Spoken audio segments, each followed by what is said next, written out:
What is up, guys, and welcome to an exciting season once again in the Ruthless Invitational Showdown. My name is Contra, and here with me is a brand new friend for us to introduce to you guys, which is Flava on the desk with me here. How are you feeling, my friend?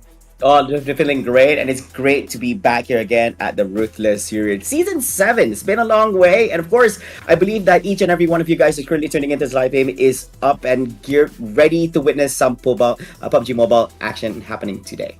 That's right. Speaking of gearing up, I'm pretty sure that the players are going to be jet set and ready to take on some of the games as over here in the grand finals. Well, I say grand finals. I kind of jumped the shot a little bit too far forward because we are here in the semifinals, bringing you the top tier PUBG Mobile teams across Southeast Asia, South Asia, and even more. So, of course, we'll give you all the details necessary on who's playing and how the format will be run throughout the course of the tournament. But of course, welcome on board once again. If you guys are here for the very first time, make sure you hit that sub button because we got a lot of great chicken dinners to offer and of course, a whole lot of excitement.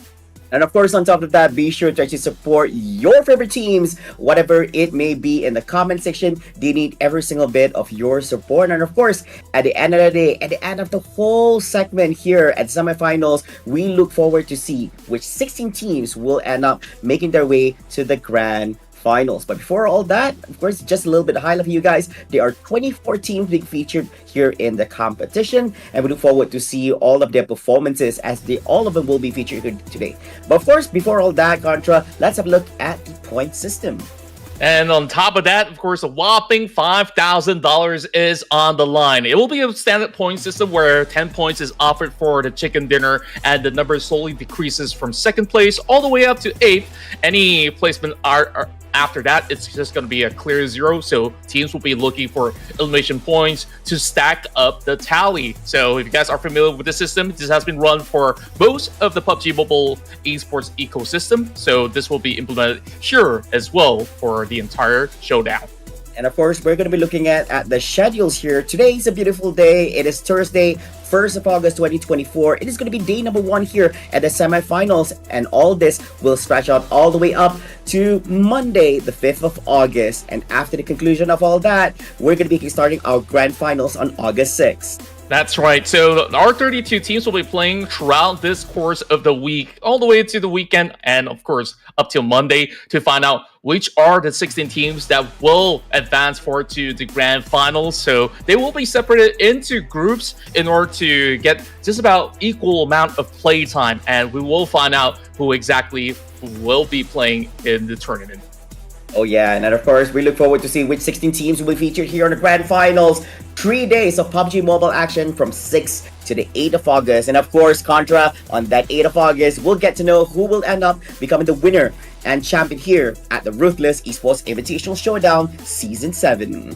That's right, and last season was a banger with DRX taking the win, and once again, it's $5,000 on the line, but of course, it's going to be split into different categories as well, or should I say placements. On the top of the podium, they'll be walking away with $2,000. Meanwhile, second place goes out with 1,250, third place 750, and there's even prizes up to the fourth place as well for 500. And on top of that, an extra bonus of $500 for the MVP. As we've explained it earlier on, they will be separated into 3 different groups. So from the first 4 matches, you'll be seeing Group A versus B on match 2, as well as on match 5, we'll see A versus C, and on match 3 and 6, that will be B versus C.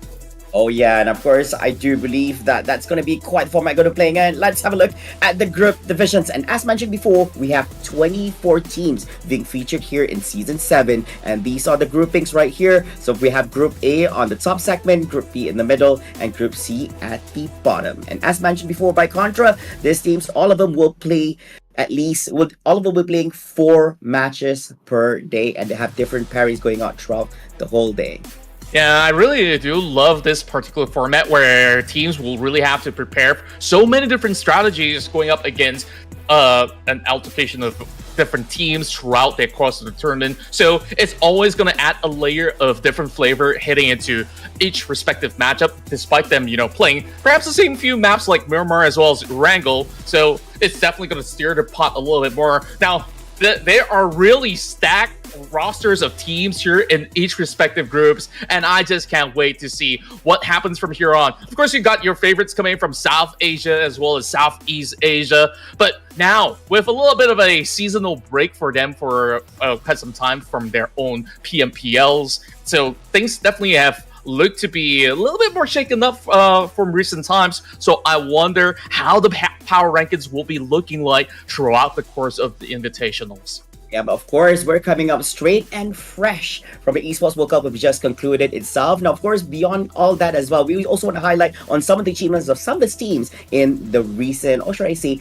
the previous season, which is on Season 6 itself. Unfortunately, this time about, we will not be actually looking at DRX from Korea, but we're going to be looking at second place, HORAA Esports, who would like to translate their second place victory in the previous season into a champion, hopefully this time about. And of course, we don't want to miss out on our third and fourth placing winners from Indonesia. We have none other than Bigatron, Red Aliens, and Alter Ego Aries. And of course, there are other contenders out there who would also want to show their worth here in the competition and probably just surprise us here in day number 1. Absolutely, and of course, there is also hot fan favorites coming from South Asia as well. I'm pretty sure that fans are really stoked to even see names like DRS eventually or so, but even names like A1 Esports is back in the forefront. But here we are. We'll take a look at Group A as we have Alter Ego Aries, HORAA Esports, Leo Esports, as well as Vampire Esports. From the first 4, you can already tell that they offer a whole lot of firepower in their arsenal. Of course, all eyes are on Alter Ego Aries to be one of the top dogs from Indonesia to really perhaps claim their glory again, because the last time that they were here in the Ruthless Invitational Showdown, it wasn't exactly the way that we have expected for them to go full on explosive, but they didn't manage to pick up the pace throughout the course of the tournament. Meanwhile, HORAA Esports definitely is one of the hot favorites from Nepal. And of course, it's not just all those 4 teams. We also going to be featuring Team Secret, D Xavier, GigFam, and Team Panem. And I do have to say, Group A looks a little bit scary over here, where some of the top teams that region has to offer are placed here within this group compared to the others, what the other groups can actually offer here. And of course, a little bit of eyes here, very veteran teams here. We do have D Xavier, who has been very consistent in the early days of PUBG Mobile, and of course, they're definitely going to be bringing their A game here at this Season 7. And we do see that the likes of GigFam here from Malaysia and Team Panem from Indonesia here on the last side. Now, who do we have here in Group B, Contra?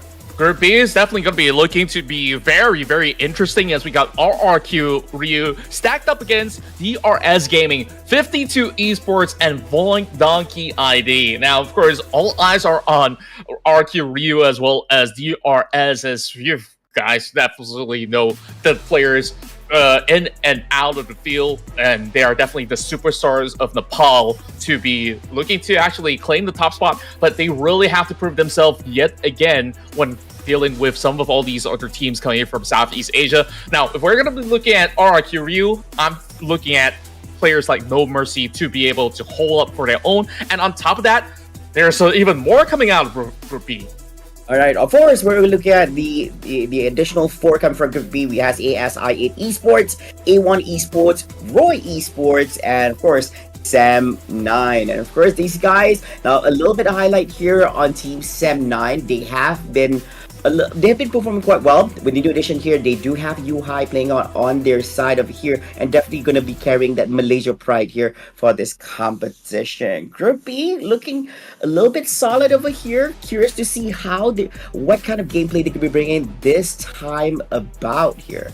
Yeah, and on top of that, this is definitely the favorites of Indonesia. Bigatron Red Aliens have definitely stole the spotlight from the past season where they managed to claim second place. They were racing for the top spot, but it was too tough to defeat the likes of DRX. Meanwhile, we also do have veteran teams like T2K Esports from Nepal, FaZe Clan, as well as Morph GPX. So Group C honestly looks to be super scary from what it is being shown right now. Oh yeah, and of course, we're going to be witnessing some of the matches. I do believe that Group C begins on map 3, 4, 5, and 6 for the day. But of course, beyond all that, we're also going to be looking at Team Flash, Todak, Tribe, Aromancy, and Team NKT here at Group C. This is going to be the final 4 teams here out of 24 that is being featured here at the competition. And of course, this is going to be a big one here at the Ruthless Esports Invitational Showdown Season 7. And I do believe not just me and Contra, but we each and every you guys are hyped to see what will transpire here at day number 1. Who's going to set a really good stepping stone for themselves here in the competition? Who's going to have a foot in front compared to the rest here through the semifinals? We will know this and more at the end of the day.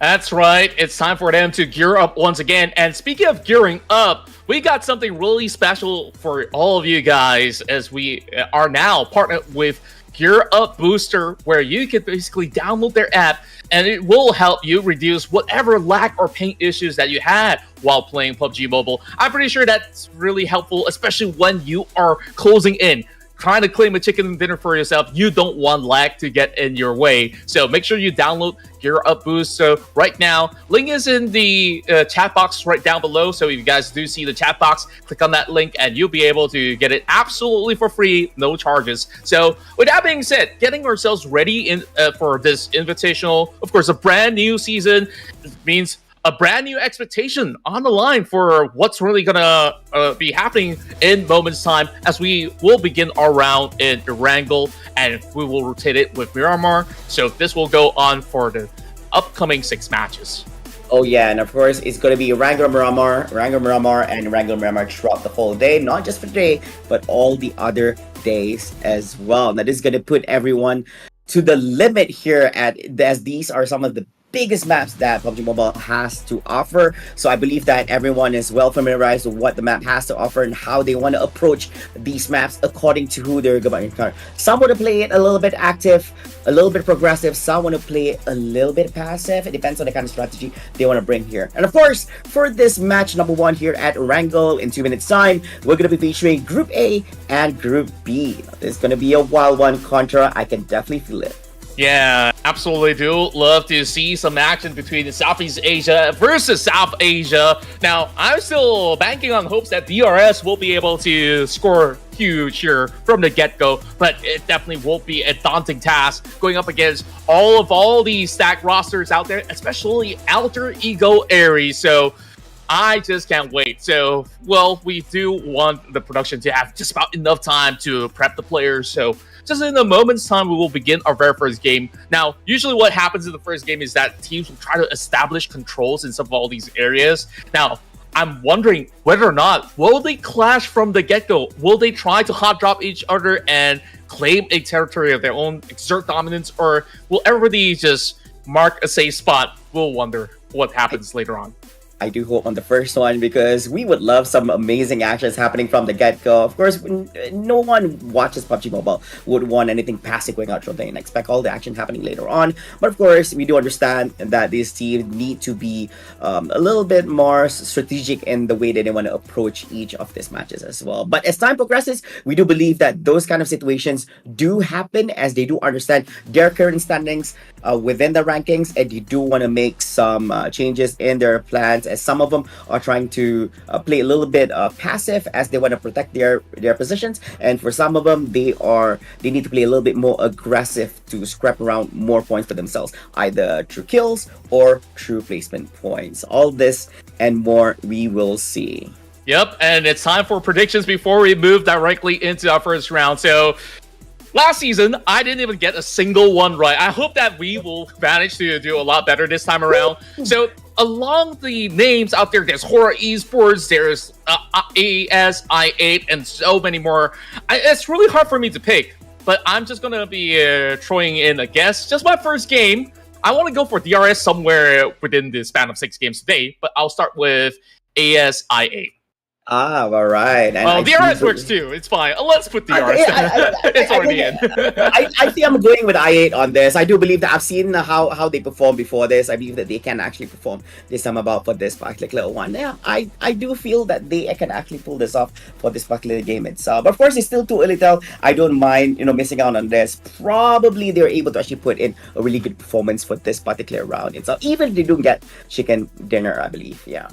Well, we have a full panel of support for the South Asian squads. A little bit of love for the Southeast Asia teams out there in the comments down below. Tell us where you're from as well, so we can kickstart the banners in the chat, but make sure you guys keep it all friendly, though. So, of course, there's going to be a little bit of a difficult task up ahead for all these teams out there.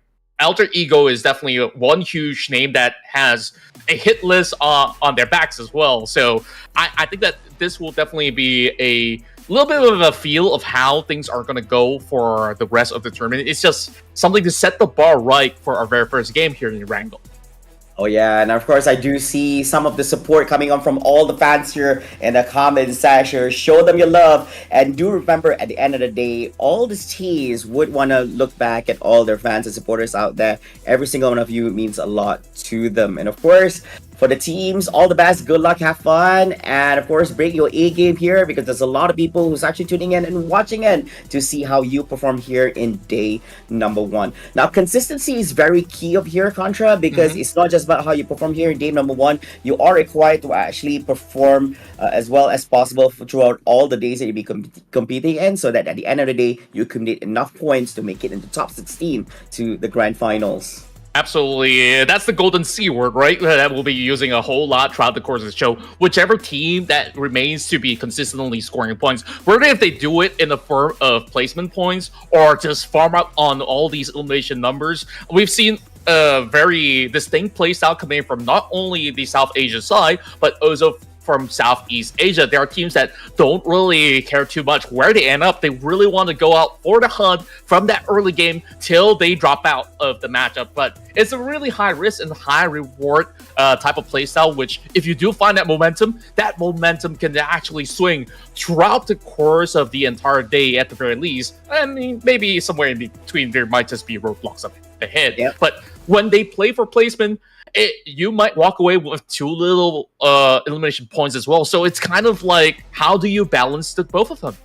Yeah, that's true as well. Now, of course, placement points alone is not going to be enough as well. But of course, it will carry a little bit of weight. Some people want to look at it that it's best to actually get some amount of points rather than trying to be too greedy. So, of course, it depends on how every team wants to approach on this. And of course, Contra, I also want to throw a little bit of curveball on you on this. Now, of course, you do understand that it's 24 teams being featured here for this competition. Now, 16 of them are from Southeast Asia, 8 teams from CSA. That's quite a difference coming on over here as well. Do you believe that with this amount of quantity siding towards Southeast Asia, they're going to be the ones dominant here in the competition? Or do you think CSA, despite having less in terms of quantity, they're going to be the quality here in the competition?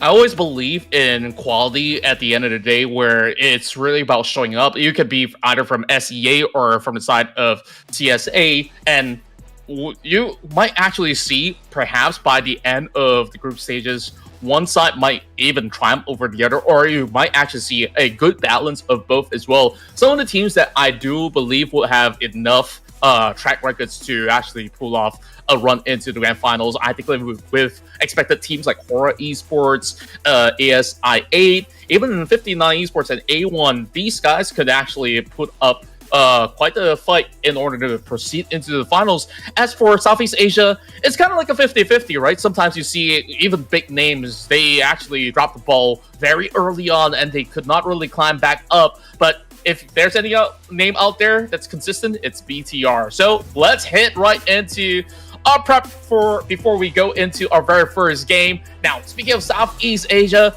we've had some of all these teams that have also been playing in the Esports World Cup as well, and some of them have actually achieved quite a decent result. And now, despite it being slightly of an off-season in the official formats, it seems like there's just no rest for the wicked at all as we prepare them for our first game here in the Ruthless Invitational Showdown. Yeah, and of course, we're curious to see how the flight path will be here for Erangel on this match number 1 itself. This could also affect on how they're going to approach the map in terms of the landing spots here. And as you mentioned before as well, we'll see if anyone would like to have an early contest here in this match number 1. Showing a little bit dominance here over some of the other teams to show their worth. And here we go. It's coming on from the northeast side towards the southwest side. A little bit too far. I think Zarki on the top left end is going to be one of the further areas for people to actually travel to. Probably people are going to be, I think the furthest they might just go is probably George Ball for this. Yeah, I think this flight path is fair enough for them to reach to all these available cities that's currently center of the field. Even some stretch into Sonoska is not too shabby after all. Meanwhile, we already see Voin Donkey dropping into Stalber, as we will see a few more names moving towards the territory of Rozok School as well as Yasnaya.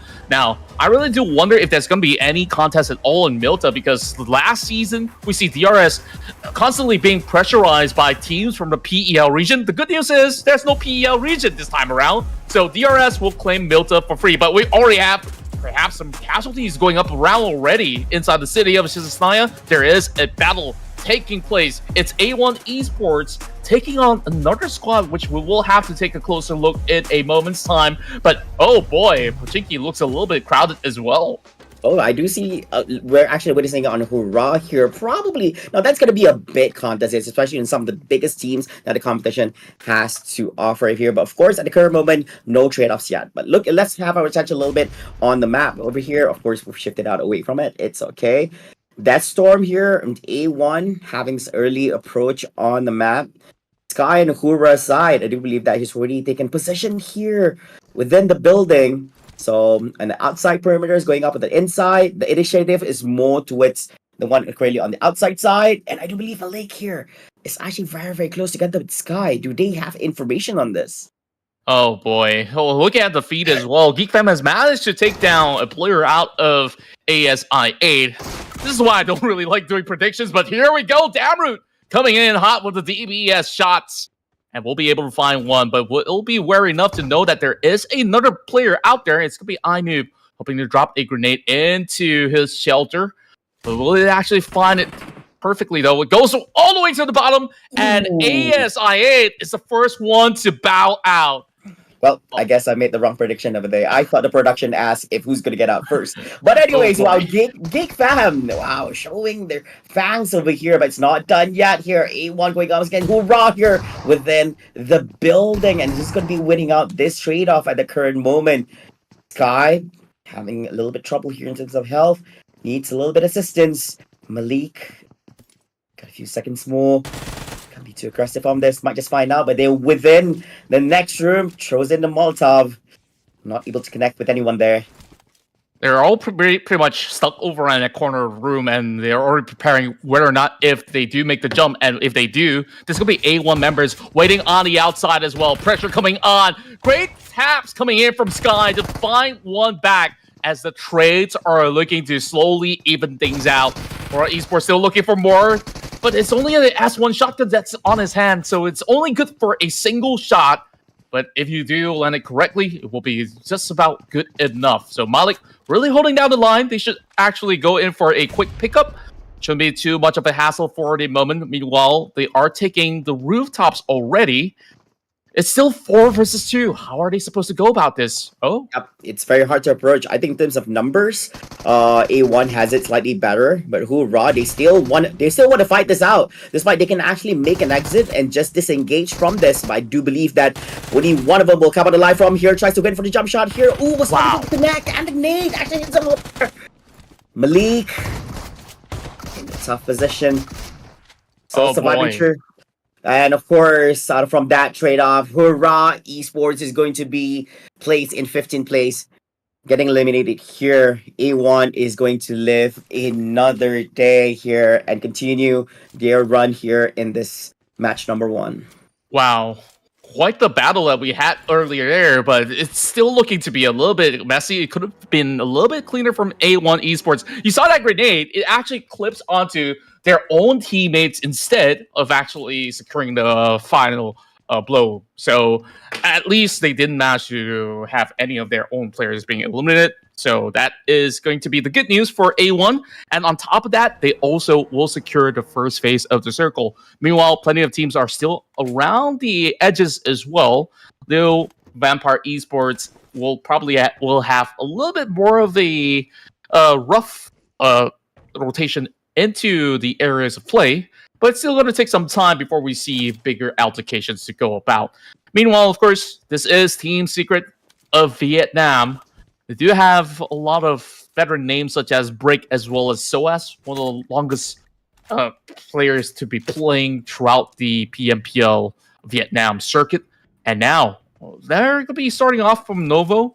Cutting across the bridge will be a little bit of a challenge for them if there's going to be any teams that's going to be loitering about. But for now, coast is clear. They're still going to be on their looting phase, as we will see which teams will be able to at least leverage off of great positioning. And right now, kicking things off, we're already seeing a 4-point tie between A1 and GeekFact. Oh yeah, and of course it's still too early to tell over here. And most of the teams, they have no rush at this current moment. They're just waiting for the next remaining circles to actually appear to see whether they're forced to actually move from their current position, whether there's need or not. But if you're in a really good position here within the circle, you don't have to move. You can be on the defensive side, which forces your opponents to actually approach to get inside the circle. Of course, this gives you a huge advantage, especially when you have great vantage point on how to approach this kind of things. Meanwhile, here we do see Sam9 that making its way here towards his friend who's already done a little bit scouting, provide a little bit information for them on where they can actually rotate around in the map. Of course, Erangel is a very, very, very big map. Have to be a little bit careful as well, because some people tend to be a little bit sneaky. They tend to be a little bit too quiet within some of the smaller buildings, which people don't predict and assume anyone would be in there. But it does seem that Sam9 is going to be crossing on the bridge real fast here while we're still in stage 1 of the blue circle. Yeah, they should be safe for now, but they will have to keep their eye out around the central area, especially when they do pass places like Rozong, which they usually use as a pit stop. Meanwhile, coast is clear. Voing Donkey is another interesting lineup that will be looking to score huge, but of course they may not have had the best of showing of consistency throughout the past couple of tournaments that they've played out. But it's good to actually see the boys back in action once again. And also, the production's favorite, 52 Esports is here to play. I really do want to actually get some action focus onto that particular squad coming in from Pakistan. As we're going to be seeing RRQ Ryu already on the lookout, scouting out a few vehicles moving past, but not too much of a decent distance for them to actually secure anything at all. So it's all about claiming space, claiming territory around the shelter grounds for 52 Esports. I think it was merely just a pass by anyway. So everyone's just trying to get them into a safe position. And the thing is, I think they don't have enough information to engage at that particular point as well. And I do believe that each vehicle only had the driver, so I don't think they actually had a passenger to actually assist in any of the shooting during that particular time itself. Of course, the zone is closing in a few more milliseconds over here. I do believe most of the teams are actually in the central of the blue circle. And of course, the next circle is going to be forcing these teams to move towards the southeast side here for most of the teams. I do believe that only a number of them has already gotten themselves in a good position. Alter Ego here is already on the inside, and they want to push themselves to in depth a little bit more so they can actually have better position. And because they know that most of the teams on the northwest sides are forced to actually come inside into the circle, so yeah, they better run. They better run. It's either that, or if they're ballsy enough, they might just wanna go for a Mexican shootout up against everyone on that south side. Yeah. It definitely looks super tough if you're coming in from the north. And speaking of which, a shootout is happening over on the south side instead. The battle in Novo begins with Pandem taking down 2 members on the side of Team Secret. So this has been a interesting stance for the teams that have been moving into the islands instead. And it's just getting increasingly more difficult, especially with, you know, some of all these players from Team Secret moving a little bit late rather than sooner, and Team Pandem have managed to catch at least one of them at the moment. So they can't really afford to take too long, because by then you will have very little room to play. You have to cross the bridge. There's no other way out. And even when you take a boat and go to Milta, you will be scouted by the rest of the teams upon arrival. Now we move over to Alter Ego Ares, finding one, taking out their brethren from RRQ Ryu as they look for even more. No Mercies already down for the count. Hounds for you, doing subliminal work. Got to make it fast over there. 2 of the members already down. And of course, looking with left only 2 players here from RQ Ryu from Indonesia. They have to be a little bit more careful over here. Quite unfortunate for them getting picked off that fast here in the round. And I do believe that they're not going to be doing anymore. Oh, they do find out the other 2 members, and they are going on a chase here.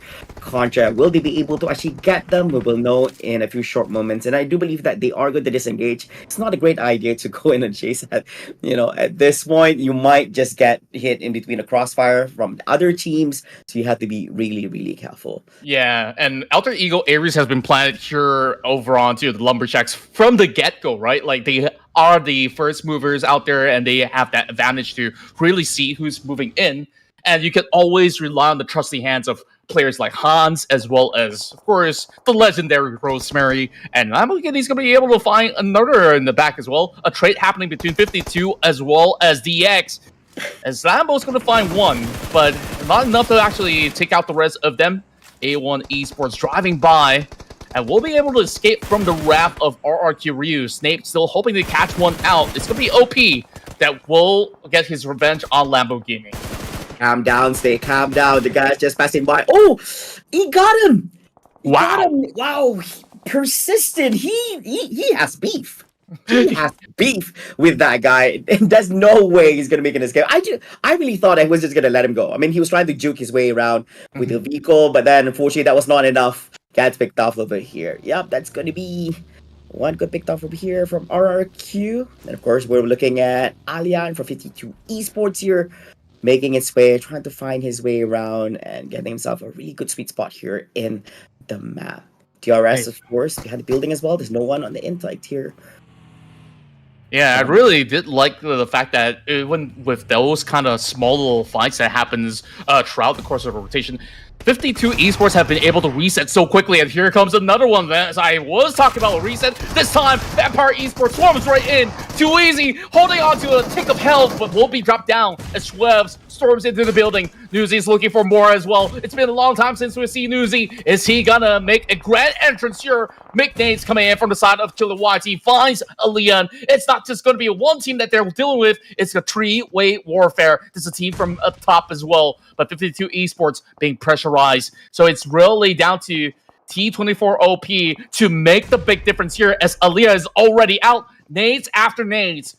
Vampire They do have Alian here on the outside, making his way to the inside. So they have one on high ground, one on low ground as well. Vampire, 2 of the team members are right there. But meanwhile, all this 5 eliminations here, they managed to actually get it as well. Flavor, my. That was literally a 1 versus 4. Like, oh, that was insane. T24, he's managed to clear up everybody out there, and here comes the rest of the X arriving to the scene, and once again, that one tap from T24, he still finds it, And the X, they absolutely will regret that decision. But here comes Levi that will come in from the back, hoping to get another one. As it's the battle between Alian, and he wants to bring it back, but the X will still shut them all down. It could have actually been close. It could And have been. 52 Esports, they got 6 points out of that. Yeah, I think, yep, they got the elimination point. Quite unfortunate they get kicked out from a match here after getting cleared out here at this point in the match. I do believe it's very close because they didn't realize that two of the team members from 52 Esports was actually hiding behind the vehicle. So, yeah, one of them got picked off real fast because he just went straight for him without no information, while the rest was actually within the building. But yeah, still, I think it's still right. 52 Esports, yeah, they put on a gold show and they made quite a grand exit over here in the competition. And of course, we have to pay attention to the other remaining teams here on the inside. And of course, production is also showcasing the mini-map here, which we have inside. Alter Ego is already within the central area of the new circle. Step9 making their way here with you, High SDR, leading charge with a little bit of scouting. And I do believe here that, yeah, unfortunately, they are actually having a little bit of vision of their opponents on the other side, so they can't just easily make their way towards you High's position because, yeah, the enemy knows where they are. Meanwhile, Team Secret as well, also getting themselves with a little bit cover here on the building area here. Still looking a little bit slow and steady coming up from all the teams, but all that will change in a few short moments once the next Stage 5 circle appears. Absolutely, and it's just a little bit of calm before the storm as teams are just looking to wait out for Stage 4 to be closing out. Pandem finding another one on that crosshair as they hope to tag out the member of Team Secret moving up the hill. But other than that, not too much that's within their hands of claim. Meanwhile, DRS adds another one onto the chopping block as well. Quite a long spray coming from the side of Sleepy. Quite an impressive one, as a matter of fact. Example.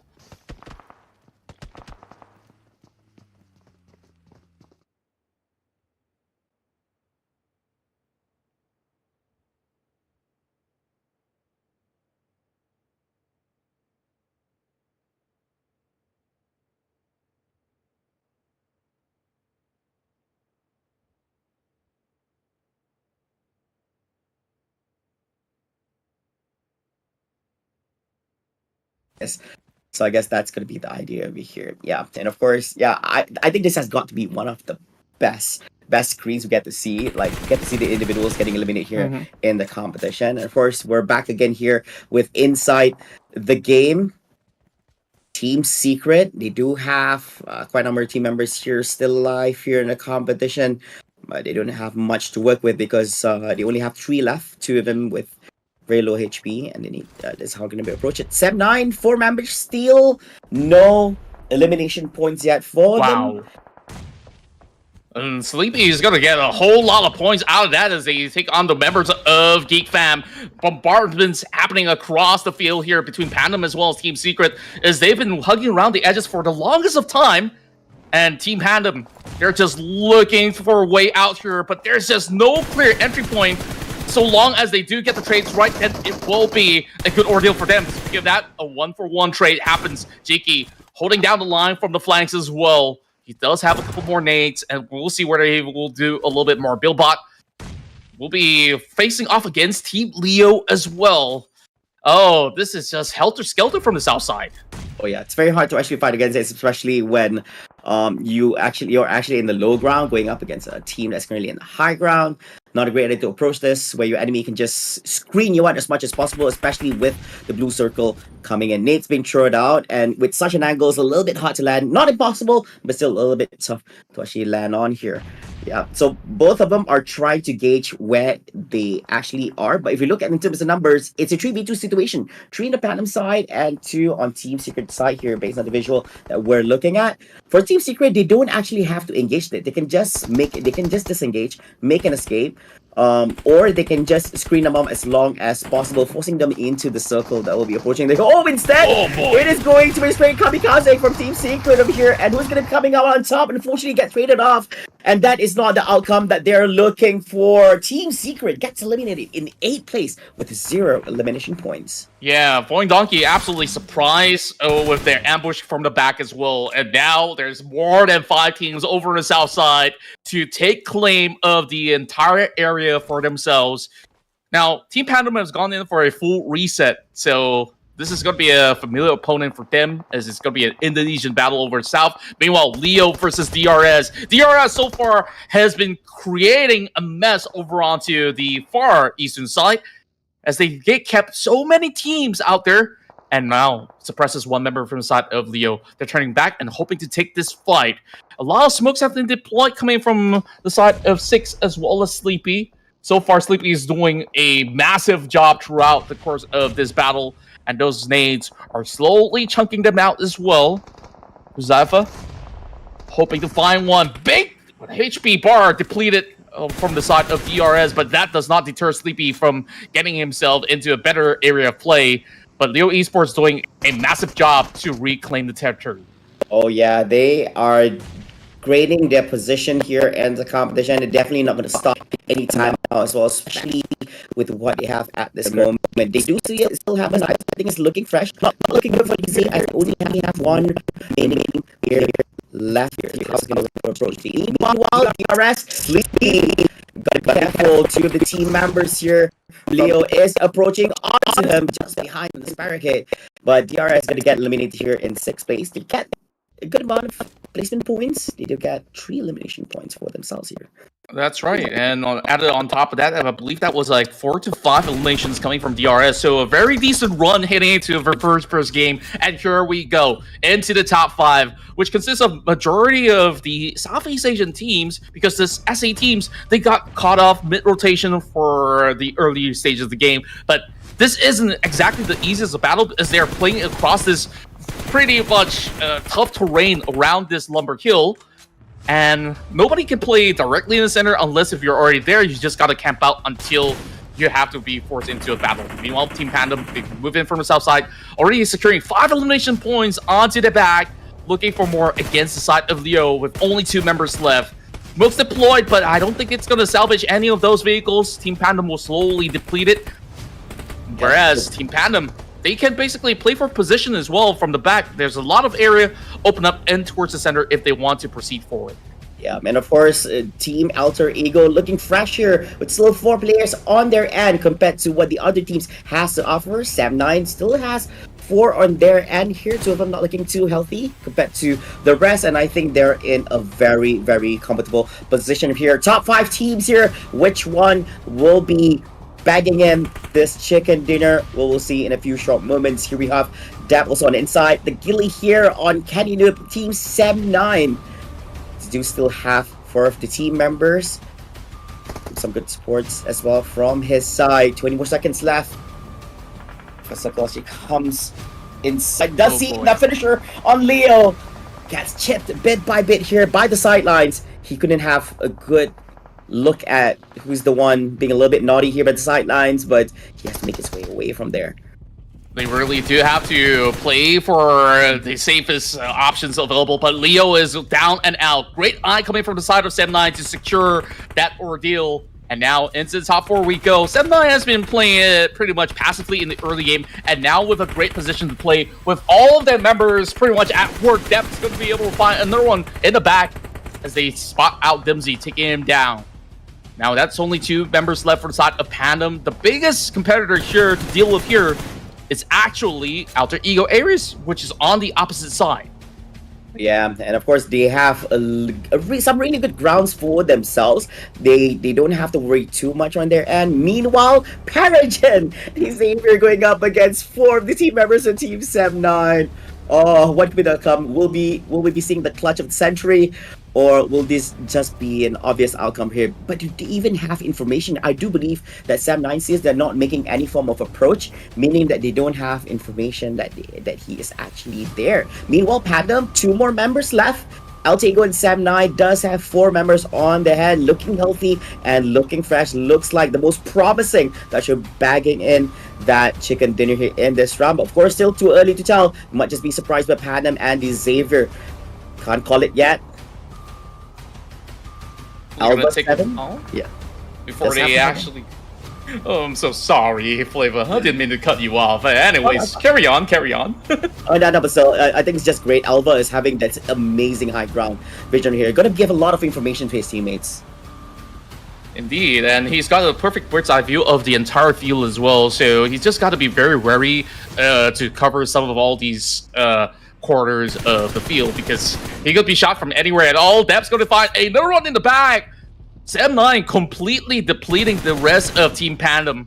After the transition from Pygmy Esports, they definitely have huge morale going into all these tournaments, but this isn't exactly the best of start. But making it to the top 4 was good enough, but it wasn't an easy climb. They had to move in from the south side of Sonoska Island into this field of play, but they were just absolutely overwhelmed every single turn when they fought up against Team Secret. They did lose a couple of members, and even despite some of all these small little successes, it seems like they're left with not much to play for, especially Billbot now left all alone.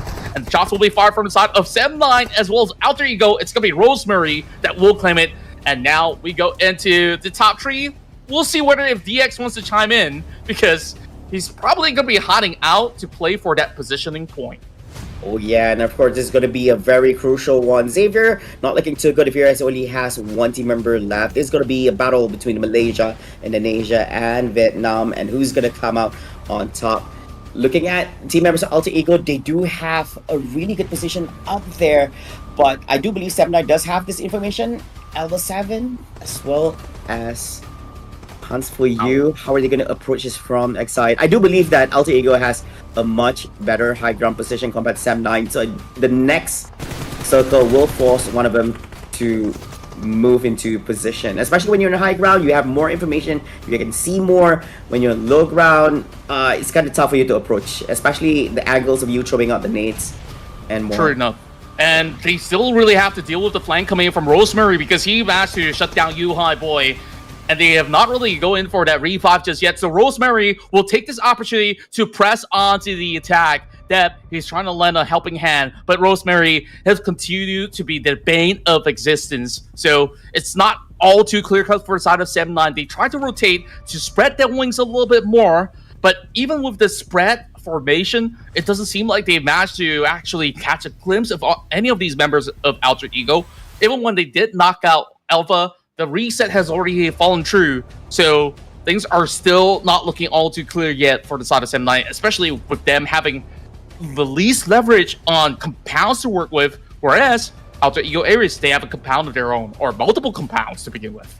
Oh yeah, they can play around with a lot of this. So they actually have a really good cross-section when it comes to shooting up their opponents over here. But man, this is very, very crucial as they still have no information on this Xavier. He could actually just stay on and just get placement points over here, or he can just bag in the win and clutch all the team members from Alter Ego and Sam9 here. Archie's just gonna play the waiting game, like he doesn't really have to do too much. He's still by the rim of that circle as well, as we will slowly approach into what I do believe to be phase 8. It could be 7, it could be 8. We'll take a look in the moment's time. But now it's gonna be a tag team against Rosemary. We've seen him clutch moments like this before, but can he do it against one of the top dogs of Malaysia, High Boy, who have played back in the past with Bigatron Red Aliens. Now Rosemary on for a hunt, spots out High once again, goes in for a little bit of a quick jump, and that managed to spot him out. So this is going to be a hail of nades dropping in towards the side of Rosemary, clipping his health bars as well. Alpha finding a little bit of assistance coming from the back, and they will call in the cavalry, as we see Octa's going to be driving all around as well. Hans holding it far flank. A very interesting position from the side of Alter Ego Ares, but Sam9 is still holding strong. Yeah, there's not much room for Sam9 to actually move about here compared to Alter Ego. It's a high ground. This is what Deb is trying to do. Slowly but surely, they need to actually get the high ground, so that, as you can see here, Rosemary is actually in the low ground. So very high chance that High will get info where Rosemary is compared to the other and over here. But it does seem that both are on the level playing field. Xavier still surviving through. Paragen, if it does this right, this might just turn out as an amazing turnout here for Xavier. But of course, I want to hold on to my breath over here. It's not, they do have a good gauge on where Rosemary actually is here. Try to spray it out, but unfortunately not able to actually penetrate through the trees. And here comes the nade. It's actually dropping in from Hans for you, suppressing 7-9 into only 3 members left. And I believe it's about time for DX to also make their advancement from here on, because they're by the corner of the circle. Kenny, he's just hiding behind that rock. He might be able to sniff out where Paragon is in a moment's time, but now shots being fired. There's no way that he can basically claim much more from the side of 7-9, with Kenny being on the far side of the flank, down and out as well. Hans doing miraculous wonders for the team, and 7-9 tries to push through, looking for that 5th elimination point. And Hans, he's still got plenty of deflates to pop right into the smoke, but once it subsides, it's gonna be trouble for 7-9. And of course, Kenny managed to actually get back up on his feet here, continue on their assault towards Team Alter Ego. Alter will manage to take him down here, but it does seem that Dam's going to be taken down as well. Hans for you as well is going to be cleared out. Getting down here in the hands of Team 7-9 is going to be 1 for the Xavier. 2 here, 3 actually for 7-9 and Alter Ego. They still can't sniff out where Paragon is. He's just gonna wait out here, Contra. I do believe that Paragon might just be able to do this. While all this is happening and more, 7-9 is already out. 2 more members here from Team Alter Ego, plus 1 who's actually in critical state. Up against Paragon and the Xavier. And bye-bye. Who would have expected that Paragon have lasted all the way into the 2nd position? It's the world against Paragon, 1 versus 2, and he is still trying to thrive in such a difficult circumstance. Octa taking the front line here. He's got just about enough time to resuscitate himself with the first aid kit. Now pushing through, he's got the S12K in hand, looking for that perfect shot, but it's just going to be slowly scratching the surface, and it will be Alter Ego Ares of Indonesia to claim the first chicken dinner of the Invitational. I think that was the second best scenario they could have gone in for Xavier. But of course, you have your champions here for match number 1, Alter Ego here at Erangel. Wow, what a fight there. It stretched out quite a while, I would say, in between 7-9, Alter Ego, and Xavier. Paragon was just a witness on what has transpired throughout the few last moments in that match itself. He saw everything and he didn't even move an inch. Nobody had any information where he was. But yeah, fortunate enough, Indonesia bags in that winner chicken dinner number 1. It was beautifully executed from all the way from the beginning till the very end of it. We saw they've gotten the advantage of the first phase, but usually when it comes down to how teams play it out, like they would just slowly wait around and not do too much. But Alter Ego Ares, they've always been proactive in looking for those pickoffs, and we saw how many teams have actually fallen to the hand one after another. Like, it was so difficult to go up against them because they know how to play throughout the course of the terrain so very well that you see even in the very final zone, they still have all 4 players intact, and that itself was phenomenal. I thought that 7-9 would have actually done a lot more damage, but hey, it is what it is. Top 3 finish for the Malaysian is not too shabby after all. Yeah, and of course they did had a great position here in that last circle. Unfortunately, they didn't had a good ground compared to what Alter Ego has to offer. They did try to stretch it out as much as possible so that they were actually able to actually be on the same lane field. But of course, it all boils down to firepower and how you want to approach, since everybody's already on the same field anyways during that particular time. So yeah, I think 7-9, they've done their best here and that map. Unfortunately, it did not translate into a number 1 victory, but I believe that 3rd place is already amazing enough for them here at the early stages of the competition. Of course, a little bit of team stats over here. Rosemary backs in that 4 elimination points, Hansu with 3 in 2nd place, and of course with some of the other stats is being played for themselves. Yeah, and all these stats absolutely phenomenal. And when we take a look at how well the combination of Rosemary and Hans have been working together, like these two are inseparable, where they just work so well in tandem. So of course, with that match concluded, we have our top 4 teams out there. These are just basically some of the stats as the teams to look out for the rest of the tournament in the map of Erangel. So, of course, this being the one to set the bar, this is not too much out of the ordinary from what we do expect coming from Alter Ego Aries to be one of the finest team to ever emerge from Indonesia. So we do expect a lot more points to be moving into the hands of Alter Ego in these upcoming matches. But that final match, can we just talk about how well Parajin has been so patient on the execution, striking down members of the side of 7-9 and still managed to fare a decent fight,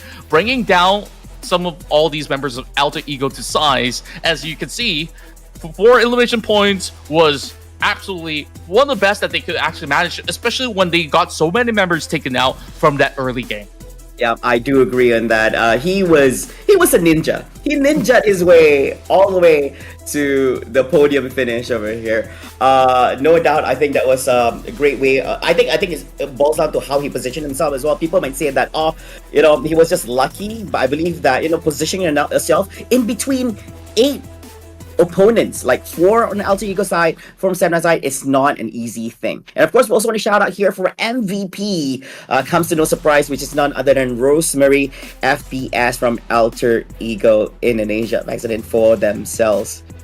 But other than that, I think the limelight of that early game performance was T24 from 52 Esports, right? The way that he played out that fight against teams like Vampire Esports and even the Savior, some of them even fall into the hands of T24. He could have actually eliminated 2 teams by himself. Look at that crazy amount of damage he does in the span of the game. And he matches the number of elimination points together with Rosemary. And of course, on top of that, we have names coming from A1 Esports, both Hitman as well as Deathstorm. They claim 4 points apiece, with majority of the damage coming in from inside of Hitman. So good work coming in from, all these teams that have been really putting an absolute stellar performance coming into game 1. But there is more to play for. Don't worry, you guys.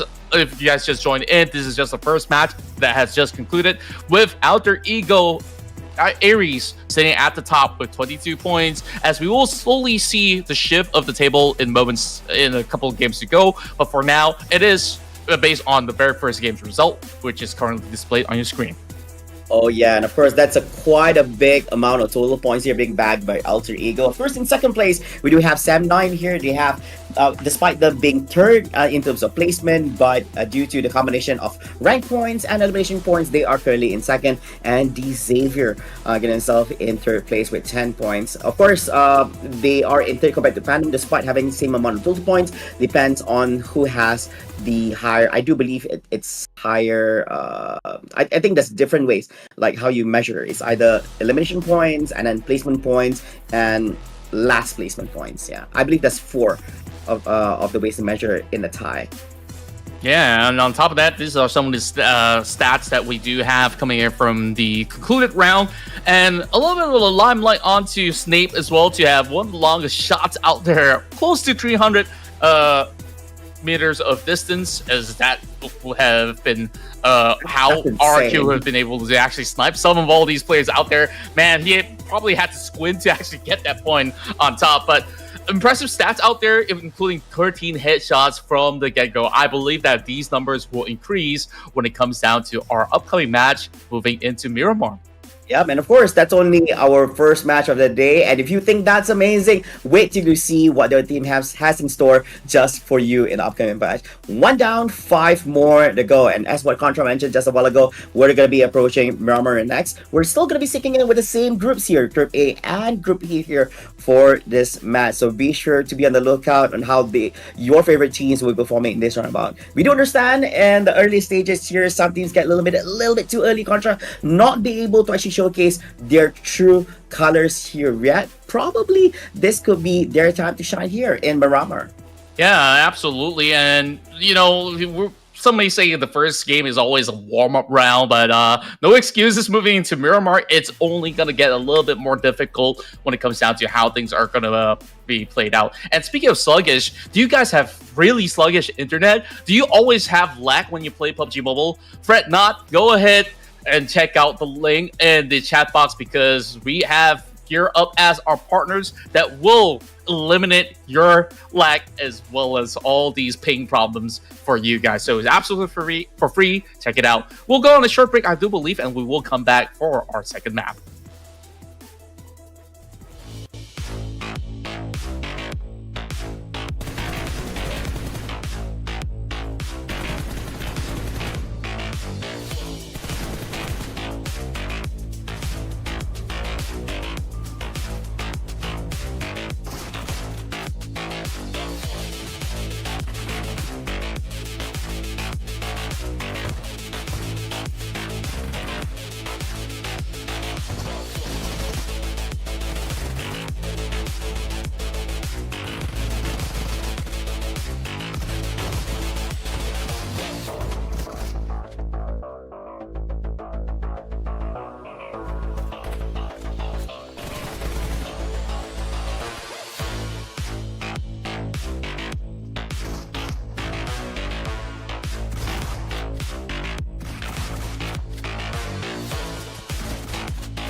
Welcome back, ladies and gentlemen. You're tuning in to the Ruthless Esports Invitational Showdown Season 7. Hopefully you guys are having a great time. My name's Slava, together with my good buddy over here, Contra. And of course, if you missed out on all the action happening just a while ago, we are currently at match number 2, where in a few short moments, we're going to be looking at Group A and Group B here in Miramar. And of course, Contra, have to ask this, how you feeling after watching that match number 1? Pumped up, and you know, like, you can always have faith in Alter Ego Ares to secure rounds, and they do it in high fashion as always. So that's one that I kind of wish that I picked early on when it comes down to predictions, but don't worry, there's going to be a whole lot more chances in the future. So my track record remains to be 0 when it comes down to prediction. But hey, I was happy enough when we take a look at, you know, the performance of some of the teams that we've managed to pick. Maybe you need a little bit of warm up yourself, right? But yeah, in terms of the battles that DRS or even teams like 52 take, they managed to score pretty huge in that previous round. So we'll expect them to do even more when it comes down to some of these upcoming matches. But what I do believe is that in match 2, we'll be bringing both Group A as well as Group C to be in the fray. So just to have a little bit of a different flavor heading into our desert dunes of Miramar. Oh yeah, and of course, when we talk about Miramar, ladies and gentlemen, there's nowhere to hide. And of course, there's no trees nor bushes. Of course, they are, but just not as much of what Erangel has to offer here when it comes. So it's all about skills over here, especially when you are exposed in plain sight. All boils down to how well your firepower and your sights and accuracy are here in the match. Of course, just a little bit recap on who the teams are playing here in Group A and Group B. Thank you very much, our productions. These are the teams who's going to be featured here in this match match number 2. And of course, the groupings will shift later on for match number 3, where we'll be returning back again to Erangel. And of course, before we begin, Contra, of course, even before our production even asked this out, what's your prediction on this one? Miramar, a new map altogether. Are you going to be banking in on a different team altogether this time about? Well, Group A definitely have their first run already, and they've been looking really good. But I want to put my vote onto a team that's in Group C, and that is none other than BTR. We'll see whether if they actually need any warm-up at all to actually get into their high-stakes type of game where, they take high ground control, they slowly suppress teams over a lower ground, and just slowly peppering teams heading into that late game. I love how BTR has played throughout the seasons, and there's a very good reason why they have been able to achieve top 2 in the previous invitationals.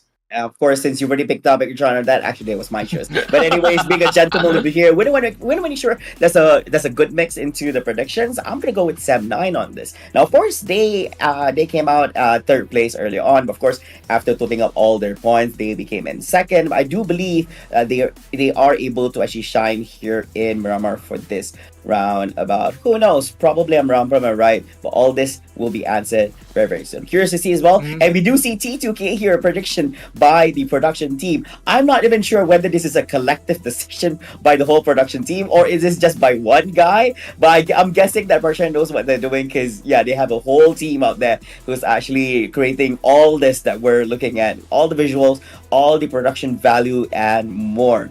Yeah, so all the best, Contra, to you, to the production team, and to myself on this. And of course, to you, ladies and gentlemen, just currently tuning in to the match. Show some love to the teams you're cheering on. Tell us more on who you're rooting for in this competition itself. Probably have a change of heart after the conclusion of match number 1. Probably you're sticking in and, of course, supporting your favorite throughout everything. Let us know in the comment section. Yeah, and I'm not really too surprised about T2K to be one of the hot picks coming in from the poll as well, because you could always rely on players like Rouge to be able to really put on a showing. And, Sem9 is quite a fair shout as well when we saw how well they've been able to gel together, especially after they brought in Boboho coming in from the PMPL ID side into Malaysia. And I think he really worked very, very well together with Yuhai to really amp up the firepower as well as the way that Sem9 plays all together. So we would expect them to have a very decent performance. Or could it be another curse from Flava? We shall see. We will find out in a moment's time. But look at all these groups. I do believe that there are some of these other names that we may not have mentioned, maybe just as much. I guess like from the PMPL Thai side, there's Vampire Esports, there's FaZe Clan. I think FaZe Clan is also a heavy hitter that's going to be playing in this match. If it's not my vote onto BTR, it will be on FaZe Clan instead. So these are usually the names that have shown up when it comes down to huge maps of Miramar. So I want to see what do they really have to offer, because this is still going to be the very first game. We'll see whether or not if, some areas were to be contested or maybe even not. HORAA didn't really have the best of start in that first game. Hopefully, HORAA will be able to show up because HORAA has won a lot of Miramar maps in the past.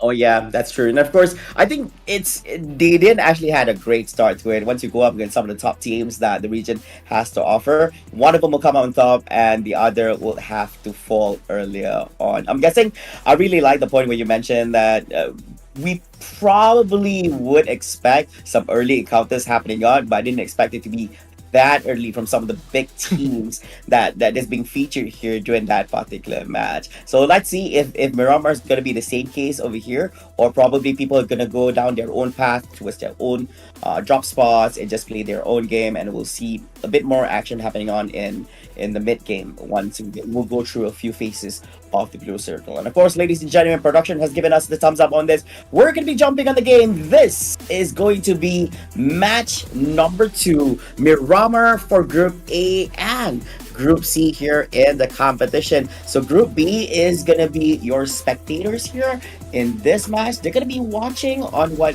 Group A, the group that they have encountered just a while ago, has to offer here on this particular map. And of course, Group C, who have just begun their journey here in the competition at the Ruthless Esports Invitational Showdown Season 7.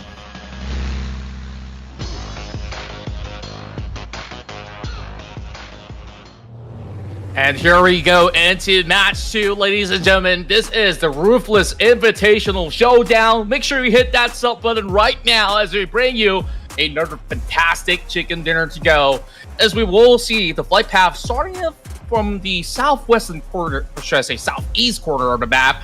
This is going to have a trajectory to cut all the way up into La Cobreria. So teams that love to go to Chumacera or even all the way to the south side of Cantera, it's definitely going to be a little bit of a stretch. But for most part, I think this is still going to be pretty decent for most of the teams out there. But teams might actually look for a plan B if areas like Valdemar is kind of something that's on their mind as well. Oh yeah, and of course, I think this is quite decent as well. It's just a different angle compared to what we saw in match number 1. Very easy for everyone to gain access to their preferred drop spots here in the match as well. And of course, we do see some teams who are strong enough to actually drop in the middle because they want to have a really good foothold here. Makes it easier for them. They are not required to travel too much as this shifts between the blue circle actually happens. We will see, but I think all this and more will be happening much later on. Of course, Group C, welcome to the match here. Oh wow, there's even more happening here. This is going to be fun. We do see Todak up against Team Panem here, having an early engagement up against one another. What will be the outcome? And it seems like Panem has already lost 3 of their members. Todak absolutely feisty, and they are taking full control of Hacienda del Patron. Another one swarming right through is going to be using an SLR only, and he is bringing a knife to a gunfight. Essentially, Panem is already down and out. Wow, that was amazing. Early dominance here by Team Todak here in the competition. Panem, that was a quick entry. Like, they joined in the lobby, and then they got into the game, and they're out. Wow, I think quite unfortunate for them, I guess. 1 down, 15 more to go. And I'm guessing that all the teams was actually witnessing and watching the updates happening on in the game. Would be quite surprised that the team's already been eliminated over here. But yeah, I guess we get what we wanted, Contra. I guess, I think everybody got what they wanted. Early engagements over here. But just by looking at the map, I do believe people are actually, they have quite a good distance between one another over here. I don't foresee any engagements happening anytime soon unless somebody decides to actually make a move real quick into a different area over here.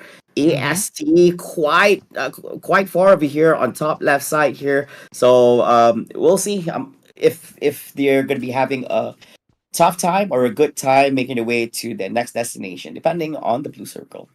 Vampire has already spotted a member of T2K moving out and about as well across Minas Generalis, as these two teams are hoping to claim the city for their own. Kansa on that low ground. He's already got that AK in hand, but no vest for him to get himself pretty much protected. It will be a little bit tricky to actually maneuver in or out of the city itself, though, there's plenty of area space when it comes down to Minas Generalis, whether if you're playing from the mining territory up close to the hillside, or if you're playing by the factories here. You're very exposed here. Yeah, so this is tough. So any sudden movements, any way of you making your way to the other side, very high chance you get spotted out. And this kind of information, the enemy is definitely going to be capitalizing on that as much as possible. So everybody's trying to be as quiet as possible here, trying to not give out too much information when everybody is. So looting can be quite scary when it comes to areas like this, especially when you know that there is a different team that's actually placed over here. So you don't want to be the first one getting spotted out. If possible, you want to be the one with the information. And so that gives you a great idea for you and your teammates on how to approach, how to engage, what kind of decision making you want to do during that particular time. But it does seem that T2K, Igneous has his sights out here. He's going to be seeing Ravenclaw here first from Vampire Esports, a little bit spraying, but yeah, it did connect, but not enough to actually go in for the finish. Yeah, he kind of whiffed a couple of bullets right there and there, but Doozy is here to finish up the job. Match and put him down on the floor. Aegeus will not have any form of assistance at all. Meanwhile, getting taxed from another corner. Tour Love is already down. Now, I'm not too sure with that spread. T2K kind of had a very tough position to play out, and nobody was expecting Vampire Esports to also move into the city. So Vampire Esports, they are going into a very deeper field. So T2K, they definitely will have a tough luck to actually get out of this one live. Oh yeah, and especially when you see that, Ooh. yeah. So this time above, look at got taken down over here. But I think during the previous encounter, they're all quite stretched out. There's no way they can actually provide any suppressing fire. Oh, Shrap's getting sprayed out here by Rutzo G, but was not able to actually finish him off here inside the building. And he knows it too as well. So he does have some bandages, does have some medical care, able to actually rejuvenate himself to full health at this moment. Yep, not a peaceful area over here. So difficult. And there's another team that's kind of really driving on the outskirts as well. They might have actually heard some shots slowly passing into the field. I believe that to be FaZe Clan. Oh boy, it seems like the Thai teams are bound to meet against each other, as these two biggest squads of Thailand might be in for a fight. Speaking of which, Rules definitely have done a very good job keeping the rest of T2K intact. And, you know, for the most part, the first phase of the circle has shown us that it covers 50% of water, or should I say at least a good 40%. Now, Toda's going to find a little bit more from the outskirts as they catch out one player off out of FaZe Clan. I believe that to be Venturas. But where did they come from? Mormon from the back. He did not check at all. Julian now going to be pretty much out for the count for sure. There's no help coming from the side of Toda. So that is a really good catch from the Thai side. Oh yeah, cutting up a little bit off guard over there. And of course, beautiful leaping turn as well. Meanwhile, the spray coming from Moment all the way down south, trying to display towards the opponents. Still not enough at this current point, but still good effort coming in. Meanwhile, wow, I when I saw the circle, as circle number one, I think that's quite brutal. The PUBG Mobile gods is definitely throwing in some crazy stuff over here when it comes to blue circle. And I mean, I don't mind crazy. We absolutely love it. we absolutely love it. Well, no complaints coming from our side over here. But yeah, I guess the teams will be like, oh no, man. Oh no, It's gonna be an easy one. Of course, things are not done over here. Vampire Esports still going up against C2K. Ravenclaw doing a little bit sparing, forcing his opponent Cancer to actually make his way a little bit behind the bounce. He was able to hit, but he gets taken out of here on the side by Fluke TH. Really nice support from his teammate. Wow. Well, that was quite the battle that they've actually had throughout the course of the run. They slowly isolate the targets coming from T2K, and once they do order it down, they were willing to actually allow them below the spacing to see if there's going to be any movement. After that, they trail it all the way through. Zuxi has a little bit of lurker from his back as well. Finisher slowly approaching. He might be able to hear those footsteps in a moment's time as they're taking the refuge of Impala by the hillside. It's going to be more members of the side of BTR. Now shots are being traded back. Zuxi, one of the heavy hitters of the Indonesia region, will be able to look for a trade here against Finisher, as that Nate will force him to actually move into a high ground, and it fully exposes the entirety of his body towards Zuxi, and that is going to be claimed for free. Wow, I mean, a mano battle happening over here as well. But they're not done yet. Apparently, there's still one more over here. High W from Leo is still in possession. Zuxi doesn't know this. Like, Bigatron, there are three members over here, and it does look like Zuxi might just make an exit together with Lafar, his teammate, here from the area. Probably a great idea for Team Leo in a moment. In the meantime, FaZe member getting shoot out by Team Secret. Soaz jumping onto the other side. Of course, you have Bigatron, Lapar 7. A lot of trades happening here in the mid game. The moment that they are forced to rotate into this tight corner of play. Now on the longhouse, it's 2 versus 1, but those nades can make a huge difference as we speak of nades. Zuxi dealing with another one, claiming 2 already. BTR are absolutely here to fight it all out. Huzaifa pretty much cornered out, and it's just going to be absolutely clean. They managed to claim tree with one taken away by the member of FaZe Clan, perhaps. Or it could be Team Secret. Either way, it's still a massive victory for the side of Bigatron Red Aliens. What a firm control that they have been able to accomplish through the region of Impala, making sure that no teams will be able to simply infiltrate. Meanwhile, it's 001. This is a very familiar face. I really forgot which name was it once again, but we'll get to that in a moment's time. Maybe chat could actually help us out if you recognize the player portrait over onto the names. Oh yeah, I thought the portraits is actually exactly what the name actually displays, but okay. 001. Players, they love to change the names like into something very funky. I get you. Sometimes like, this guy wasn't this guy a different guy before? Yeah, I mean, can't blame him. I'm guessing that they have their own good reasons for this. But so far, Vampire is having the highest elimination points at this point in the current moment. Set up with 3 from Bigatron, which you just saw just a while ago, and 2 for Team Secret.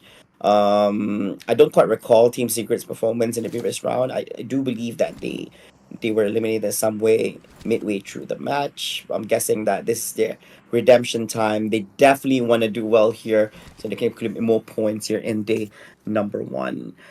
Zone closing in here at this moment. Now this is going to be tension. Of course, we're straying away from the waters contra after what we saw in before. So meaning that those who tried to actually hug the riverbed needs to make their way towards the inside perimeter at this current moment. Some teams have made their way inside. FaZe being in the middle. One of the members here from Bigatron Red Aliens is already there, which is Lapar 7. Team Secret. We have Vampire Esports. Few teams already on the inside perimeter. While Geek Fam, they can just stick around being in Impala just for a while before making their way to its inside. Yeah, and I really do love FaZe Clan's position. Dead smack in the center, and I wonder how much can they actually claim from that position alone until they feel overwhelmed by teams swarming in. But for now, there's no forced maneuvers coming in from other teams out there that's hoping to drive directly into the center, because that is going to be an absolute death sentence, right? With so many teams still on the board. We have 12 teams. I say that many, but I didn't realize that in the span of this early game, we've already lost about 4 squad already.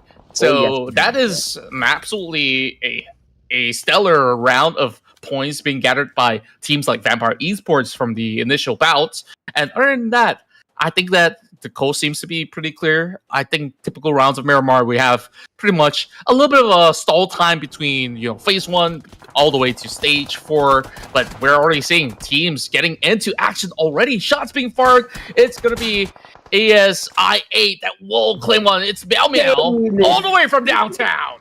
Wow, that was spectacular over here. Oh, but called it a little bit too early over here. It does seem that from Morph's side, they do have...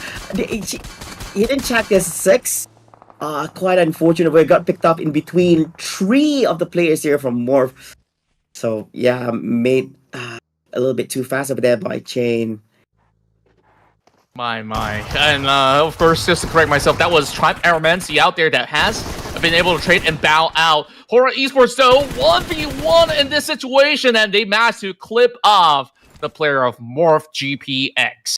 So that was a very, very clean work, as they do have the high ground advantage as well. HORAA Esports this time doing much, much better, as they do spot the member of the side of AST driving by. It's not going to be an easy entry point at all. Another one bites the dust, and that's going to be Incas.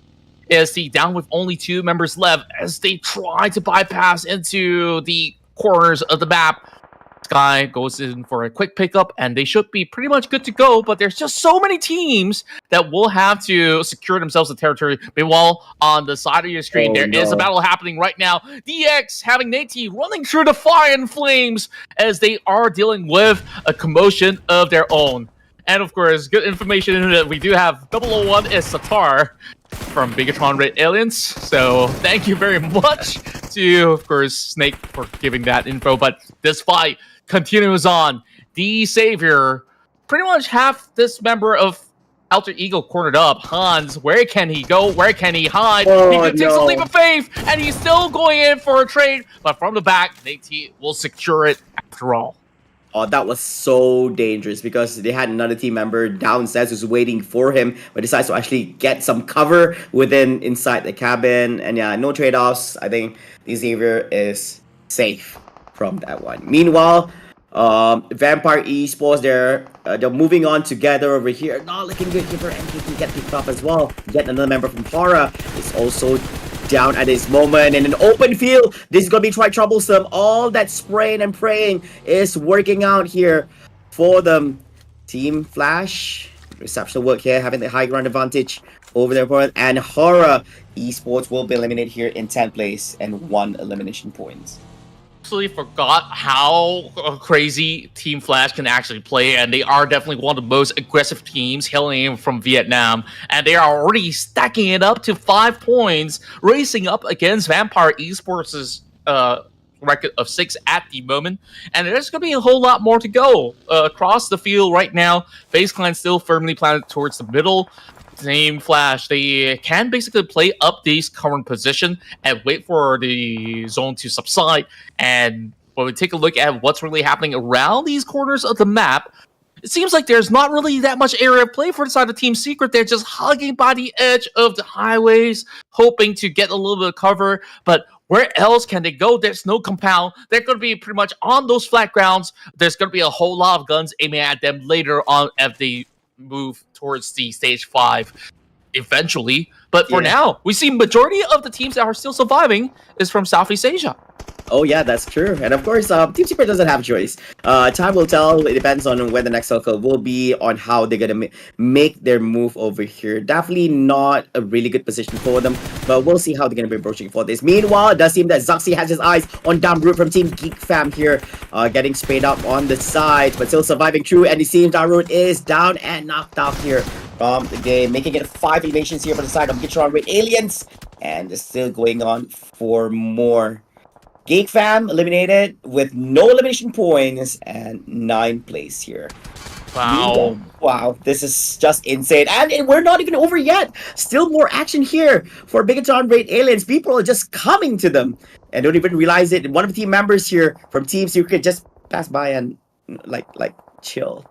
They just need a hole for themselves. That's all they want. They want no business to deal with BTR because they understand their names have been popping up on the screen for every single moment of this matchup. 7 points and looking for more. SOAS has got a lot of work to do right now with Jiki. But looking at this current scenario here, Team Secret does have certain numbers for them to work with, so they will spread their wings out a little bit more, but the nades are slowly flying in from the side of BTR. Let's see how many of these resources. We got a couple of smokes pop right there, trying to negate any form of vision, and this is still not going to cut it for the side of Team Secret, but they are slowly trading back. Oh yeah, look at the amount of smoke over here in Team Secret. Now this is going to be creating a little bit of opening from Bigatron to actually move forward. They know that Team Secret is within the building. Molotov is spreading fire here on the lower ground of the building, meaning that there's no escape other than jumping through the windows over here. Now, of course, making it smaller and smaller amounts of plays that you can actually play with. Just nades after nades. How much do they have?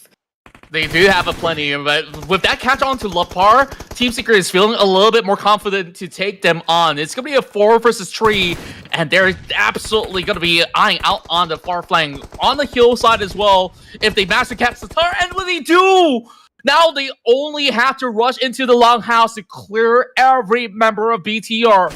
Secret has been absolutely spectacular in this fight. Subsy now, knowing that there's one through the doors, will just spray him through, breaking it down.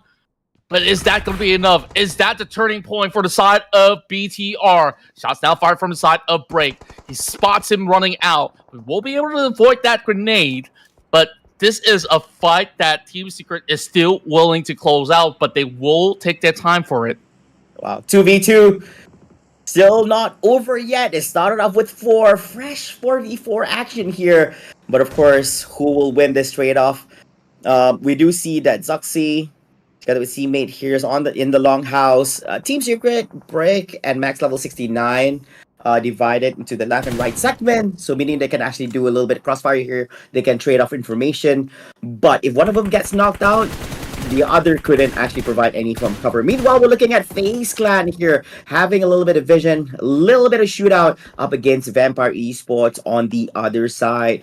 The neighboring village does seem no trade-offs at this current moment here. Coming on traps, just suppressing fire, just screening out the team members from FaZe Clan to actually make any form of exit.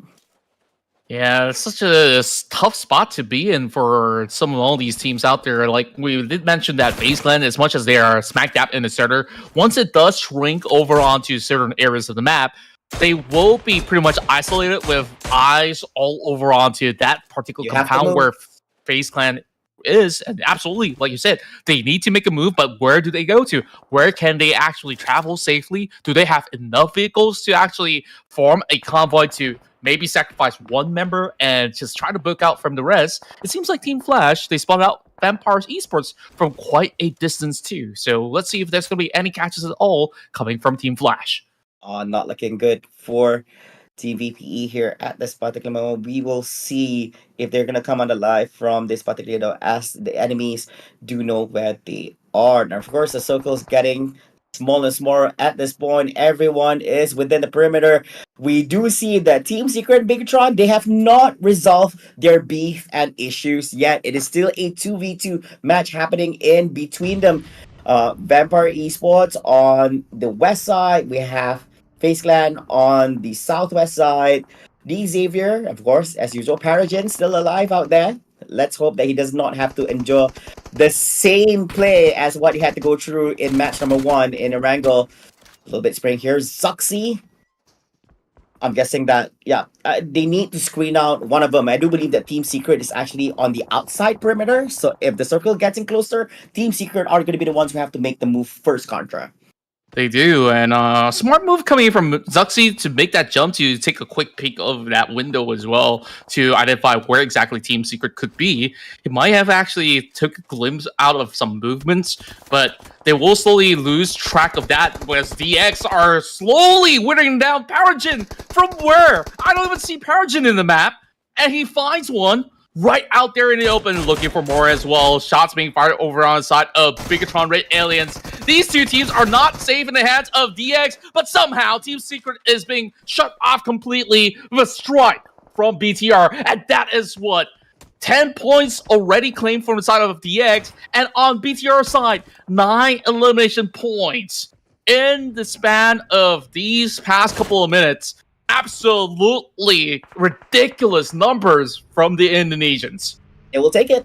They will take it. But of course, they're in a very difficult spot as DX has their eyes on them. They have to be really careful. They accumulated a good amount of elimination points here at this moment, and I do believe that's not good enough to fulfill their hunger. They want to go for more better placement points, if possible, more elimination points as well here. And of course, paying attention here, there's a lot of people hunting and gutting them down here at this moment. It does look like beyond the Xavier, the other team members, even from Team Flash as well, is having their eyes here on them. And quite unfortunate, Bigatron Red Aliens gets eliminated, but still 9 points.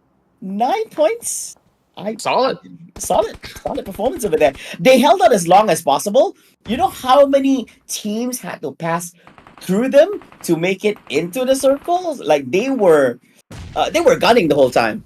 They absolutely were, and on top of that, it was unfortunate for Team Flash, who was looking to pick up those points as well, or try to say the Savior, but that has been slowed away by Morph GPX. Now, nades are being exchanged between VPE as well as Flash. This is a really difficult terrain as we are seeing pretty much creases around these corners. Those nades might actually catch Ravenclaw, but he does manage to survive out of that ordeal. Batman now being brought down low as well. The second nade does connect. Gosu takes him down, and Vampire loses one. Now it's really down to what Flukev can actually do in this matchup. Shots being fired from the side of Paragen, finds another one against FaZe Clan. It's battles all around here in the top 6. FaZe Clan, they are holding on, but Vampire Esports, not too much. Only three members left, actually. But they are pretty much in a pickle with Fluke hiding right behind the tree and a couple of smokes. Team Flash, they're not willing to go in for a full push just yet, so that allows Lamborghini to actually squeeze in from the back, claiming their prior position. Yeah. The thing is, right now at this moment, they can actually go in for the push. I do believe that at this point they are somewhat out of names. They don't want to risk it. I think there is still a few team members coming from Vampire as well. Why the rush when we can just screen them out, especially when you have the vantage point here in the map. Yeah, I think Gosu, those back-to-back nades being thrown, beautifully landed. I think that was the cherry on top of the cake over there. And I think that this is going to be very troublesome. If Vampire actually survived that barrage of nades just a while ago, they would have had a full team member on approaching Flash right now. But numbers, they're just down by one. And sometimes in this situation, even one is a big number, you know? Absolutely. Yeah. And speaking of which, Ventoris is going to be the next one to be taken out there by Vampire Esports. That will be pretty much the end for FaZe Clan, I do believe, which leaves us to the top four right now. 7 points in hand for the side of Vampire Esports, and it has been Shreps that has been on that heavy-duty lifting throughout the course of the battle. They're taking that lower ground, and the rest of these squads are actually playing from the top side. This is definitely going to be difficult, so Xavier, they want to split 50-50. Leave a member behind, and you claim some territory inside the circle, where Nate T has gotten a little bit of a shelter of his own, just right into the shack as he plans to go in for a quick restock, and this will allow him to at least take a great picture of what's really happening around the field as well. So Xavier, they played so well throughout the course of this match, and remember, even last game, Peregrine has brought back those 10 pointers for the team, and they're looking to aim for that consistent run throughout the course of the day. Oh yeah, and this time Peregrine doesn't have to play the same way he did last time. Now he can actually bring in some fire into it together with his teammates. And of course, but too early to call over here. Things are not over yet. We still have 4 teams here. NKT right now only left with only 1 player on their end. Will he be able to just survive as much as possible here, making his way, or to get his team's way, making it to the podium or the top 3? Meanwhile, we also see Vampire. I do believe that they have the most amount of members here compared to what others has to offer. But Nate T all the way down there makes any sudden movements. I do believe that people are able to actually tell. Lamborghini wrapping around on the right side instead and providing a little bit of fire. So they're just hugging on the outside perimeter of their circle, trying to rotate as much as possible. Oh, it's such a difficult stance. Like, oh yeah, very Vampires. They do have that lower ground. It's pretty much in the open for pretty much the late game play. But what's going to happen if you're on the top? Team Flash, they're no furthest away from that circle. They have to deal with NKT. They have to also go for trades against DX if they were to wrap around that north side. So it is possibly one of the toughest decisions for Team Flash to make. It could make or break what's going to be in store for them in a couple of moments' time. So it really depends how do they execute it, and they say, you know what, let's challenge Vampire Esports. Oh yeah, Vampire, they wanna hug and wrap around the right side because they know that they're getting fired a lot on the left side here. They don't know who it's from, but it is actually from Flash based on what we see here at this point. So they want to wrap it out through the right, but waiting for them on that side is going to be 2 of the members from the Xavier. Meanwhile, NKT, Mr. Joe is still up there. Everyone's like all guns out. It's like, hey. They're just waiting for the right moment to strike, and exactly. When it does, it's gonna be pretty hot. Contra, this looks like a 3v1.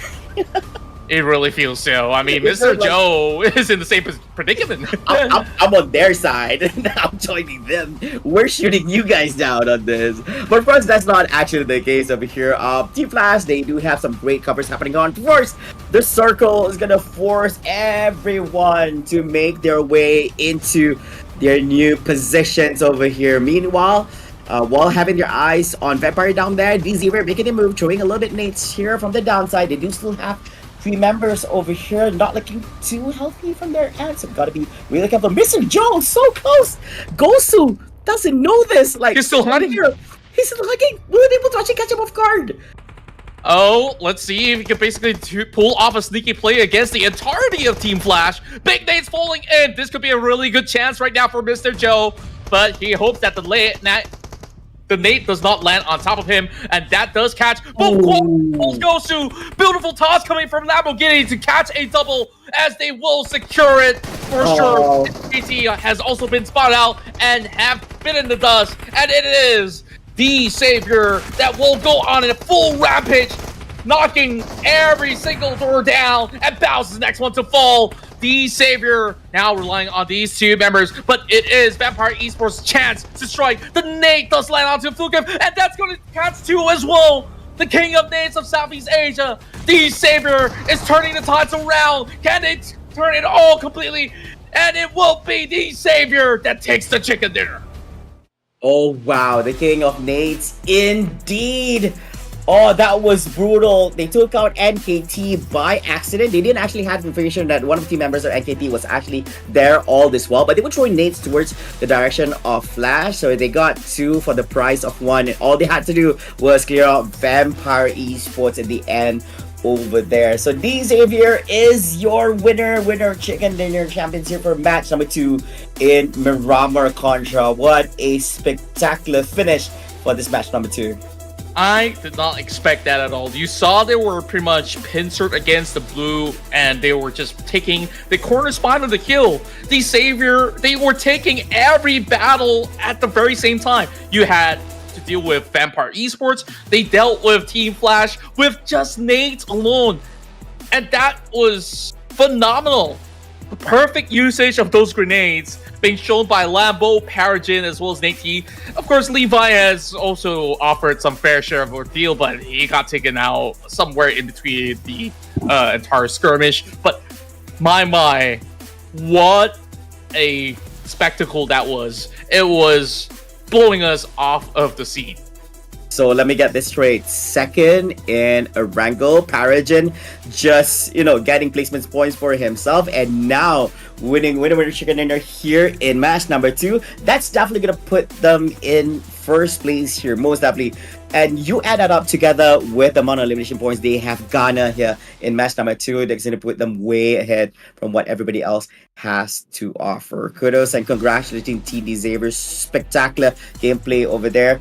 I was surprised that Flash didn't come out well from that particular trade-off. I thought they will end up being in top 2, but Vampire, since the tension shifted from all of these other three other teams, having their guns aimed at them, but at one point they had to face one another before turning on to you. So at the end of the day, Vampire ended up getting second place here, right next to the Xavier. Yeah, the top 4 consisting of majority Southeast Asian teams out there, and the Savior shows us why they've been the boss of Vietnam for a very, very long time. And you also do see Vampire Esports Team Flash to be part of the picture as well. VTR secured plenty of elimination points to be up on the radar, but it's good to actually see Newsy back on the active pool. And once again, the heroic plays coming from Paragon has been pretty much showing us that he is the star of the show. Oh yeah, he definitely steals the show over here in both the match 1 and match number 2. Newsy, we saw some spectacular plays from him. He provided some great supports, having some amazing duo movement together with his teammates, providing cover where needed, and more. Top gameplays been displayed here, coming on from everyone involved. And of course, Contra, we have to say this, we have our MVP from the Xavier, which is none other than Nate. 5 eliminations, 1,000 damage being churned down. If you total it up, that could be 10 individuals with full health, and contribution up to 38%. Yeah, it's just crazy, right, on how they've been able to pull off this heist of a chicken dinner. And there's no grenade party without Nate T, that's for sure. And they've been able to achieve so much when they do have majority of their members surviving to the very end of that round. And now let's take a look at the quick match reports.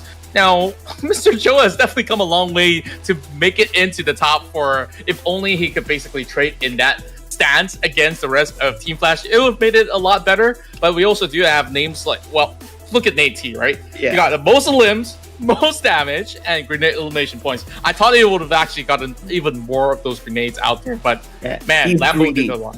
He's greedy. He took 3 out of 5. But Mr. Joe, man, everyone was walking and running. He did a whole marathon here in Miramar.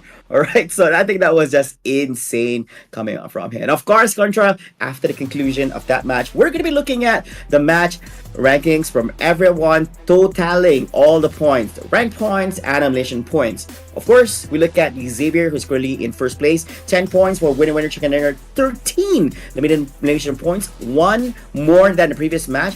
Winner chicken dinner champions, and 23 total points for themselves. Meanwhile, Vampire Esports in second with 6 rank points, 11 elimination points, totaling up to 17. Looking solid over there. Absolutely, and things can only get better from here on for the entirety of the squad. And I forgot to also highlight ASD's very own Meow Meow, which covered added 100 more to what was previously the longest elimination distance. This is 393, and guys got eyes like a hawk that has been able to spot enemies incoming from miles away. Now, of course, we want to have a quick look at the overall rankings. 2 great rounds coming from Xavier with a second place and a chicken dinner finish. We'll put him at the top of the table with 33 points. 23, only 10 points short, will be Alter Ego Aries, now pushed down to the second position. Now with Vampire Esports and Team Flash in the picture as well, moving to third as well as fourth. Whereas some teams may not have actually gotten too much of a good run throughout the course of the second match. We'll see them slide down a little bit more, as this has been quite the showing for the majority of them. And of course, some of these here on the page number 2, not having a good performance so far. Some of them have only played 1 match so far. Meanwhile, for some of them, and I do mean Group A, have already played 2 matches here at the competition. 2 more to go. But of course, they're going to be taking a break and witness Group B and Group C being featured in Match 3 coming up next. And of course, a little bit of opening here for some of these other teams as well. Now, this is going to be page number 3. So for some of these matches, some of them were not able to accumulate some points, like ASI8 Esports and T2K Esports at this current moment, but they've only played 1 match. I do believe there's still room for them to actually get a little bit more here until the conclusion of day number 1. Yeah, still relatively early, as Group C have only played their very first game. Meanwhile, of course, back in the very first round itself in Erangel, certain teams like even RRQ did manage to really have the high impact in terms of their performance. So we'll see once we do pit Team B versus C and see what will they actually have to offer later on, and then later on in the day, we'll go back into A versus C as well. So that was incredible, honestly. Like that finisher, I didn't expect 4 teams to just pretty much conclude the round in almost a blink of an eye on how well Team Xavier has been able to execute that perfect play with those grenades. But I believe that's pretty much sums up what Game 2 was all about. So we'll go on a break and we'll come back with even more action here in the Ruthless Invitational Showdown.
Well, as promised, the breaks will always be short so that we can keep all of you guys entertained here in the Ruthless Invitational Showdown. So 2 matches has passed, and now we're going into round 3. Flavor, I think we've absolutely had a banger of a showing throughout the past 2 maps. Now we're going to have a little shift once again as we will change groups, and they will face off once again in Erangel. But how have you been feeling so far about the past 2 matches? Oh yeah, I think that after witnessing the first 2 matches, some teams were having a very difficult time. Some have already played 2 matches and still not able to actually scavenge a lot of points throughout so far. Of course, we do expect this in a match of PUBG Mobile. There's bound to be a number of teams who will pull through real fast in the early stages, and some of them will fall down a little bit behind at the start. But there's still a lot of rooms to improve, as we're only in day number 1 and we're just approaching our match number 3, which means that we're back again here at Erangel. This time I do believe that we witnessed match A plus B earlier on, and then we watch A plus C. So this time I do believe it should be group B and C here, which means that after this particular match, all teams have played 2 matches each, and we'll see how everyone's standings after the conclusion of this match number 3 and see how well they perform halfway through day number 1. That's right, and now we'll bring back Group B, which has RRQ, DRS, 52, Voing Donkey, as well as some of your favorites coming from South Asia, such as I8, as well as A1 Esports, not forgetting Roy as well as 79. Meanwhile, BTR, they've shown that they are hard hitters. They only need maybe to improve on their positioning points, and they should be good to go. Whereas we have seen quite a whole lot coming from Team Flash as well as FaZe Clan throughout the course of that Miramar run. Now, how will they fare when they move into a round of Erangel? Because this time, with the shift of groups once again, there might just be a little bit of that early game contest between whom we're not too sure. Well, BTR look great, but I'm really thinking perhaps this is time FaZe Clan shows us a little bit more of something. So I'm putting my predictions onto FaZe Clan this time around. Yeah, I'm banking on Bigatron immediately. Actually, I was so worried because you're putting your predictions first. I was like, he's not going to go Bigatron again. I'm going to go Bigatron straight up because I think they did really, really well in match number 2. It was just unfortunate due to the circumstances they had to deal with during that time. They had loads of elimination points due to how, I wouldn't say it's because of them being proactive. I think they're being put in a situation where they had no choice, where shootouts need to happen. But if things were to change, I do believe that if Bigatron plays as well as they did in match number 2, they should be able to actually grab this winner chicken dinner for themselves. And I'm curious. It does seem that production goes with RRQ on this. Yeah, we do have a lot of votes onto the South Asian side for the first couple of games, and now we are starting to also see throughout the course of the battles that the C teams come in a whole lot more prepared, or maybe had a lot more momentum to begin with. But we shall see whether the South Asian side, such as HORAA, to eventually pick up. But HORAA's not going to be in this game because they are in Group A. So of course, fans, you guys will have to, of course, enjoy the round right now until HORAA comes back into the upcoming round. And of course, there's still plenty of fans of all these other teams out there. Now, if there's anyone out there, I'm a fan of DRS. So they are going to be in this matchup, which we will see if they could basically build a good rally of round heading into this matchup. So RQ Ryu, the first game that they played out, they only got singular digit of points. It's not 1 point, but about 5 to 6 points from the last I recall. They definitely would want to tally it a little bit better to clean up some of all these early game encounters. And so long as they don't really bump into y'all too much,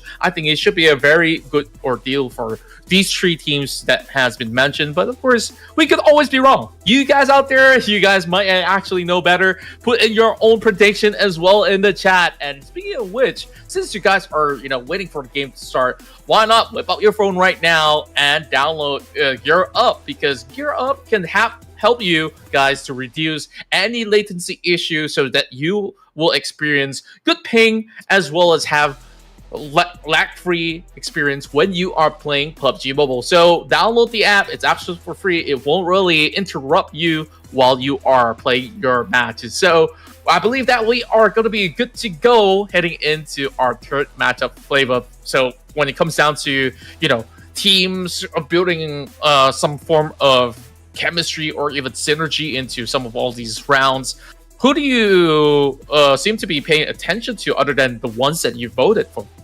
Oh wow, it's a little bit tough one here. I feel that I still want to give a little bit more attention towards I8 over here. There's a good reason why I also predicted them to actually be the winners here for match number 1 was because in previous scrims, in their performances, they've done quite well to a certain level. I do believe that, as much as I hate saying this word, but I don't think they're hot in gears yet at this particular point, and they still have a lot to show as well. There's also by the likes of I really didn't want to go with like Vampire back then. I've already been I've been backing a lot on Vampire performing a lot on all this. I believe they were going to be quite fine. There will be a point where I'm going to go like, yeah, Vampire is going to be backing it, but I do want to put a little bit more trust on some of the underdogs as well, because this is their opportunity for them to go up against some of the best that this particular region has to offer and see how they fare against it, and not just fare well with them, but also show that they are able to actually be part of the best of the best. Yeah, and on top of that, for me, one name that have definitely strike very, very good remarks onto some of the rounds that has been played out. Team Flash, that was spectacular. Like, they managed to make it into that top 4. If only they had a little bit more spacing to dodge some of these grenades, we might actually see even Team Flash take that round. But we saw all the odds were against them because they were from the outside moving in, but they managed to survive. But the moment that they arrived on scene, those bombardments were a little bit more overwhelming. Now that they are playing in Erangel, I think that they fare a better chance into maybe scoring a little bit more of a better run this time around. So if that's going to be a second vote, that's where it goes to from my side, because DX, they're currently not playing this one. I think that falls under the feels bad category for Team Flash, because they thought when they were approaching those final moments in the blue circle, they thought they were playing PUBG Mobile. When going up against Xavier, it's like World of Tanks. It's like grenades. Like, what's the shootout? We want to make sure it's like a fair trade-off between one another, but no, all they saw was grenades, hailing, eruption going on. It's like, how are we gonna march forward when we don't have much to offer here during this trade-off? Yeah, and remember Mr. Joe, I think he was just a casualty. I was rooting for him. I was rooting for him to survive as long as possible, like with hopes that they got traded off, because Flash didn't see him. Flash didn't see him the whole time. I guess I'm guessing that Xavier was just as surprised as everyone was. Like, hey, the nade landed and one guy died. We wouldn't have been targeting him, but yeah, he was just one of the casualties. Yeah, and on top of that as well, there's just so many teams that haven't really gotten the rhythm just yet. But I believe that eventually, throughout the course of the week, we will start to see them getting better ideas. Teams can only improve by basically going back, reviewing perhaps some of all the mistakes that they may have actually committed, or readjust some of their strategies when it comes down to how they make advancements across the map as well. So that's where we will have to basically have a look into how they're going to be able to make certain adjustments, preparing for what's coming up for them in those moments. But speaking of which, there's still a lot on the line for teams that are hoping to really get themselves prepared for future upcoming official tournaments. So this is definitely the best playground for them to show what they've got. Speaking of which, we are getting ourselves ready for match 3, as we apologize for a little bit of wait, but no worries, everything is going according to plan. So in a short moment's time, Flavor, we're bound to see another epic round of PUBG Mobile. Oh, and I do hope so. I want to take your word on that. I do hope this is going to be yet another epic match, not just for me and you, but also for all the viewers out there. Match number 3. Now, this is very important. After the conclusion of this match, all these teams have played a minimum of 2 matches, and we're halfway through the day. And we're making our way here into the map. And of course, I do believe that we're still in the early stages of the competition. All the teams, if not all, most of the teams are still very well determined on how they want to approach all these matches. The the most interesting spot is definitely going to be the final 2 days because some teams get a little bit desperate as they want to crawl their way into top 16, and some of them want to hold their position within top 16. So yeah, but let's go a moment. Yeah, that's when all hell breaks loose, you know. But here we go, Contra. Now this is a little bit different. When we're talking about angles, is only covering more towards the 1/4, I would say 1/2 of the bottom side only, meaning that the further is being kameshki here on the top right side by the likes of Stalba. I do believe some people are more than willing to actually travel all the way there, but of course when you're crossing over Sosnovska military base, I'm curious to see if anyone decides to actually land up here. And it's treacherous, man. No, everyone's like, nope. There's a very high chance that somebody else is going to be there. But yeah, I guess since everyone had the same idea, no one ended up landing in a military base. But Roy is nearby. Yeah, they're just gonna go ahead and book Novo for themselves, which they should. As we have seen all the other teams consider to move right into the mainland. What I do expect to see is going to be contests for vehicles in the very early span of the round. So we might actually see some early casualties, but it remains to be a very centralized circle for what's it's actually worth, right? I was very concerned when I take a look at that flight path and like thinking, what if it's on the island itself? Like, why travel far? Why not everybody hop into the island? But of course, they know a lot better than we do. But look at this, ladies and gents. Everyone's flying into the same building, and it's going to be Sam9 blocking the door, looking for a vehicle, and they are already on katanas. Shots being fired, and Sam9 takes out members of T2K. Just with a snap of their fingers, but there is another 2 members on the other corner still looking for weapons. Things are not looking so hot. I need range weapons. Melee ain't gonna cut it over here. But it does work at certain instances, but I do prefer having a range weapon at this point. Sam9 does have an early lead of here. Can they retain it? They're still trying to scout out the other team members on T2K and do wonder if they have already grabbed themselves a weapon. But I do believe that they've discovered that yet another falls under their hands.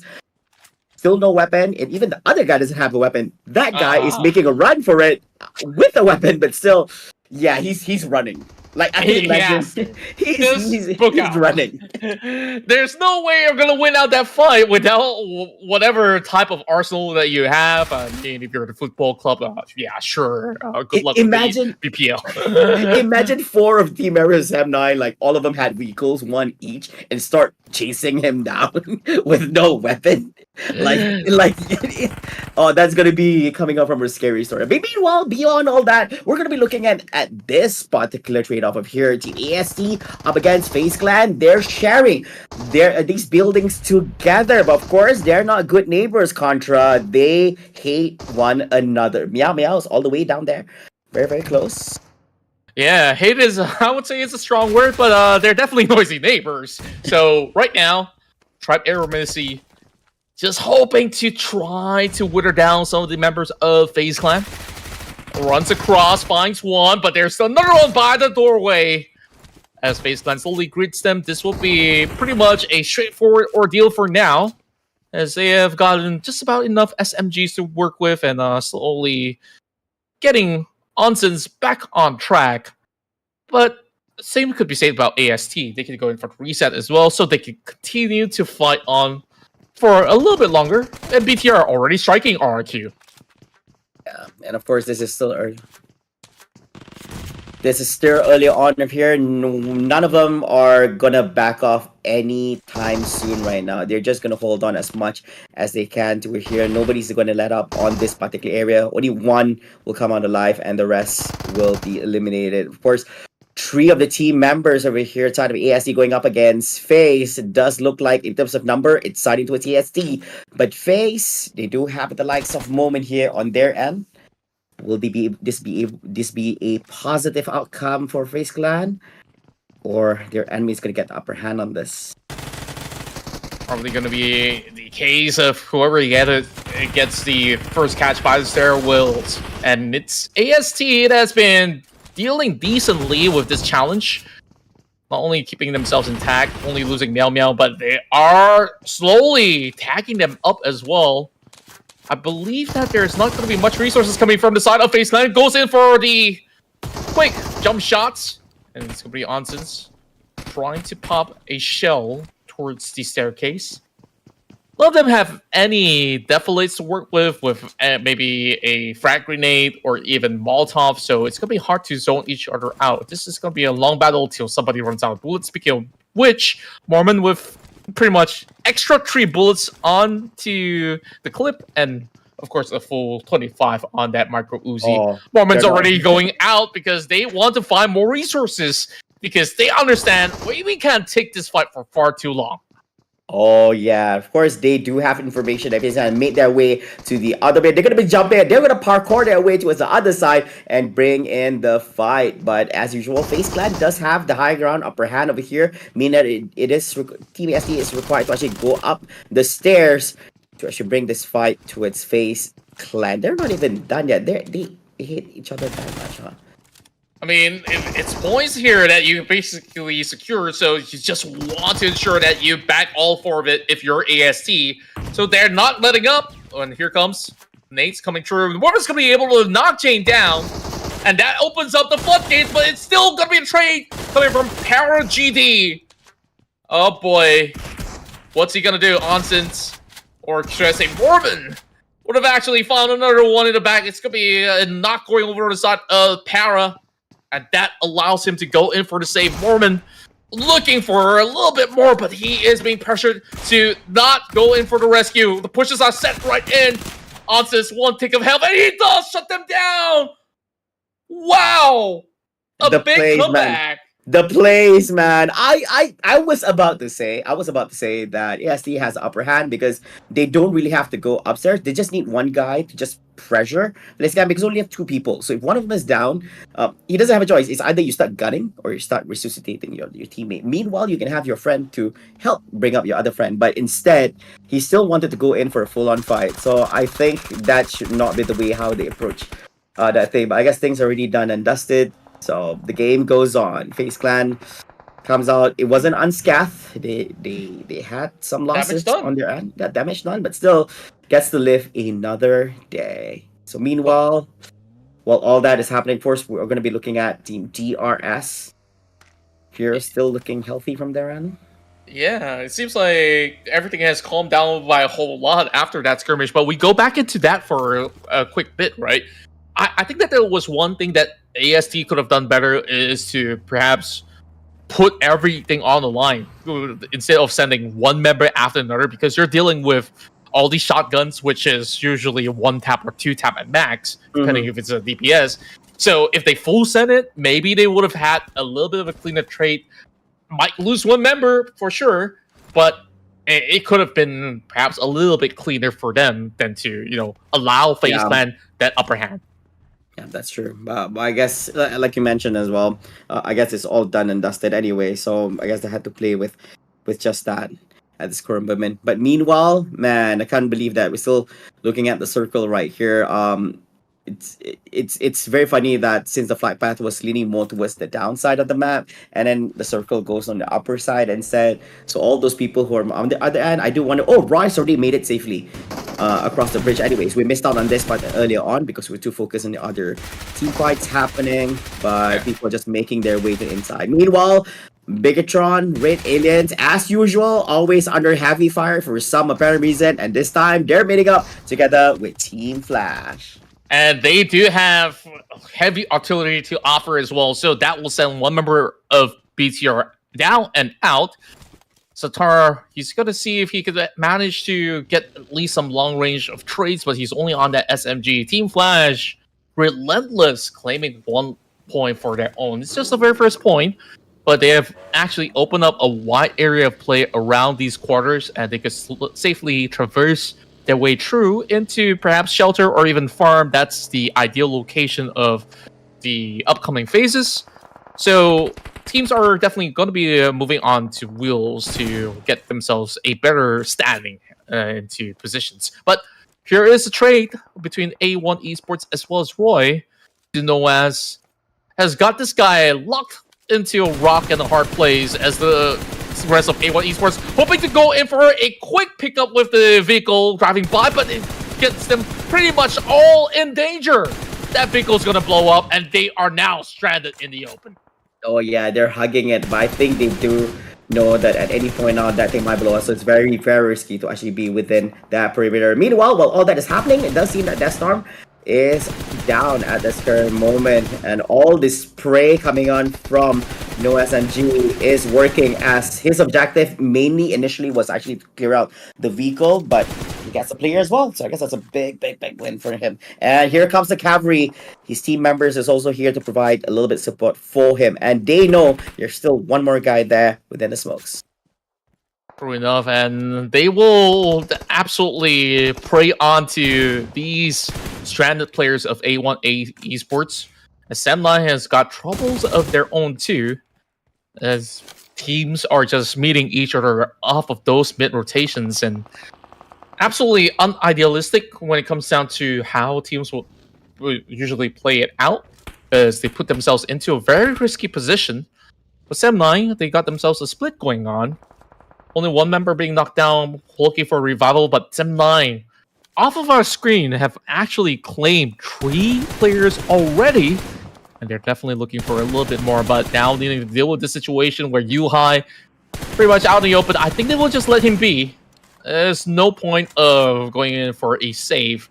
As we take a look at the mini-map, plenty of teams journeying their way from the north side is it's pretty far from where they need to be. I think they'll be alright. I think they'll be able to actually make its way, as the circle is still only at stage 2 at this moment. I think it's still fine. But of course, I do hope that you have some form of healing for yourself before you make your way into the circle. At this point as well, Void Donkey ID here is holding on. He do see some need for speed action happening right in front of his eyes. This reminds me of Star Wars in Tatooine, where you have all the shooters shooting down the racers. Yeah, I love the references, man. I absolutely love it. Yeah, so this is Tatooine here at this current moment. You ain't safe. You thought it was just a race. Yeah, but yeah. Oh man. But Bigatron, as usual, always in the midst of trouble, always in the heat of action here, and I do hope they come out a little bit better compared to how they ended up in the previous match here. And the R3 AI here in the underground segment. Oh, Doxy! He just got greeted with a big nade coming from 9. As he hopes to pry things open under the shelter, he's going to have another nade traded down as well. Lapar ready to take him on the moment he greets the entry point as well. So I feel like this door is cursed. Like, whoever steps within that range of that door, you get wrecked. Right. You are right on that. I think that was very much my fault. You saw Zuxi. He stepped on it. It's like he's gone.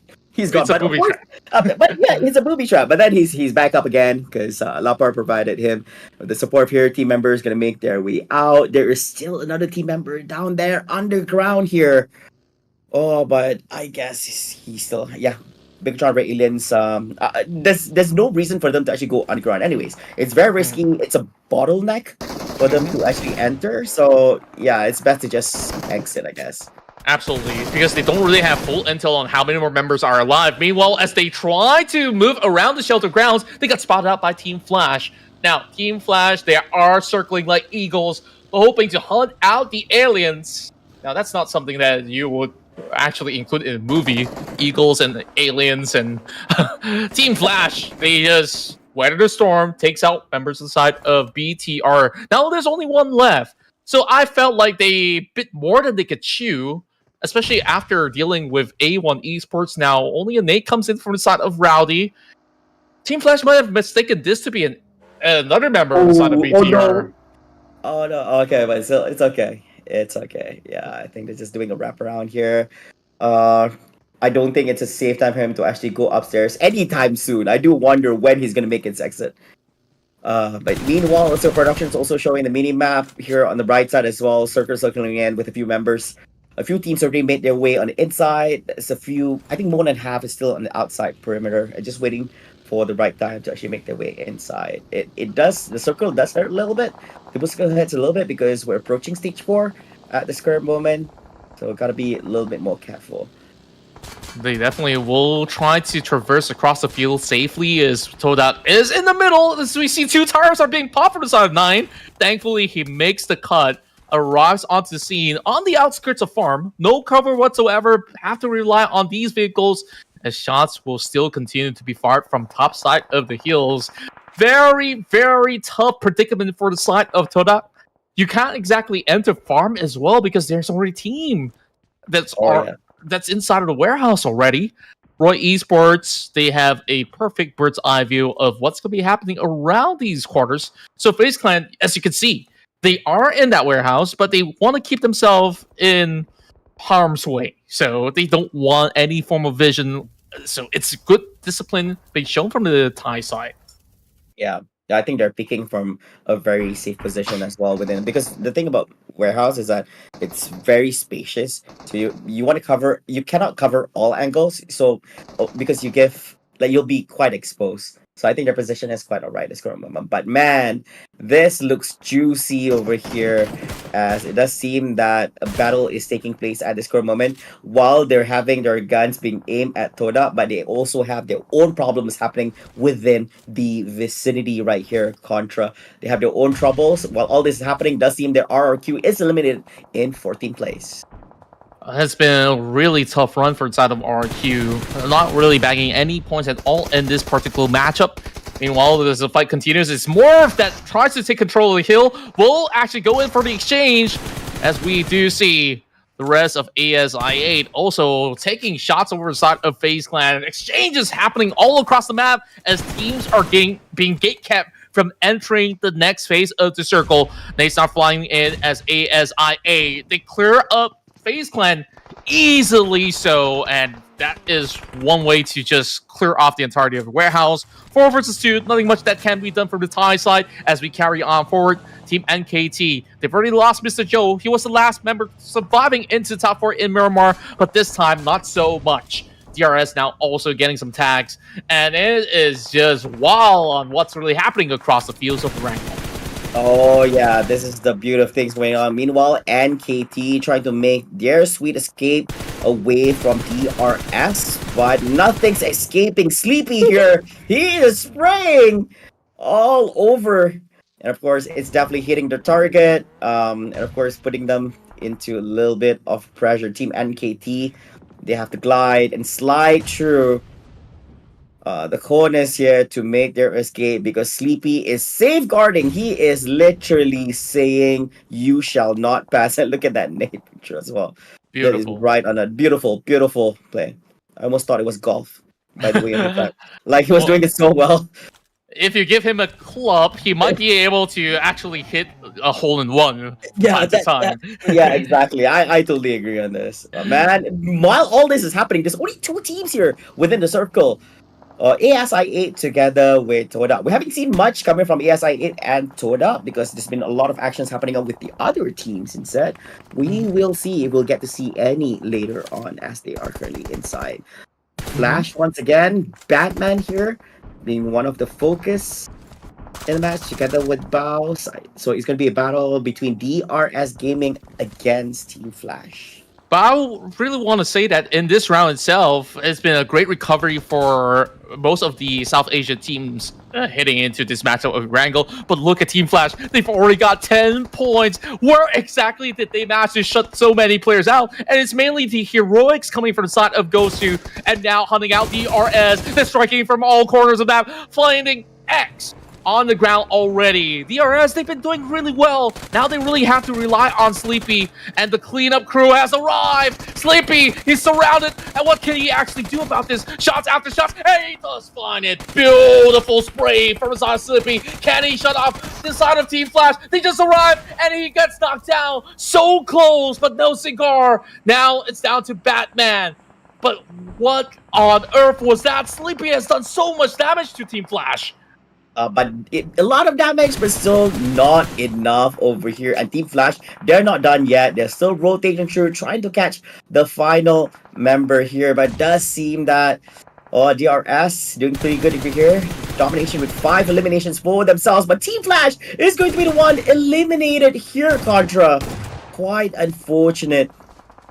Wow, I thought that would have actually been a great run for the side of Team Flash, but they kind of over-exhausted all of their resources. They are full sending it one after another, and now it's really down to Killer YT. He's trying to survive. The blue zone is already taking out his health, and that is going to be DRS bowing out.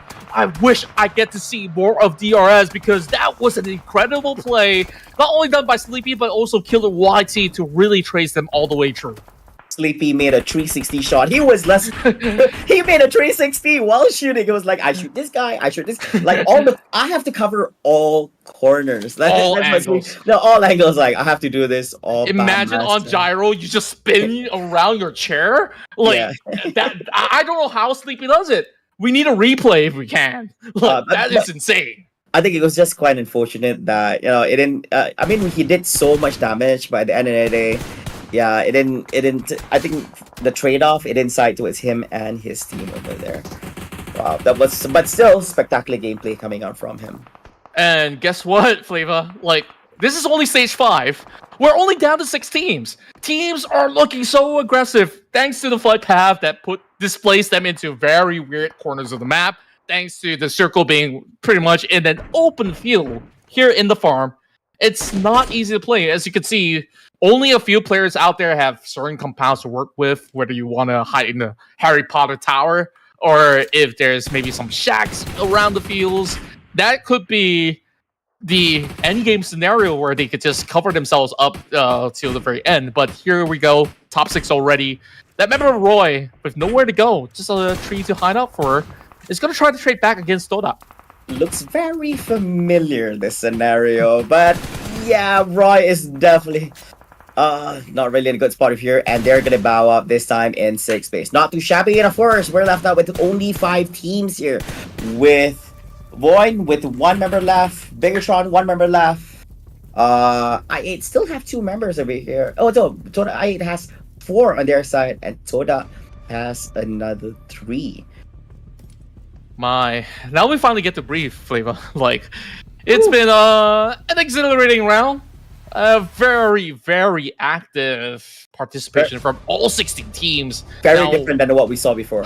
So different. And well, how did Satar get all the way up there? Okay, this is absolutely interesting. I want to see what can he actually get out of this scenario, because majority of these teams, they are pretty much throughout all these compounds by the farm. Those who are not are on the open grounds, which you could get a good view of. Satar managed to spot 1 out, but he's absolutely hesitating. He knows that the moment he shoots a single straight up bullet and not connecting, he will turn attention of multiple teams towards his direction.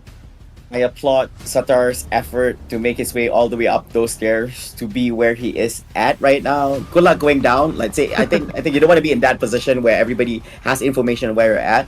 But I think he's, especially when you're literally the only individual here left in Bigatron Red Aliens. So I'm guessing this gameplay, I look forward to see where the next circle is. I'm very sure he's going to be forced to actually get down anyways by jumping over.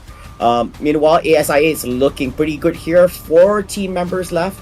Toda also looking not too shabby as well, with 3 on their end over here. So as mentioned before, I don't want to say that sometimes it's just numbers, sometimes it's just quantity, but quality is definitely what we're looking for at this particular match. 9 from Toda here does have his eyes on one of the team members of 52 here. But not enough. I guess doesn't have anyone in range at this particular moment. It's just information.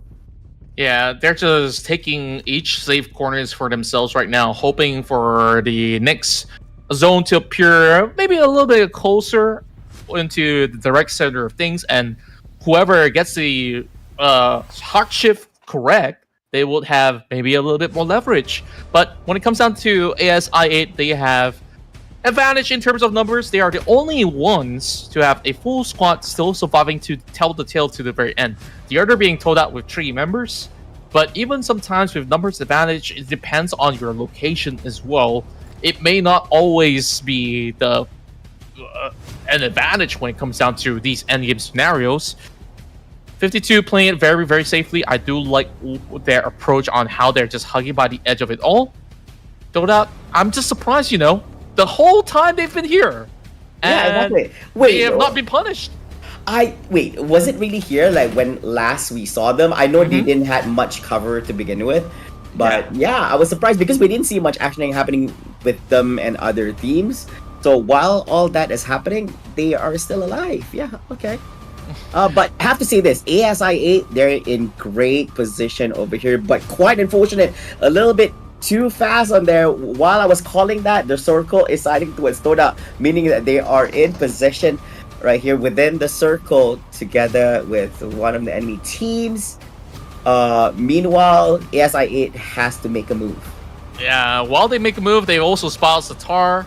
I think Satar has moved or jumped the gun a little bit too quickly on his advancement, right? He was hoping, okay, I don't have the circle with me. It's going to be difficult anyways. So he climbed down.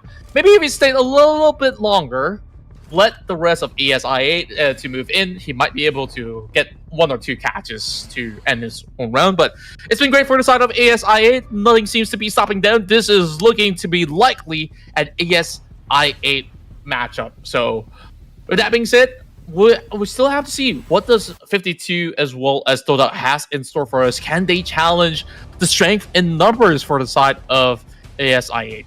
Oh yeah, it's quite unfortunate for them because they had such a good cover with hopes that the circle was side towards their end, which means that these other remaining 2 teams have to make their way towards them. But I guess they're the ones who have to make a move over here. Bad news for everyone is that it's quite an open space. There's not much cover aside from terrain bumps, aside from a little bit of bushes which you can actually see through and shoot through, and probably some vehicles that you brought together with you, and some trees. And even the trees are actually on the outside perimeter and not within the central area of the circle itself. So yeah, this is going to be open area for everyone. Yeah. For a moment, I wanted to say English or Spanish, and whoever moves first. No. We're not getting there. I think whoever shoots first would go out. This is a problem here, right? Like, the moment that you reveal your location, you're going to have 2 teams focusing onto your end. So it is a tough predicament. You can see that they're pretty much very cautious, but Toda understands that their location isn't exactly the best. So they try to spread out a little bit more. Not too sure if that's going to be the best ordeal, but they take what's given, right? Like, they start off with a really tough position, and making it into the top 3 here, Toda really displaying to us that, hey, this team coming out from Malaysia actually has huge potential to offer here to close out the game too. Oh yeah, and I think for Toda, the advantage they have is there's a rock there, so at least they have one good cover for themselves. Other than that, yeah, SI8, the only thing that's providing them a little bit cover is like I said, is the terrain and the vehicles here. Oh, it does seem that there is movement here from Team Toda. You mentioned it, the one who makes the first move, you're gonna give out information on where your position is. The enemy is not gonna forget where you have been, and they're definitely gonna lock their eyes. They're gonna give the attention towards where you're at. Speaking of which, Toda now going toe-to-toe, and it's going to be a 52 that will spot another member of the side of ASI8. This is what we have mentioned that has come into fruition. Now ASI8 will have their numbers brought down to only 2. They're not even going for revivals just yet, as the members are slowly bleeding out. Toda now pretty much clumped up over the north side. Meanwhile, 52 Esports, they get the freeze sprays through the smoke, but not any vision at all to actually get a full catch. They're just hoping to find one, and yes, they do! Voltrux somehow catches them by surprise. And now, what can ASI do to get out of such a sticky situation? Oh man, Too Easy is having the time of his life, just spraying through the Hogwarts Tower over here. He's having a great time over here. He has all the information. What? The enemy couldn't do anything but could not respond because he does have good cover. Now it's going to be a battle between 52 Esports up against Team Toda. It's a 3v2 situation. By the numbers of it, Toda has the upper hand, but 52 has much better positioning, better cover, whereas Toda are the ones who have to come forward and approach it. Look at this cover coming, one on the inside and one on the outside. And it's all down to Too Easy over top of the tower. Can he defend this perfectly? This isn't exactly a tower defense, but it will do. The nades are flying in. Iftar brought down low as well. He's running through and there's only a tick of health left. Iftar, he's trying to zone him by the blue and forces him out, and he will catch the final member out there remaining. Todak secures a chicken dinner for Malaysia. Oh, that was just a single touch. A single touch is all he needed. And of course, but then Todak comes out on top of here with a winner chicken dinner here for match number 3. What a thrilling finals.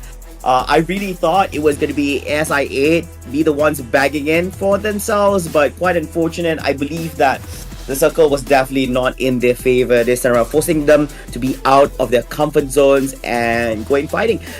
But yeah, Todak, despite being in such a disadvantageous position, let's admit to this, Contra, they were at a huge disadvantage in terms of positioning, but they persevered and survived till the end, and this is what awaits them at the end of the match. Indeed, a big fat chicken dinner for Todak to rejoice and celebrate, as this has been a confident win on how they've approached this. And remember this, they were not in the best of position as they were playing onto the lower end of farm on the outskirts with their vehicles pretty much shattered, only having maybe one to work with. And eventually, when the dust has settled through, they slowly played their way, and when they found that pick off against the side of ASI8, they try to actually suppress the advancement coming from ASI8, and suddenly all the attention was drawn in towards the side of ASI8. It didn't seem like ASI8 have much more options than to defend themselves with the smoke, but through that smoke, I can't believe my eyes that 52 Esports, they sprayed them through and somehow catches majority of them. Oh yeah, I think 52 Esports just had an amazing time to this side, although they didn't end up becoming the winners here for the match. But I think just spraying from the sidelines while SI8 was too busy tending to Toda during those final moments, give a big opportunity for them. I believe that it all boils down to accuracy of your shots, because for Toda, they could have fallen off during the last side. If 52 Esports team members were able to just shoot that final guy down there, they would have backed the win for themselves over here. But yeah, of course, the match has already been concluded. The winners have been bestowed their prizes over here, and match number 3 has concluded. That's halfway through our matches for the day. That's right, 3 more to go, but this has been quite a crazy round. Could you imagine if the Blue Zone wasn't shrinking at that moment? That could have actually been a battle to be won by 2Easy. He's the one really stacking up all the points for the side of 52 Esports with 5 points on the block and a hefty amount of damage to be done.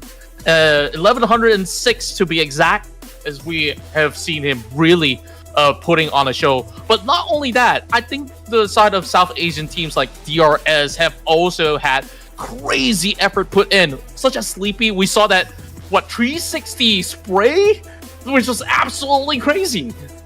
Oh yeah, and I think that they've definitely found their sweet spot here in this match, and this is just gonna we will see whether will this result in a snowball in performance or will just fall off somewhere along the line. And of course, these are some of the top performance we saw in that previous match itself by the likes. Of course, we have to highlight 2Easy. I do believe that most of the points or damage contributed in those stats are from that last encounter that we saw. And of course, our highlight here after conclusion of match number 3 Contra is definitely going to be the match ranking. Toda with the winner chicken dinner, they don't have much elimination points in the bag, but I guess they have to just be happy with what they have right here. 15 points in total, 52x in second place with 6 rank points, 8 elimination points, totaling up to 14 points.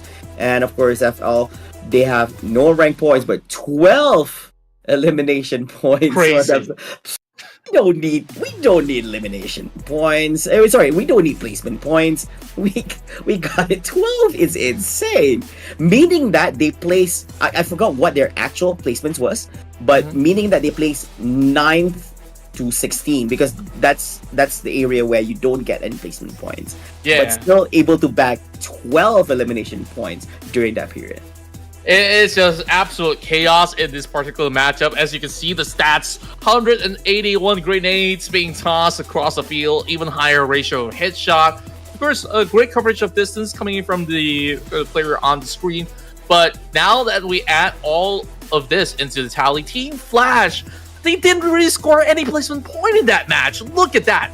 20 elimination points, and they are at number 2. Only 5 placement points. They came here to these lobbies just to destroy them. They're not here for the dinner. They're here to make life miserable. Who needs dinner? We eat lunch only. Like, we don't need all this. But man, they are looking like freaking Terminators here in the competition.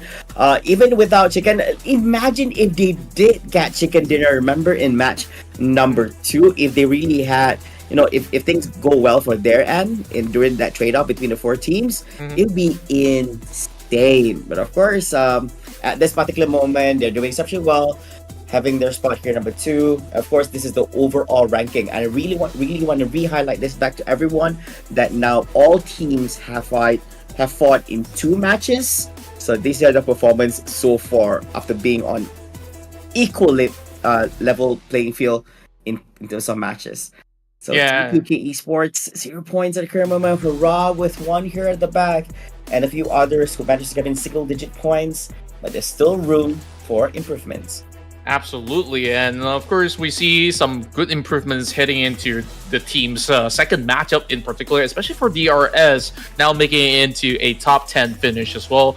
Remember this, guys, there's still plenty of matches to be played throughout the course of the week, so if you feel like maybe your team isn't doing exactly the best, hey, there's always day 2 or else there's day 3 before, of course, they make it in further into qualifying for the finals. And of course, plenty of games to go throughout the course of the week, but we are already getting some great offerings here throughout the course of the battle. So we'll go on a short break, and when we do come back, we still have 3 more maps for us to wrap up our day, so don't go anywhere.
Ladies and gentlemen, welcome back to Ruthless Esports Invitational Showdown, season number 7. You're tuning in to this spectacular live stream, day number 1 of the competition, together with me, Flava, and my good buddy over here, Contra.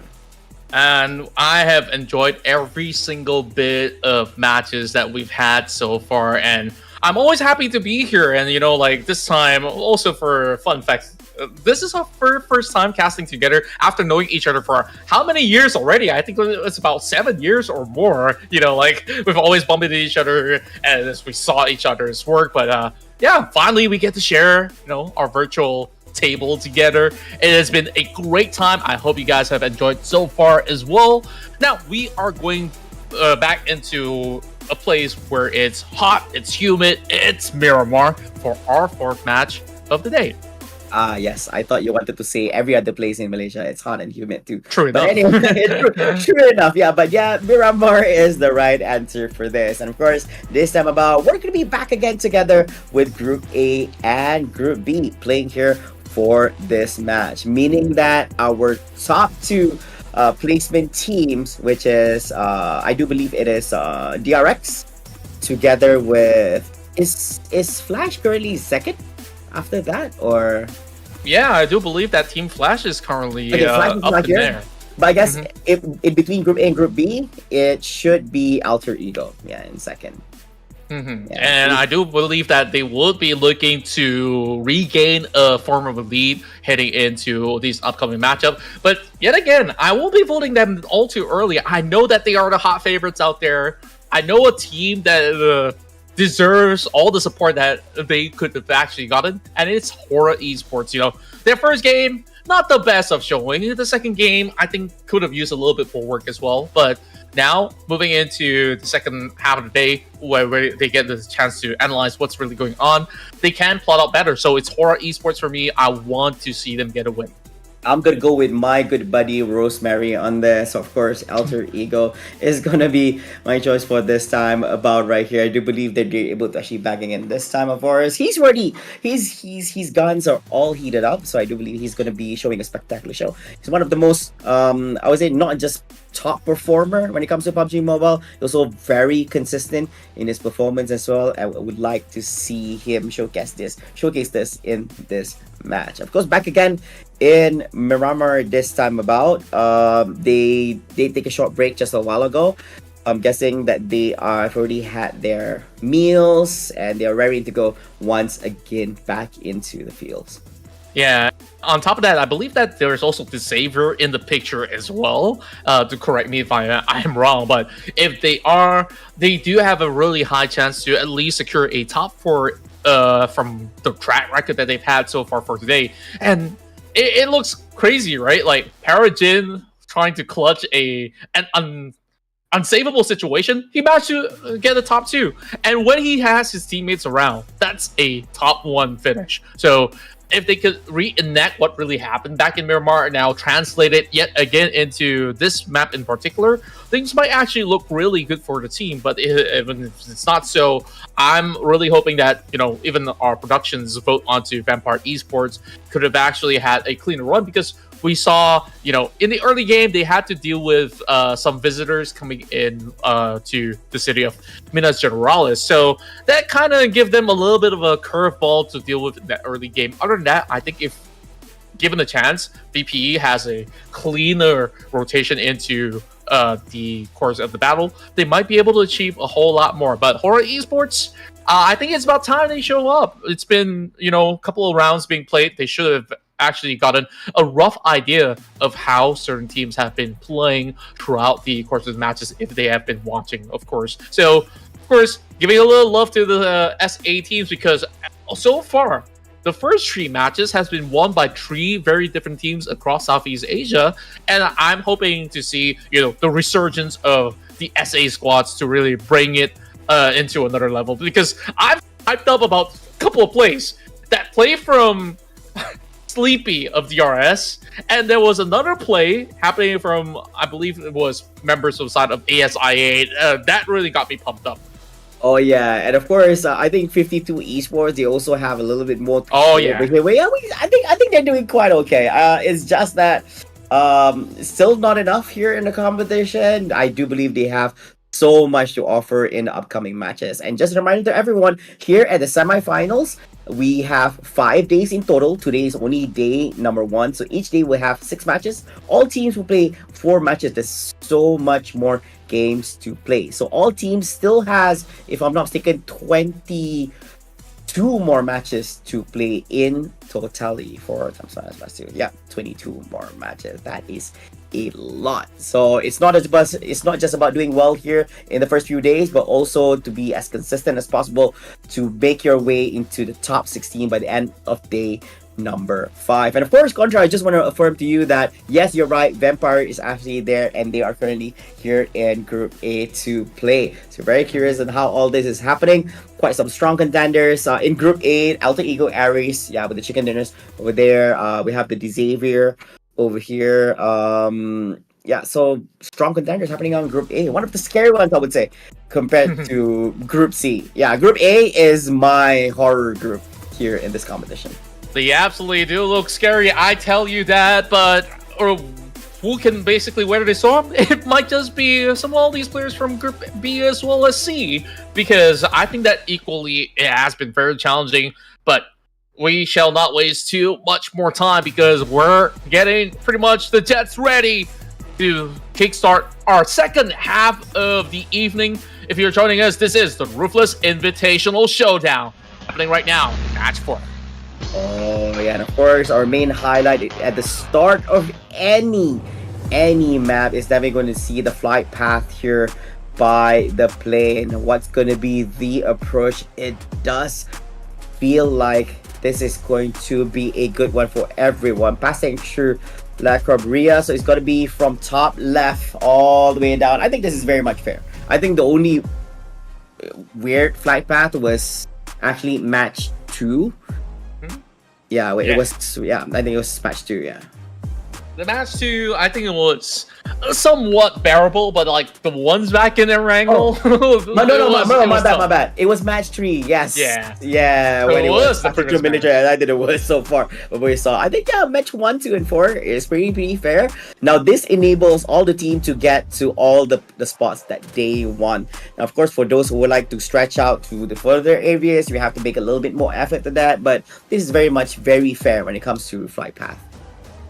It does seem to be a little bit of a challenging trajectory for certain teams that's hoping to play on areas like Valdemar. I do know that certain teams would love to take control of that area of play as well as Jomacera.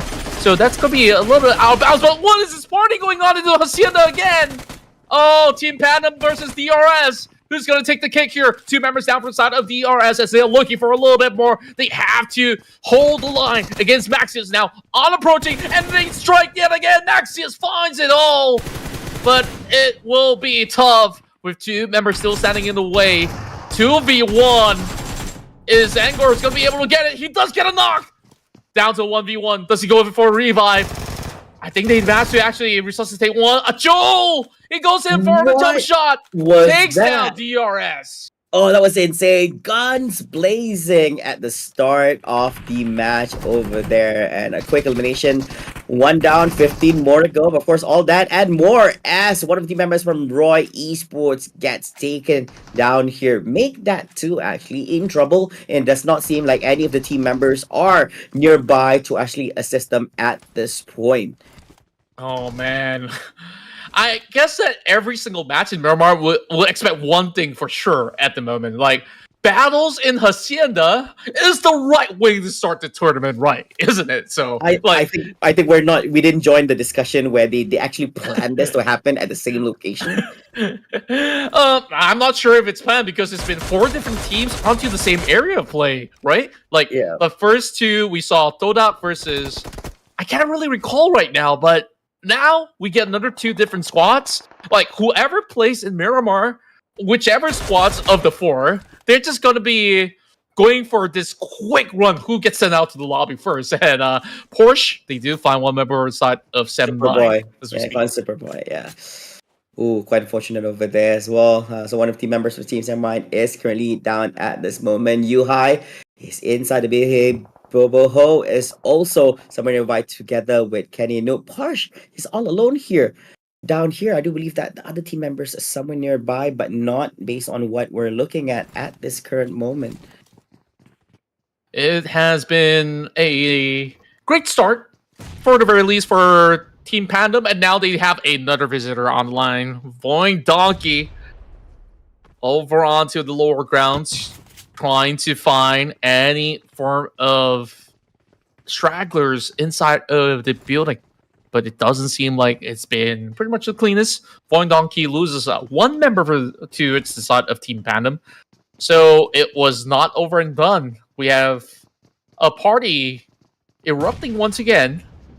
Billbot over on the top end of the roof should have all the sound cue provided towards the side of Voing Donkey as they slowly cut around the corners. Pump shotgun, firing a shell to signal a little bit of warning, but they're just hunting out, hoping to find a little something here. But Dimsy's being absolutely sneaky. Wow, this is insane. I mean, these guys are in buildings while the rest are actually just walking on the rooftops over here. Not sure if they're gonna have the information they need. They do spot out one of them from Pandem, but the spray was not able to connect. I do believe that all of them straight off course at this current moment. Meanwhile, we're also witnessing 52 Esports engagement up against Team Sem9 over here. I think it's Bobo Ho is actually down at this current moment. Kenny with a little bit cover up against Alia 52 Esports. Does seem that he's trying to make a wraparound through the left side. I understand there is actually someone over there. Oh, spam the full clip. Hides behind the door, but gets baited into exposing himself. There is another support player by his side. Wow. Just like that, it's been, what, 4 teams? This is less than, like, 5 minutes to play, and they're just slowly dropping like flies. We've lost Voing Donkey, we now lost M9, and I kind of lost count. I mean, DRS was also one of the list of names that has fallen out of this matchup so early on. Yeah. And I would say that Sem9 has been on the least fortunate of all the teams that have bowed out, because at first they have to deal with Roy, and then now 52 Esports. They have no rest at all from the start of the match. Yeah, exactly. They're truly being grinded from the get-go here. It's quite unfortunate because they did had quite an okay run in the previous matches, but having an early bow out here in this match number 4, that's gonna hurt them a little bit here. Of course, the match continues here. Shout out to the production team because there's so many things going on, so they have to work double time here in ensuring that we get the best experience and watching multiple fights on different locations within our view here for everyone to see. So yeah. Hats off to Prod. You guys are doing phenomenal work. And on top of that, can we just highlight once again how good is Team Pandem? Previously known as Pygmy Esports of Indonesia, right? And Team Pandem picked them up as a reason as they hit into the EWC, and this is a really good reason why, because they know how to take fights so well in close proximity. Now already adding 8 points in Miramar. This is almost unheard of in the early game when you're playing in a pro setting. If you're playing maybe in a normal lobby, yeah, sure, you can hunt out, whatever random stragglers into Hacienda de Poltron, but you're playing pro teams in Hacienda, and they win not 1 but 2 battles, and they are rewarded with a golden Mirado. Oh, come on, Contra. To them, they look at this as training. This is like just another stroll in another scrim. And well, of course, yeah, I think that's a huge early lead for them, but quite unfortunate for them. They have lost 2 of their team members, so they have to play out the remaining of this match with only 2 members at this moment. But still, a great lead with hopes they can actually scavenge more points here, either placement or elimination. Meanwhile, we're also looking at Geek Fam's Damroot. It's been a while since we've seen him be one of the highlights here in the match. So while this is happening, Nate T, PRX, a little bit spraying on his side. Now he got him. Yeah, it's a very beautiful spray. Like, even like he was spraying through the first clip, that last bullet have managed to secure that knock, which makes it a lot more easy for this member of DX to claim that one. This And guy. he's been popping off for the entirety of the day. This guy, yeah, he's all warmed up even before the match even begins. This is definitely something you want in the pro scene here. Yeah, so the circle gets closer and closer as time passes by. HORAA Esports on the outside perimeter, but of course at this stage it's not gonna hurt so much, so this are gonna be fine. And while all that is happening, RRQ, D Xavier, 52 Esports, including Team Secret and Vampire Esports, has slowly made their way towards the inner circle, while other teams are still trying to find ways on making an entry, especially HORAA Esports there, because it does look like they have different rotations happening and they're scattered all over. Yeah, there's just plenty of space for them to convoy throughout, but this is a very familiar ground for majority of these players to play. It's always around that highway in between Monte Nivo, or shall I even say Picado, Power Grid, and over onto the outskirts of Chumacera. So a lot of teams have played around this area before. With them understanding these terrains, you want to claim that high ground terrain. And speaking of which, teams passing by, it's pretty Alter Ego catching a couple of bullets coming from the side of Leo Esports. Haidami, he's been the clutch god, but right now, they gotta dodge some nades, and I spoke too soon. Haidami catches a grenade of himself, brought down on his knees. Boychill already swarming through. Very quick attacks coming from the side of Alter Ego Esports. Oh yeah, but they're not done yet. Over here, it does seem that Boychill has his eye on yet another team members over here. Who's gonna be beating off their draw? It does seem that it's gonna be Leo. Who's Zypher is getting on this one. He gets traded off here in the hands of Octa. I guess it's a one-to-one trade-offs with an opportunity for Alter Ego to actually assist and bring his friend up from being down. It's been a really tough run for the side of Leo. They have not really found their golden moment just yet. It could have actually been a little bit better, but Alter Ego's coordination was a little bit too quick and also hard to respond towards. Speaking of which, 3 members into a shack and you know what's happening here. It will be the complete shutdown of Leo Esports. Oh yeah, calm down. These people are scavengers here at the moment. First, we're looking at Rosemary FPS. One takedown here at this current moment, but he is a force to be con here. Gotta be careful with him. Paragen, we've seen him multiple times here under the banner of D Xavier. Some great times. So far, all of them are great times for him. I think carried his team towards a certain length as well in match number 1. And curious to see what else he has to offer. Meanwhile, Vampire Esports, we've seen some great gameplays happening from them, but there's definitely not much spotlight on them towards the end game. So probably they're able to actually sharpen their fangs, and this might be the game for them this time about. Yeah, but Perhaps so. Yeah.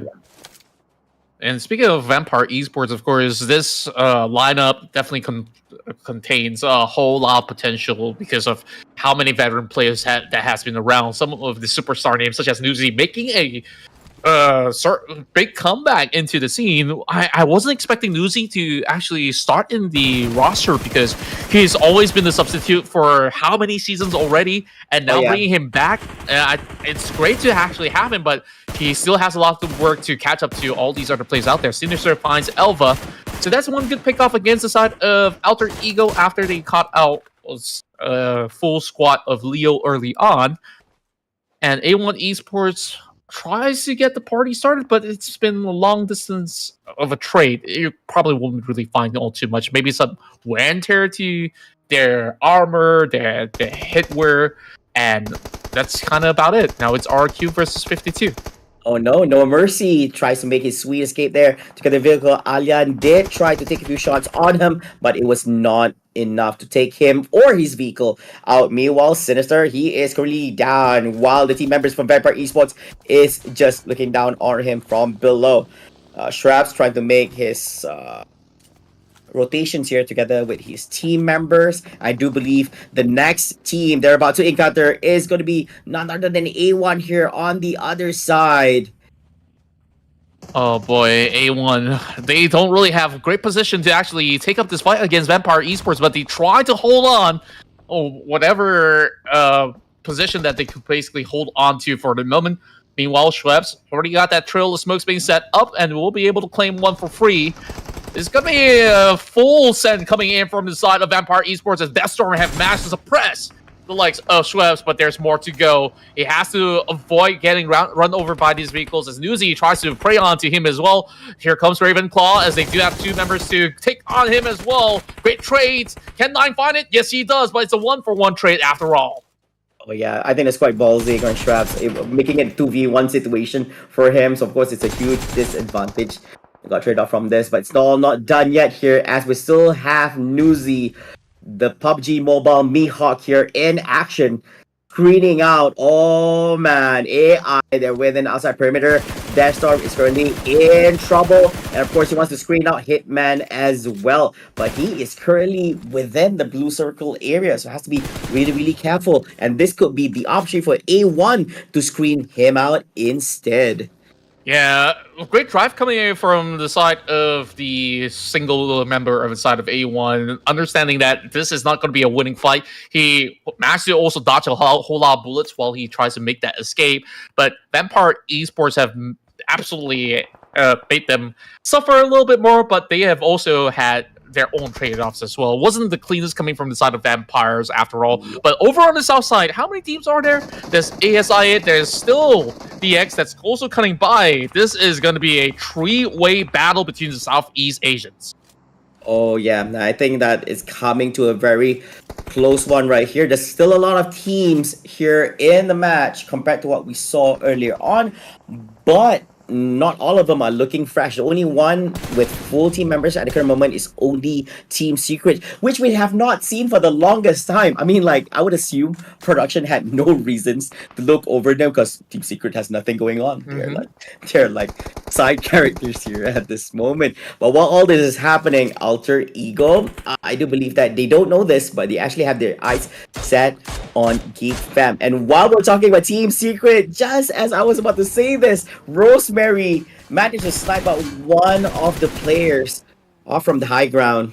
Oh man, like, I guess there's a very good reason why they're not really playing the main character role right now, because you got Rosemary. That is possibly the top, the superstar, right? Like, if there's a movie poster, it's Rosemary's face on the front. Like, and he just basically had that perfect tap towards the side of SOAS. Now, Team Secret's pretty much suppressed, but they will need to deal with this situation as they have that full send going on. Alba risks his life for it to open up a room for Octa, but they managed to put up a perfect defense. Now Rosemary has to run through, and this is where they say, you know what? Step down, Rosemary. I'm taking over the show. Oh yeah, of course this creates a little bit opening with Team Secret, but is it going to be enough? Alter Ego here is I think they had a good run. I feel still okay with 5 limp points right there. Of course, now the show is going to be in Geek Fam up against Team Vampire Esports, and together with Team Secret as well, somewhere in the nearby area. 3 of the team members here on the high ground. While all this is happening, there is Newsy on the side here for Team Vampire, who is aware of what's going on.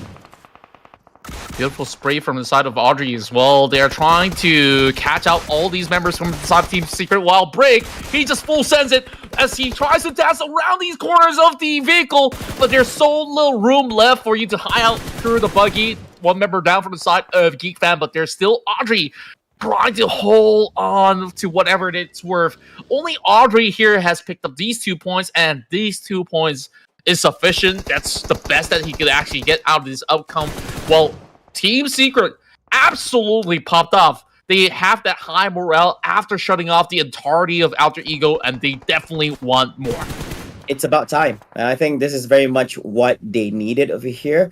Now they do have this info over here as Audrey's over there. As Audrey took he got a little bit naughty. He tried to do a little bit spray and make his way into the blue area. So yeah, now he has to face the music. Gets picked out on the outside perimeter. Yeah, Geek Fam bows out in 10th place. And while all that is happening, A1 also bows out in 9th place. Now we see the update of the zone as well. Pandem closer towards the center, but they don't really have the most members intact. They will be gatekeeping the entry points of Team Secret if they could, or perhaps reposition into an unclaimed compound right below them. Lamborghini will lead the pack into getting into the outskirts of the patrol station, which I do assume it to be.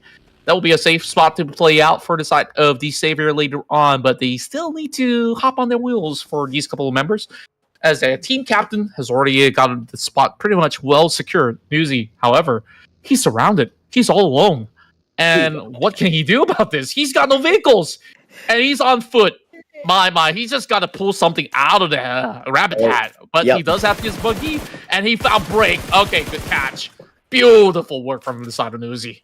To answer your question, what was he gonna do? Is he's gonna sneak his way into the circle? No, he's not. He's gonna run down anyone that he sees over here, starting off with break here. And of course, he's gonna be making his way by foot into the circle. And meanwhile, while all that is happening, we do see some action with ASI Esports, because it'll be IQQ here. He does have information that Team Secret team members are currently here residing in this building. Will he be able to actually take this advantageous position? I believe they're taking two building areas, one on the left side and one on the right side, but still too early to screen them out as the circle has not arrived. Yeah, it was really dangerous as well for IQQ to actually go for that shot, because that was an initiation coming from Newsy to claim that one member of Team Secret. So Newsy can actually hunt out for IQQ at the very same time, but I think it's more important for him to stay afloat, which he is trying to do, bypass whatever bullets send his way.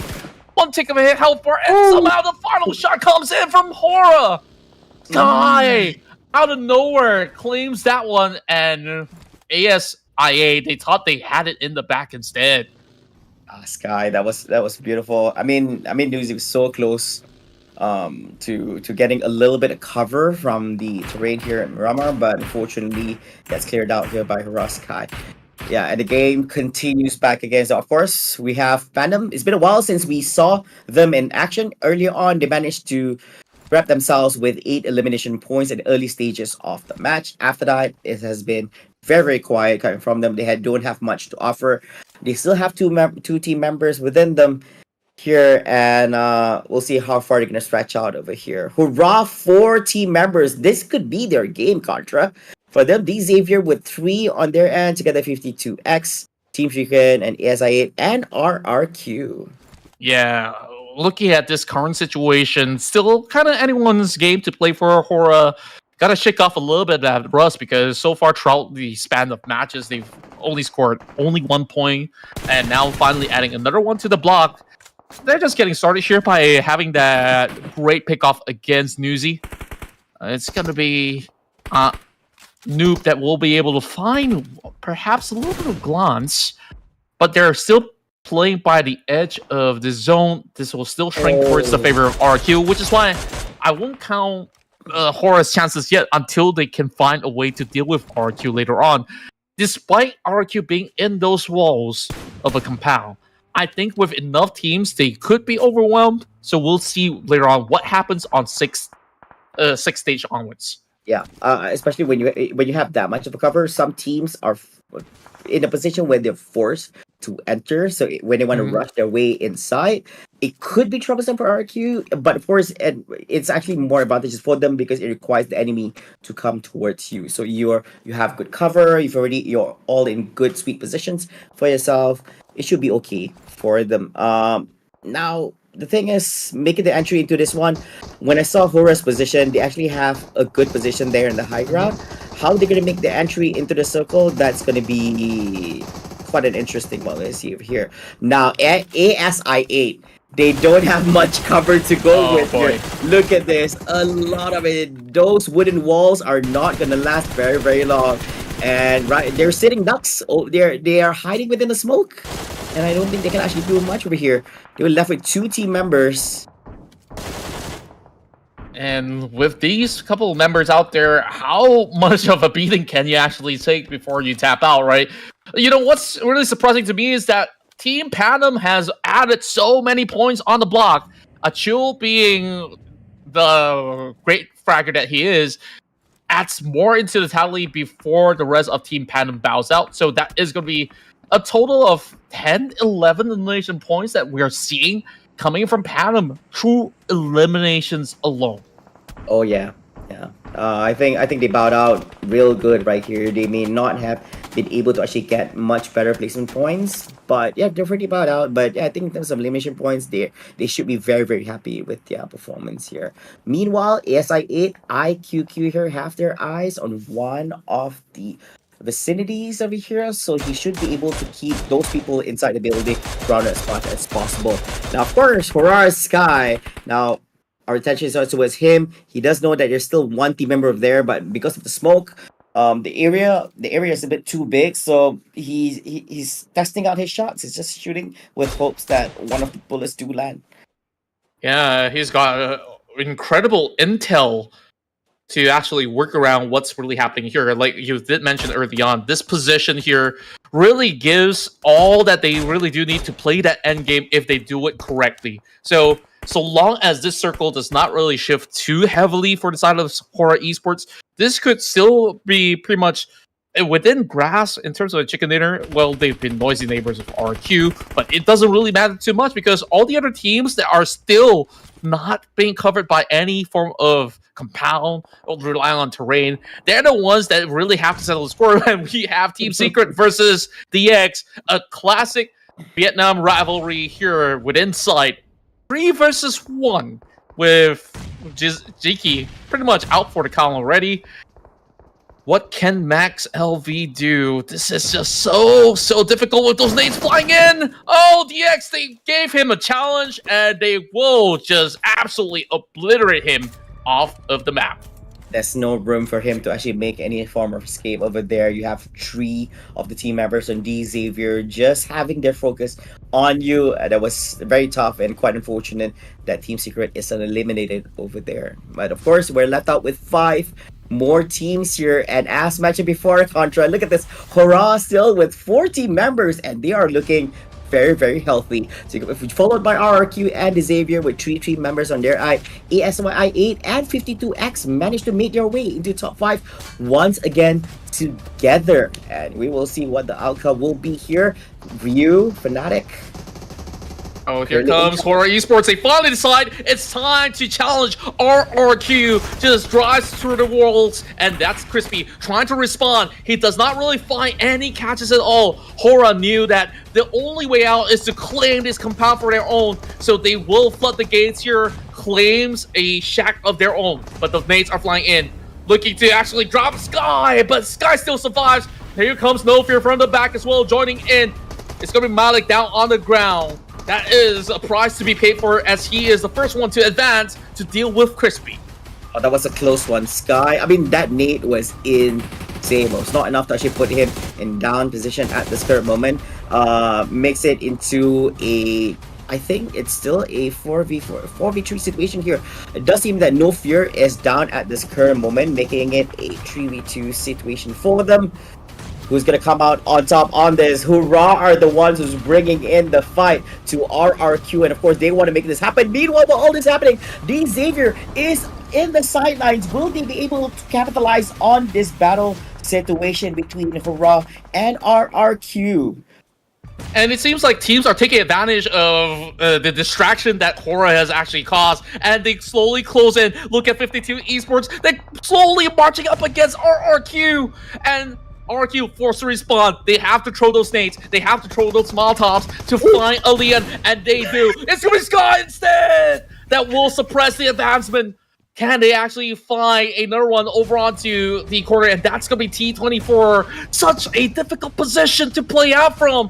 But Sky, he's got those eagle eyes watching from the back, and it is Lambo to answer back as well. Great grenades thrown right in.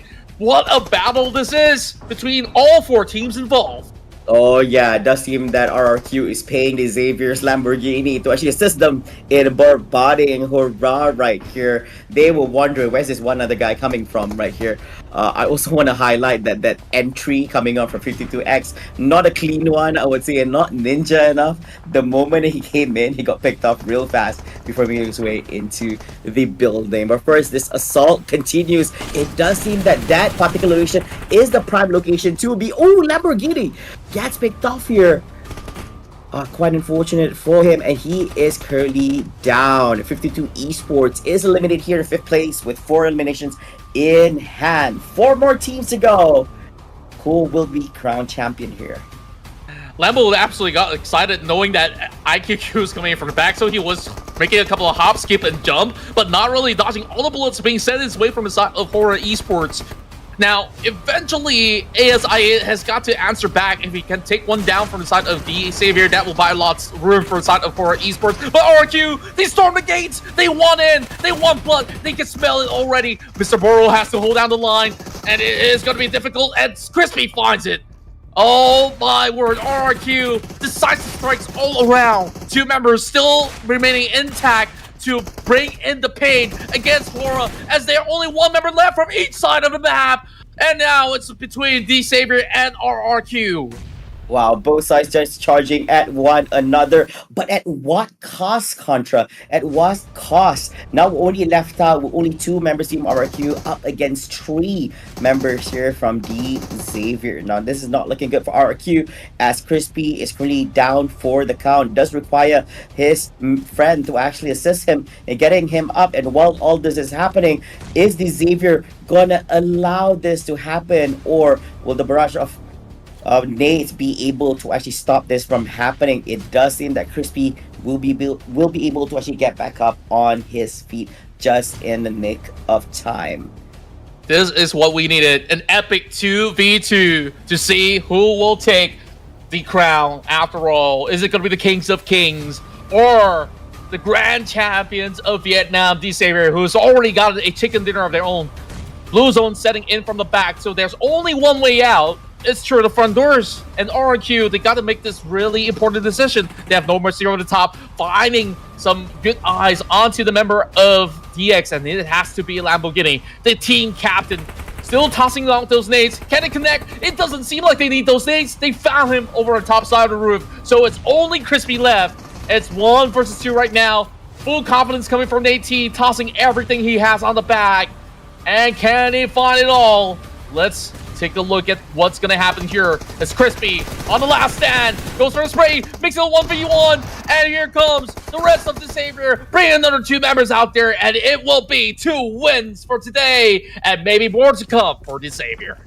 Oh man, what a very, very convincing win over here. Congratulations, the Xavier grabbing themselves their second winner chicken dinner here on day number 1 of the Ruthless Esports Invitational Showdown Season 7. What a way to finish, and the way to finish is by nading your way into victory. I think that was just scary to see. You could see nades flying all over, you know, because you're looking at 3 of the team members just throwing it over. I believe that one of them landed beautifully on the other team member from RQ, and then all they had to do was just clear the final one, charging forward and all this. I do love the trade-off. I do love the passion coming off of HORAA Esports bringing in the fight to RRQ, but unfortunately, they did not win the trade-off. They did manage to clear as much as possible, but because of HORAA's action, they trimmed down the team members from RRQ, making it a better scenario for D Xavier and taking that fight up against RRQ in that final top 2 teams. Yeah, there were very important decisions that have resulted into the outcome of that top 3, right? At first, RQ need to decide whether they can take on a fight against the first or in RQ. And they just had no hesitance in calling for the shots against the side of HORAA Esports. And that also came with a cost as well, because a couple of their members were putting their lives on the line in order to win that trade against HORAA Esports. And by then, the Savior has gotten that full control from the outskirts and have played it clinically with precisions on the nade, with those great shots coming from the side of Lambo. I think it could not get any better than this. So DX, they celebrate their second win here with another chicken dinner, but it wasn't like a high-flying round coming from the side of the Savior. It is a very disciplined Savior that we're looking at here in Miramar. Oh yeah, most definitely. And of course, the thing about the Xavier is that most of the time they approach any kind of tournament, third-party event officials, they made sure that they they retain as much team members as possible until the end, so they actually have a better shot on actually just wrapping things up for the end over here. And we've seen that happening multiple times here up to match number 4 of the day. And there's definitely, I believe that they still have one more match to play. If that is already, they're already in first place anyways. And in addition to this, they're just stretching out the gap in between them and the second, third, fourth, fifth place, all the way up to 24th place. Players who's competing in the place here, and they still have one more to go, which is I believe that they're gonna close the number 1 in a very, very spectacular way.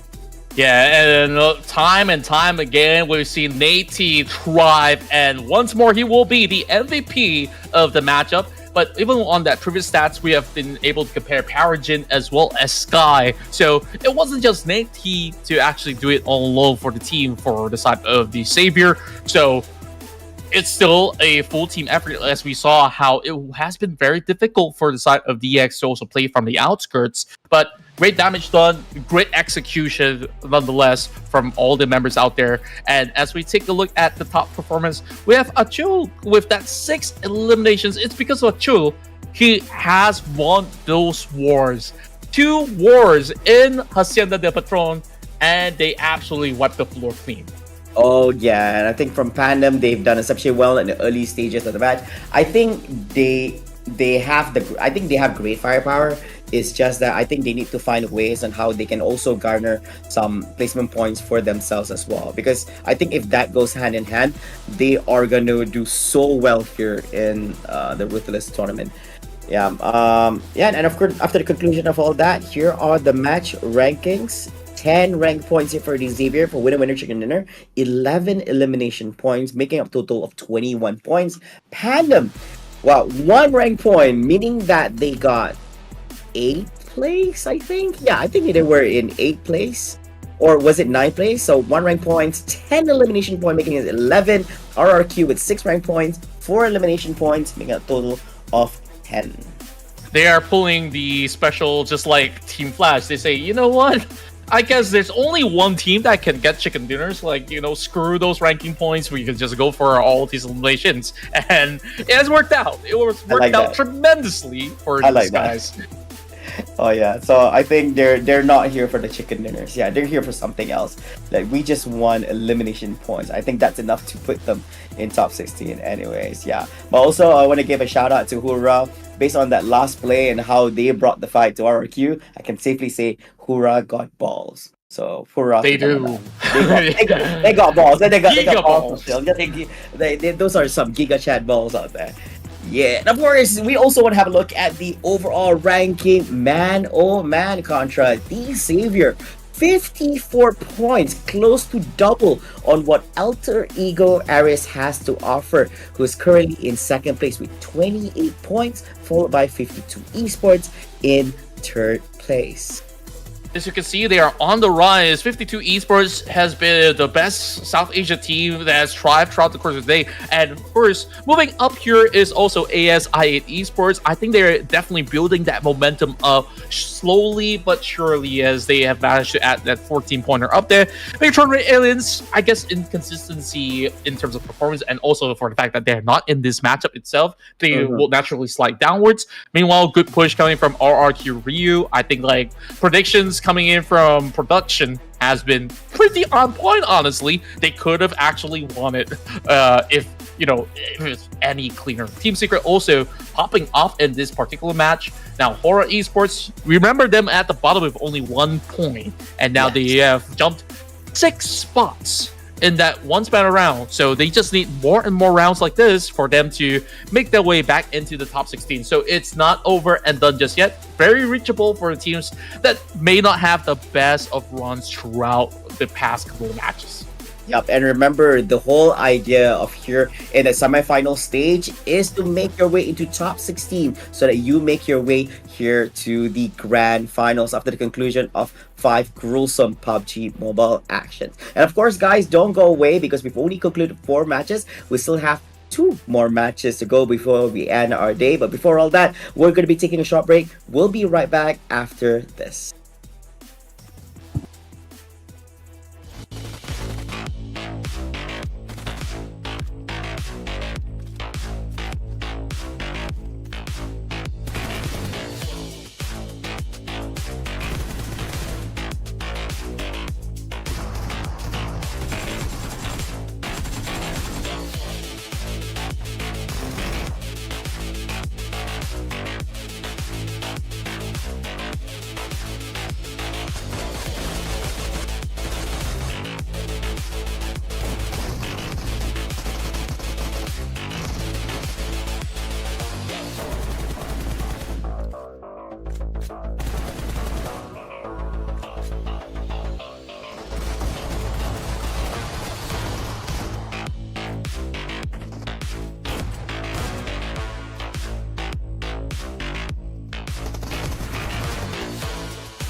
And we're back, folks, into our Ruthless Invitational Showdown. It is our 7th edition, and, you know, it just keeps getting better and better. Shout out to everybody at Ruthless Hype for making sure this is possible to bring all the action of PUBG Mobile to your doorstep, of course. So wherever you guys are watching from, tell us, you know, what was the best moments that you guys have seen throughout the course of day one, and tell us who you are supporting. And also, once again, Flava, before we even start, first shout out to our partners coming from GearUP Booster for a lag-free and smooth experience, and you guys can download that app for free to keep your PUBG Mobile smooth. Now we're getting ourselves ready for match 5. We're moving back into Erangel, baby.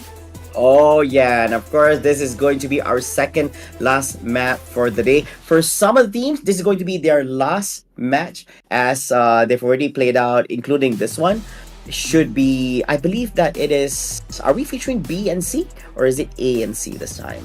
Here you go. The answer is right on the screen. A versus C, as we now bring back teams like Bigatron, Red Aliens, T2K, FaZe Clan, Morph, Team Flash, TDK, AST, and NKT. Now, I think I already got my prediction onto one of these teams here, and I wonder what's yours now. You might want to take a guess.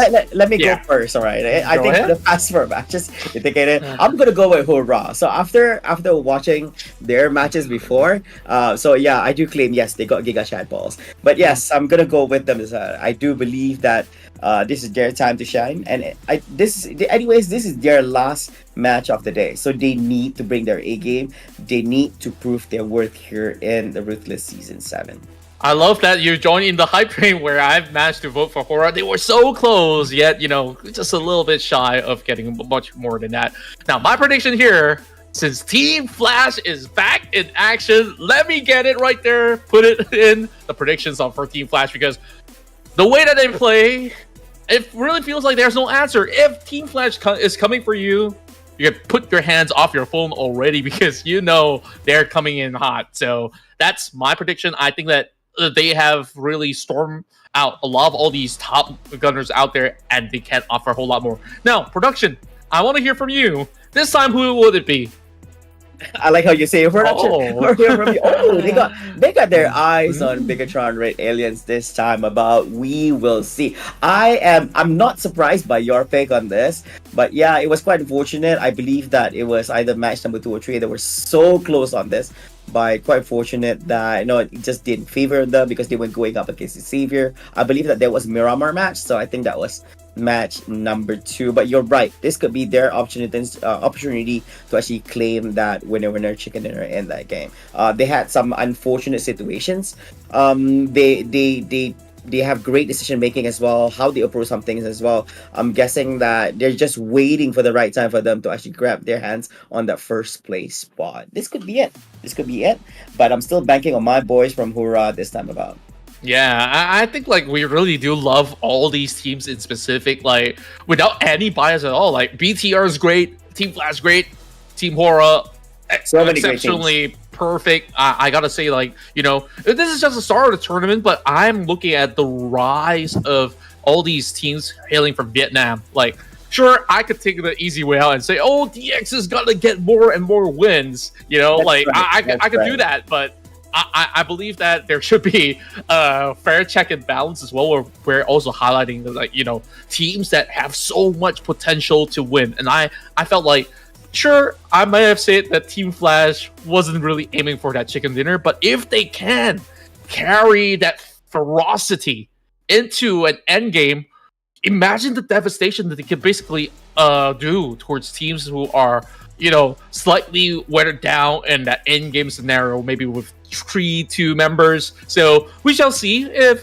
any of our predictions will finally be correct. But of course, I hope you guys have also put in your predictions in the chat as well. Make sure you hit that subscribe button. Flava, this is going to be the final Erangel match of the evening before we go for more tomorrow. Oh yeah, most definitely over here. And of course, as mentioned before, this is going to be the last map and match for all the teams within Group A. Group B and C still have one more match to go is going to be later on. So for those in Group A, you want to secure as much points as possible before by this point, because the other teams do still have another map to play on right here. So here we go, baby. Erangel match number 5, and this one is going through the hospital with GearUP on the other side, meaning that it is traversing from the west to the east here. Now this is going to be a really clean chop. Yeah, it's going to be not so clean, but still clean, west to east. It's all right. Fairly acceptable, right? Like maybe certain teams like Roy or Team Pandem who loves to move into the island might have a little bit of struggle getting there, but hey, you could just take some vehicles and just traverse your way into the island. But I think this is very fair. A lot of Thai teams, they love to take South George, North George, so perhaps that's some of the places that they would like to camp out on. But we're always looking at an early drop coming from Alter Ego, as they're hoping to claim parts of GearUP for their own. Vampire Esports, they will claim the wide territory of Gatka for themselves. So it definitely looks very interesting as to how things are going to be looking like towards the far end, because the last time we checked in, Yasnaya had a little bit of action. I believe HORAA Esports had that early altercation before, that explains their struggle in that first game of the day, which they didn't manage to score that many points. This time, they will be accompanied by some players coming in from what I do believe to be Team Secret. And here we go. And it's an island circle! Oh boy, we're in retreat. This is the exact... Okay, it's not the exact. I was about to say that it is the exact opposite of the one we saw earlier on, where, where it was traversing from east to west on the bottom side of the map. But this time, it was clean. Everybody's on the mainland, and... Yep, Contra, it's not exactly what you wanted, but it's somewhat around the area of, yeah, this is where psychology works in PUBG Mobile. No, everyone needs to get on the island. Now, how does it feel to... I think there was one team on the bottom side going towards the military. I think they should be very, very happy with where they're at. They should be very, very satisfied with whatever the outcome would be, because... it could be a guaranteed top 5 if they play their cards correctly. Finds that first pickup against Dimsy. Now, that is a top fragger coming out of Team Panda that they're also looking to crash towards. Oh, here we go. Isaac just went in without any hesitance. And just like that, Team Panda that has been doing so well throughout today, they're eliminated. Wait, which bridge was that? Was that the one near military base? Whether if it's going to be the GearUP bridge, whichever bridge it is, I'm just shocked because there's more action. And here you go. HORAA Esports, like you predicted, have found the rhythm, and they got 4 points as well. And here comes FaZe Clan. There's just so many fights going on. Well. Guess Flash is out of action here at this point already. But we're not done yet, ladies and gents, over here, as we do have FaZe Clan holding on the inside. Clears out one of the member from AST. There's a few more on the other side. Parkour in the way to his side. It's a 1v3 situation. Nothing is phasing this guy from FaZe Clan. Meanwhile, Mormon providing a little support here from the top side on the stairs. Spraying through, gets yet another. FaZe Clan is on fire. He called it out a little bit too soon here. Yeah, Mela gets caught from the outskirts of the doors. Boychill has managed to find that opening pick. So it's not just 2 teams here. I believe that Alter Ego, they're just waiting for the right moment to strike from the outskirts. As you can see from the mini-map, they are the ones in gray. Hazel now joins into the fray with the rest of Morph GPX, as it's going to be an Indonesian affair. That member of BTR now taken down. There's just so many casualties. Is this that late part of the day where they just feel like, oh, we're just going to hit the pedal to the metal and, I don't care what happens here, but we're going in for blood. And it is. Because our Red Aliens, they're sent out the first one to go.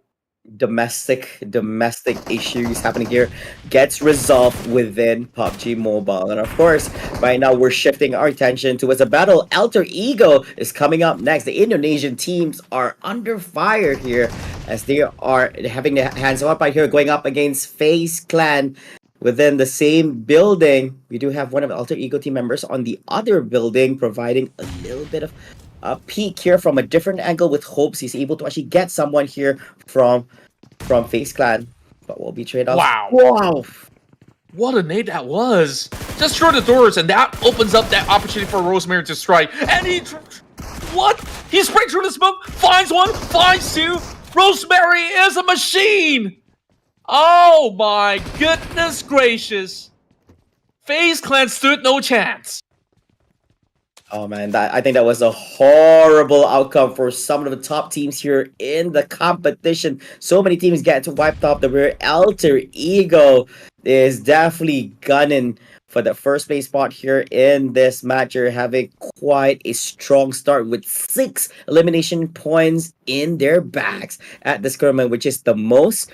Geek with 4 in their hands, HORAA with 4, Morph with 4 as well for themselves. Insane actions happening here, Contra. What is going on? Is this final day? Or is this the final? It's only day 1 final match. Sorry, second last match. But looks as if it's the final day of the competition. Oh, yeah, it really feels to be the case right now. Toda was lucky enough to just drive away from harm's way. Joker almost landing a couple of shots coming from his DMR, but other than that, I think the coast is clear for the Malaysian team as they try to play into the islands, but 2 more members of Toda is still stranded by the bridge with no vehicles intact. Are they gonna take a swim? What are the options here, honestly? Oh, he spots out Joe. This is huge. This is actually really huge, but he also gets spotted out too.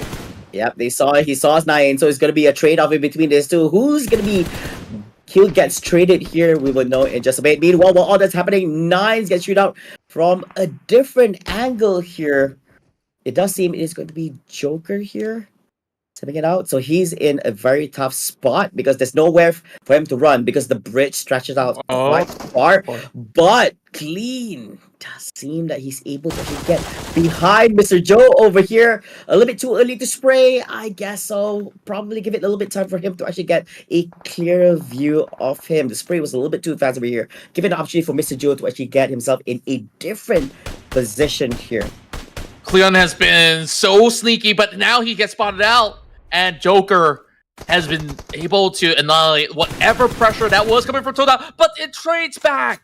9 clinical shots to deter any more of that pepper spray, and Mr. Joe, he's kind of stranded. I mean, now there's nobody looking on the 9.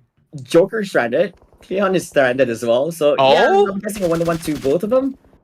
Wow. Oh, triple F. They got him. Got it. Good view of 9, and 9's gonna be gone. Wow. That was a clinical fight. I mean, both sides showing every tactics available in this matchup. 9 was so crucial in terms of his idea of drawing all the attention to himself by the underbridge, right? And then you have Cleon going for a flank. It was just unfortunate that Cleon did not manage to land those clean hits. If he does, it could have been pretty much over and done for.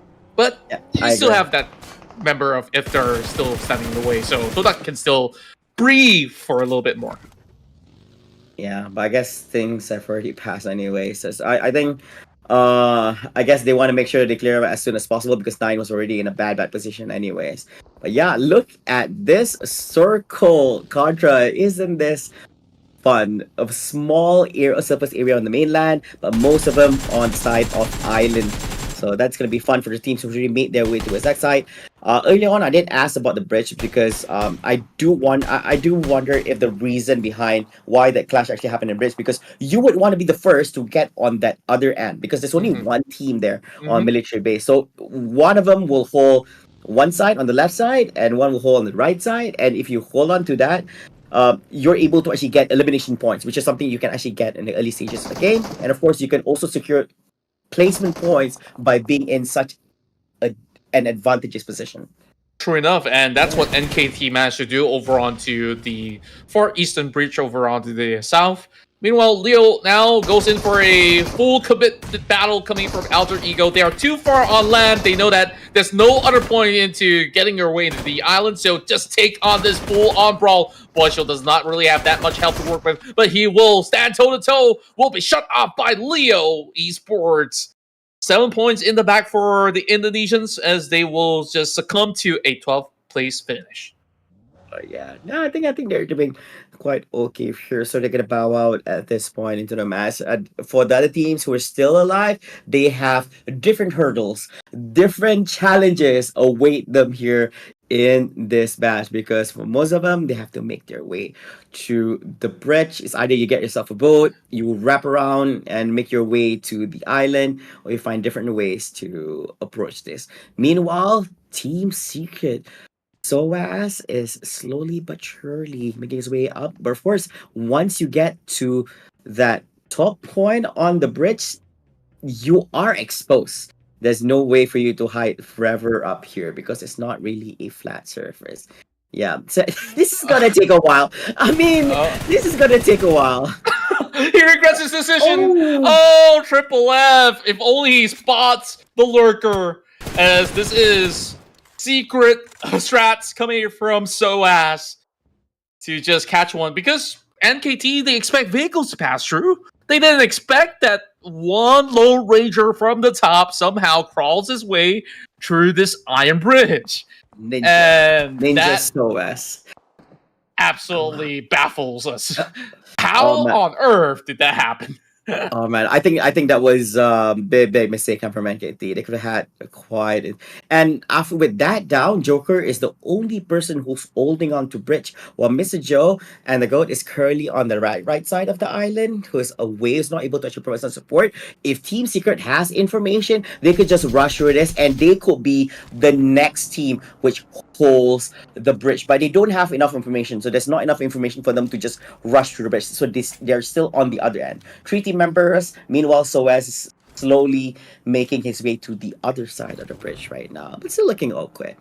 Yeah, things are looking pretty decent for most part. And you know what would be really funny? If that circle closes even deeper into the bridge, then Team Secret could just camp over on the top. Wait for teams to actually come over. Well, of course, they will be put into a very risky position, but it's something that is very playable at the moment. They are not forced to move into the island, so that is a good news for Team Secret at the moment. Meanwhile, T2K is still struggling to make ends meet. Whatever that they could scavenge out in the open, they will try to bring those resources into the zone if they could. You know, Esports now take the other side of the bridge over onto the far west, also tanking some damage, but they're willing to at least take some time, perhaps look for some items if they may. They're hiding out here. I'm not too sure what exactly is their grand scheme of things that they are plotting out, but for sure, the Savior is also waiting on the other edge of it. Yeah, and of course, T2K over here, they're all hurting. The only thing that's scavenging over here are all medkits. Like, I need bandages. I need medkits. I need to survive here in this damn blue circle. Meanwhile, all things are not rainbows and butterflies for all the teams, as we do see Team T2K up against Team Morph over here. Some silencer here on Hazel, making swift work and clearing one of the team members from T2K. 1 down, 3 more to go. The Battle of Nades is here. Now, of course, Rots, he's still not off yet. He is still there in the game. Hazel is down. Wow. So right now, Morph with 2 team members left out here is still on 2 feet. Turulov making his way into the building, possibly trying to find a different. They have to make it quick. Like, their health bars are slowly melting. They got to strike. So I'm not sure. Maybe they might even crash out to the blue zone itself, because stage 3, it's still tankable. Stage 4 is going to hurt a whole lot more. Yeah, stage 3 is already this painful, so now they're wrapping themselves up while committing to this team fight. The idea is, well, they don't have a choice. They have to fight. They have to fight. True Love got one. Amazing Shotgun does, and Morph is going to be the ones eliminated here, creating a little bit of breathing here for T2K to reset with hopes they have enough medkits on their end to survive through the blue zone and make their way to the circle. We will see. Let's see over here. This is the circle. Yup. So it touches a little bit on the other side. So Team Secret is still okay. What are the chances that circle goes into their side? And nope, it's not. So it's going down. Team Secret has no choice. They have to cross the bridge. Now, no fear on that other end together. Yeah, so HORAA, they're in trouble. Now, Team Secret, I do believe they're going to hold their point here at the end of the bridge. HORAA has to go through that. Yeah, basically, it's basically taxes. Well, I don't know how heavy is the tax if that's going to be the case. But you can't pay by money. You can't pay with you pay with health bars.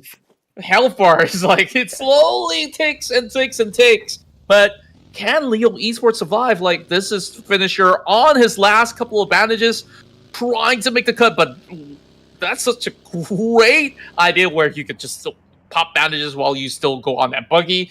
Now, Team Secret, they're just chilling. They say, you know what, since the bridge is still part of the circumference of the circle, we take our sweet time. They can go on land, as a matter of fact, but they know there's a lot to hunt out for. There are still teams out there that they can actually play up against. They're actually going the opposite side of the direction, trying to look for a little something more as there are teams on the approach, as they saw the clouds of smoke out there being popped. So I saw them. And they have information. Yep, we do have a few stranders on that answers. Yeah, so SOAS, I don't think HORAA has information on who's up here, and SOAS can see everyone. Now, this is not going to look good for HORAA. Now, can they come out unscathed from this? He's just looking for the right moment to strike. No Fear is the unsuspecting victim as he have relayed that intel back towards his team as well. He can go for Mr. Bro as well. And this whole bridge lockout is going to be looking to be very interesting as the Vietnamese squad is hoping to negate any advancement coming from the side of HORAA. So how could HORAA cross over this? SOAS is just going to wait. He's going to wait until he's behind every single team member from HORAA before he starts shooting. It's either that or if HORAA starts to shoot out at SOAS, then SOAS doesn't have to do it and he has to respond back right here. So best case scenario, SOAS goes behind and shoot everyone.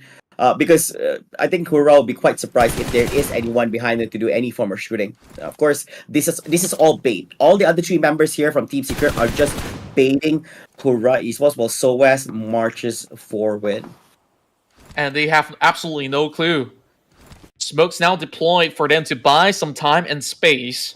Jiki trying to get underneath them. They get the spot onto their target, but it's got to be precise. It's got to hit the metal railings instead.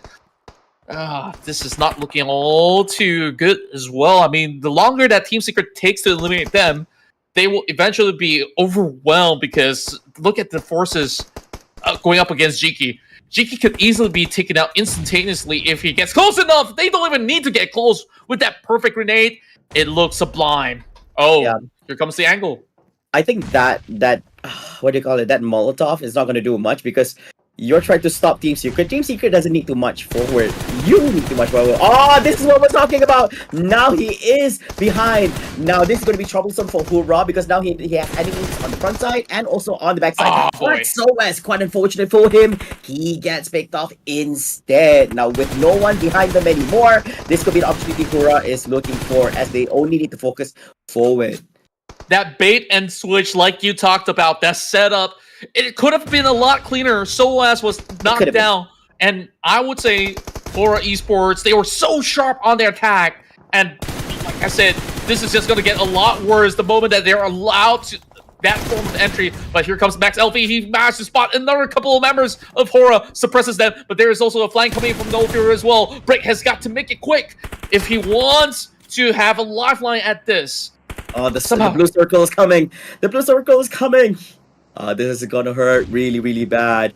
No Fear 911 is here. Do they have information? I do believe that Break and Jiki is actually having their sights on him.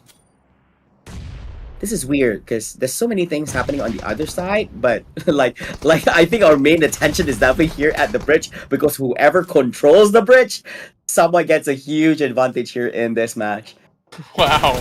I'm surprised that HORAA Esports lasted this long as well. Finally, Novier catching a glimpse of that foot. And HORAA Esports, they have tried, but this is just a crazy strat that was set up by Team Secret. They put 2 lives on the line to make it work, and it better be absolutely worth it. So that's 5 points for Team Secret, but a very huge effort and a very gutsy move coming out of the squad. Now, NKT, they know of their existence, right? So with all that commotion going on, NKT, all they have to do is wait for Team Secret to finally arrive by the end of that ridge. Your grand entrance into the island. Welcome. You've had numerous amount of fights. They know because okay, now Vampire look does have this info because they've heard so much gunshots going on at the bridge, and like we know someone's there now for sure. So you've already eliminated one of your troubles, which is HORAA. Now you have to face all these teams who's waiting for you at the island. Look at Vampire Esports. They're just waiting for the arrival of Team Secret. Oh boy, it could only get worse from here for Team Secret. Honestly, there's no passage through because the tag teams like NKT and Vampire Esports is just gating them overall. So try as they may, I mean, the best you could do is just to buy enough time, hoping that there's another battle somewhere else in the map to be eliminated, because if we're looking for a top 5 finish here, then that is going to be the goal. But other than that, I think Team Secret, they're just doing whatever they can. I think that this has been quite the heroic run from Team Secret, honestly, with some crazy strats. They could have used all that time instead of setting up on the bridge to get a deeper area of the island, but they say, no, I want the bridge, I want to stop HORAA, and they managed to do that. Yeah, and of course, at what cost? Now you have to face against Vampire Esports, who is rushing in, making their way to its inside. It is a 4v3, I do believe here. Starting more towards Vampire Esports. They're going to approach a number of smokes over here. A little bit cover from under the bridge as well, just in case there's any team members of Team Secret who's also down there. And midway, they have this information. Team Secret, they're in a tough spot. Yeah, but they still have to cross. No choice right now. Oh, max level 69. He's shown face together with Jiki. Where is the team members? Ravenclaw, he might just engage together with Break here.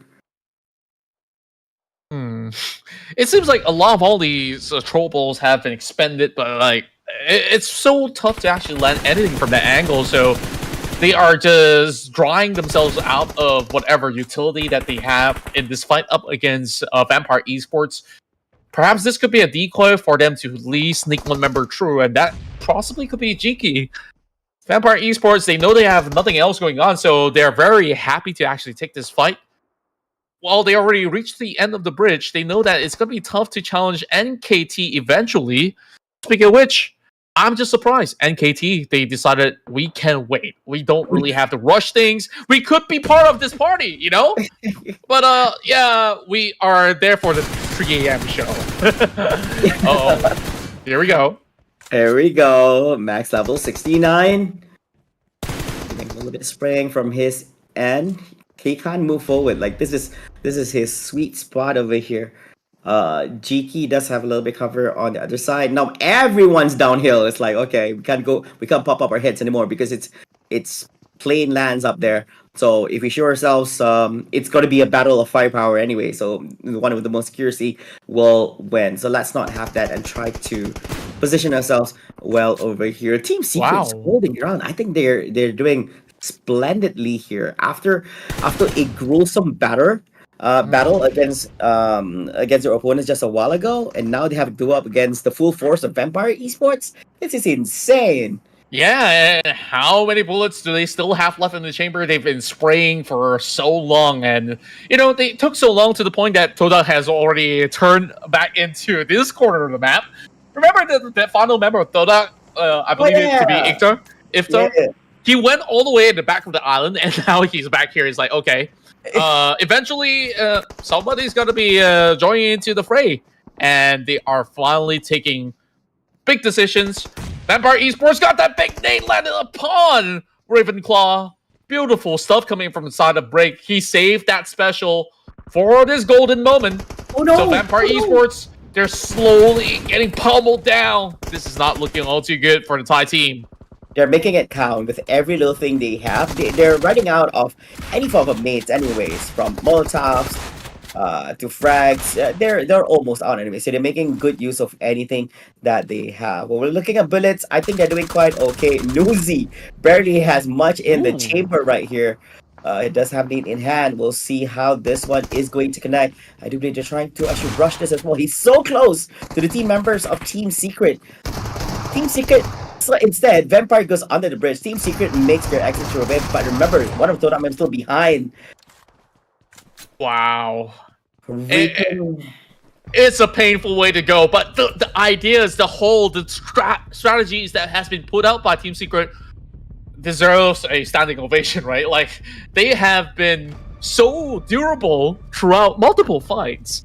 And I guess that when Newsy calls a shot that we had enough already, guys. Like, let's wrap it all up. When you said Newsy, you know Vampire Esports means serious business. So you're like, sending like a true assassin. Like I said, he is the Mihawk in PUBG Mobile. He does look like him. He looks like him. Yeah, he truly has the skills just like him as well over here. But Team Secret, big applause.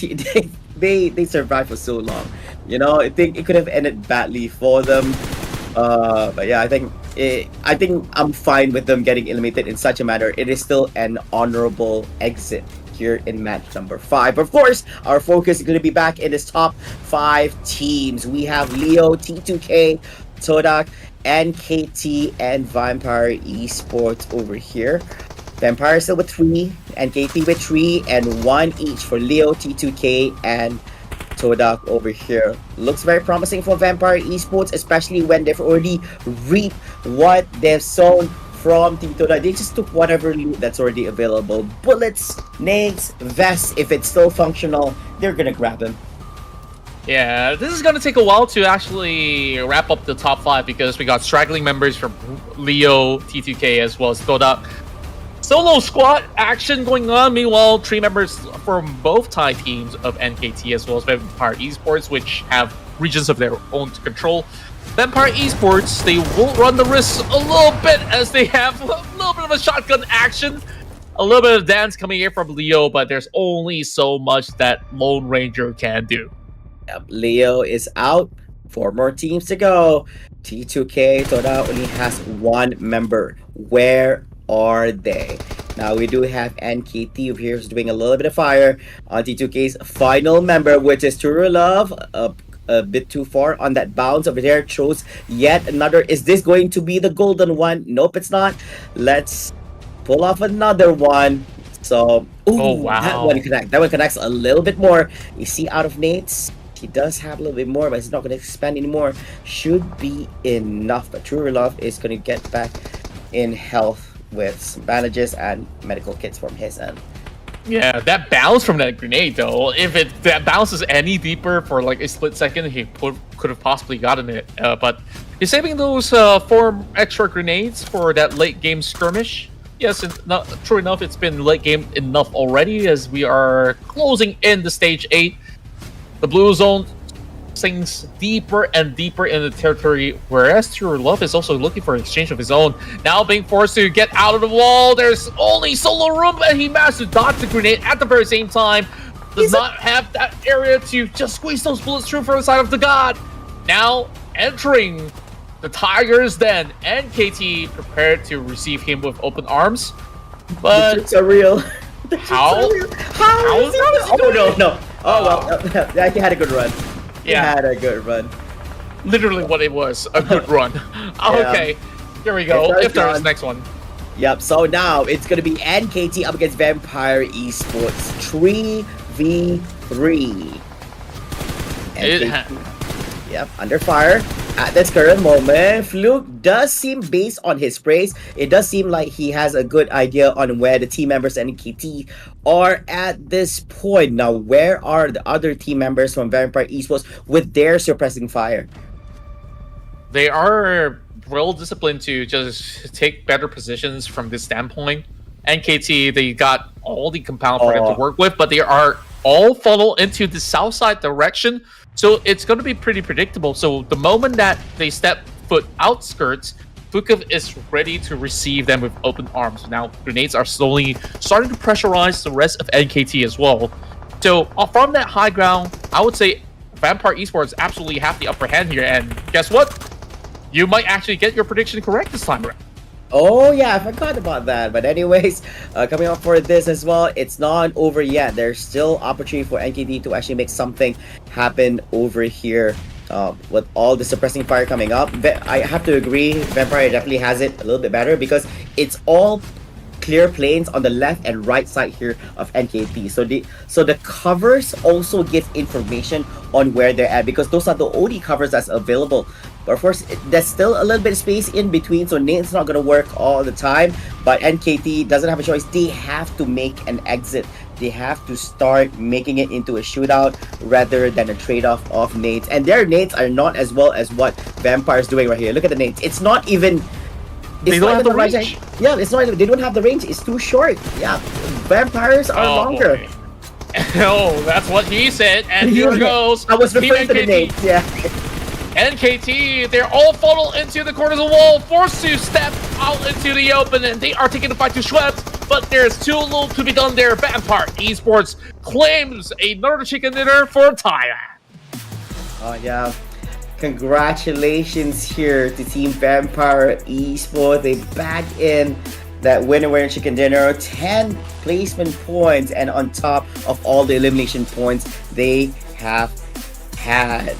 Probably a great time for them to actually bring Newsy in here into the main lineup here. Probably Vampire has something that we don't, and it translates a lot in the games that they've played here today.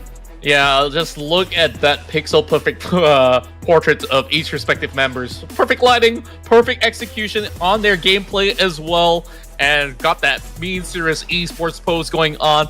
So Vampire Esports, they were very well disciplined in that early game to really take position, and they didn't want to take the bridge. They know that teams will be opting to do so, so they basically predicted correctly onto where this scenario could actually end up. And true enough, eventually teams will have to rotate towards their area. They slowly chunk down one after another. But of course, the biggest fight that they had so far was against Team Secret. But we saw Team Secret, they already lost a few members to the side of HORAA Esports. And yeah, your prediction was HORAA Esports. Now that I remember it, I thought it was Vampire Esports. But no. Regardless of the case, these guys have played their hearts out in this match. I didn't want to leave you hanging, so I just agreed to it. I was like, really? I thought I had amnesia. I did? Vampire, so you gaslighted me, or I gaslighted you. Dude, I didn't want to leave you hanging. At one point, I felt that, I wanted to be a friend. Yeah, but anyway. You still are. Yeah, that's true. But anyways, wow, look at this.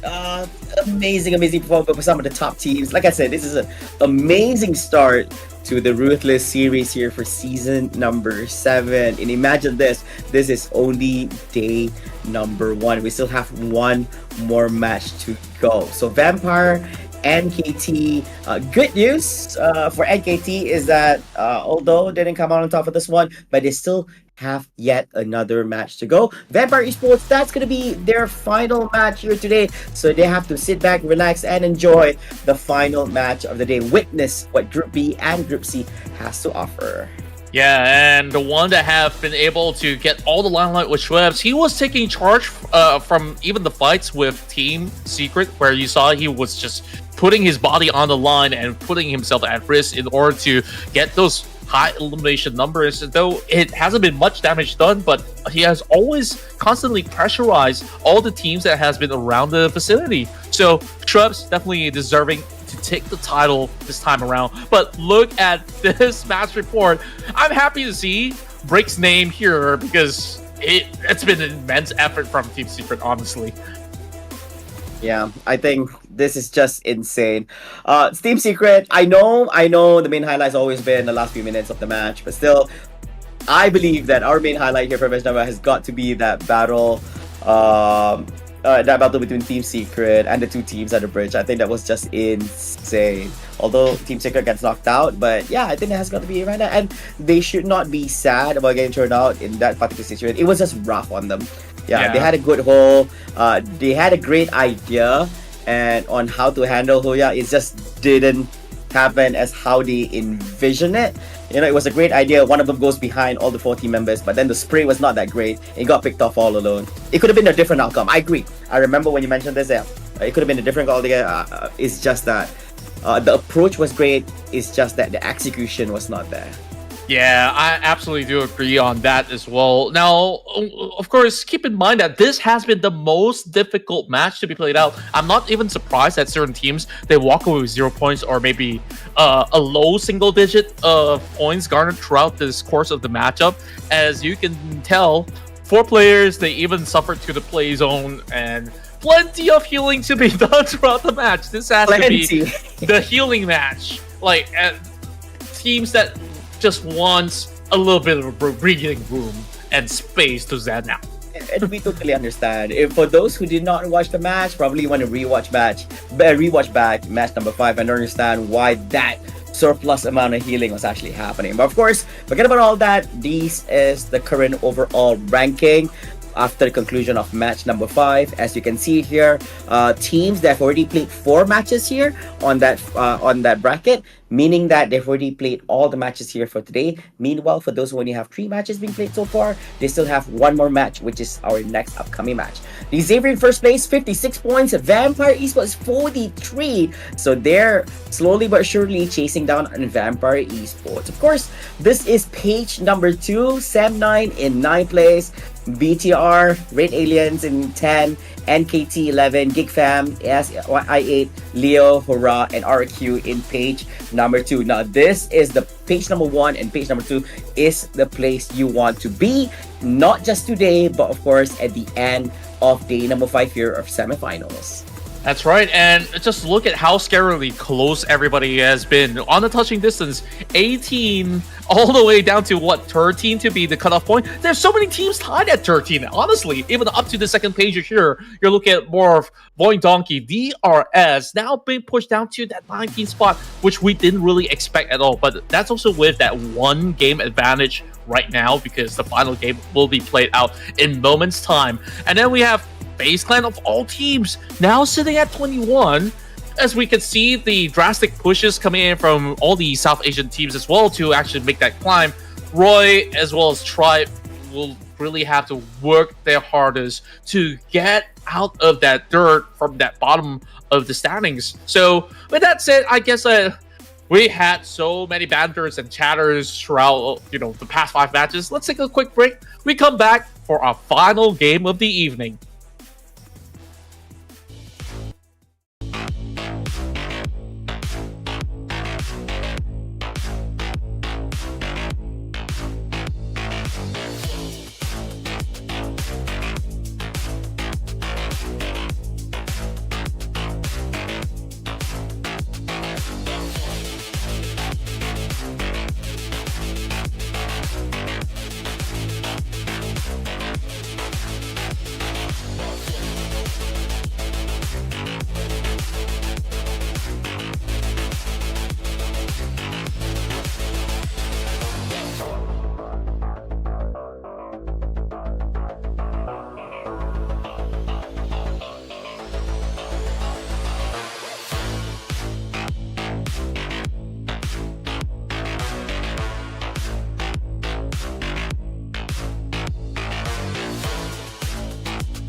Welcome back, ladies and gentlemen, to the Ruthless Esports Invitational Showdown, season number 7. And hopefully, you boys and girls have had a great time watching all the matches we had so far, because right after this, we're going to be featuring our last match for the day, which is going to be match number 6. You're back again together with me, Flavor, together with my good buddy over here, Contra. We're going to be your casters for today, and boy, oh boy, it's been a long day, Contra. A lot of amazing trade-offs. I think it's safe to say that it has not been a boring day at all, from match number 1 all the way to number 5. I promise you, there will never be a boring match here in the Ruthless Invitational Showdown. Like, back then, like, I set my expectations to 0 on the first season I joined, which was just last season, and my jaw just kept opening wider and wider as games go on. And I think, like, I've been wild today as well. Like,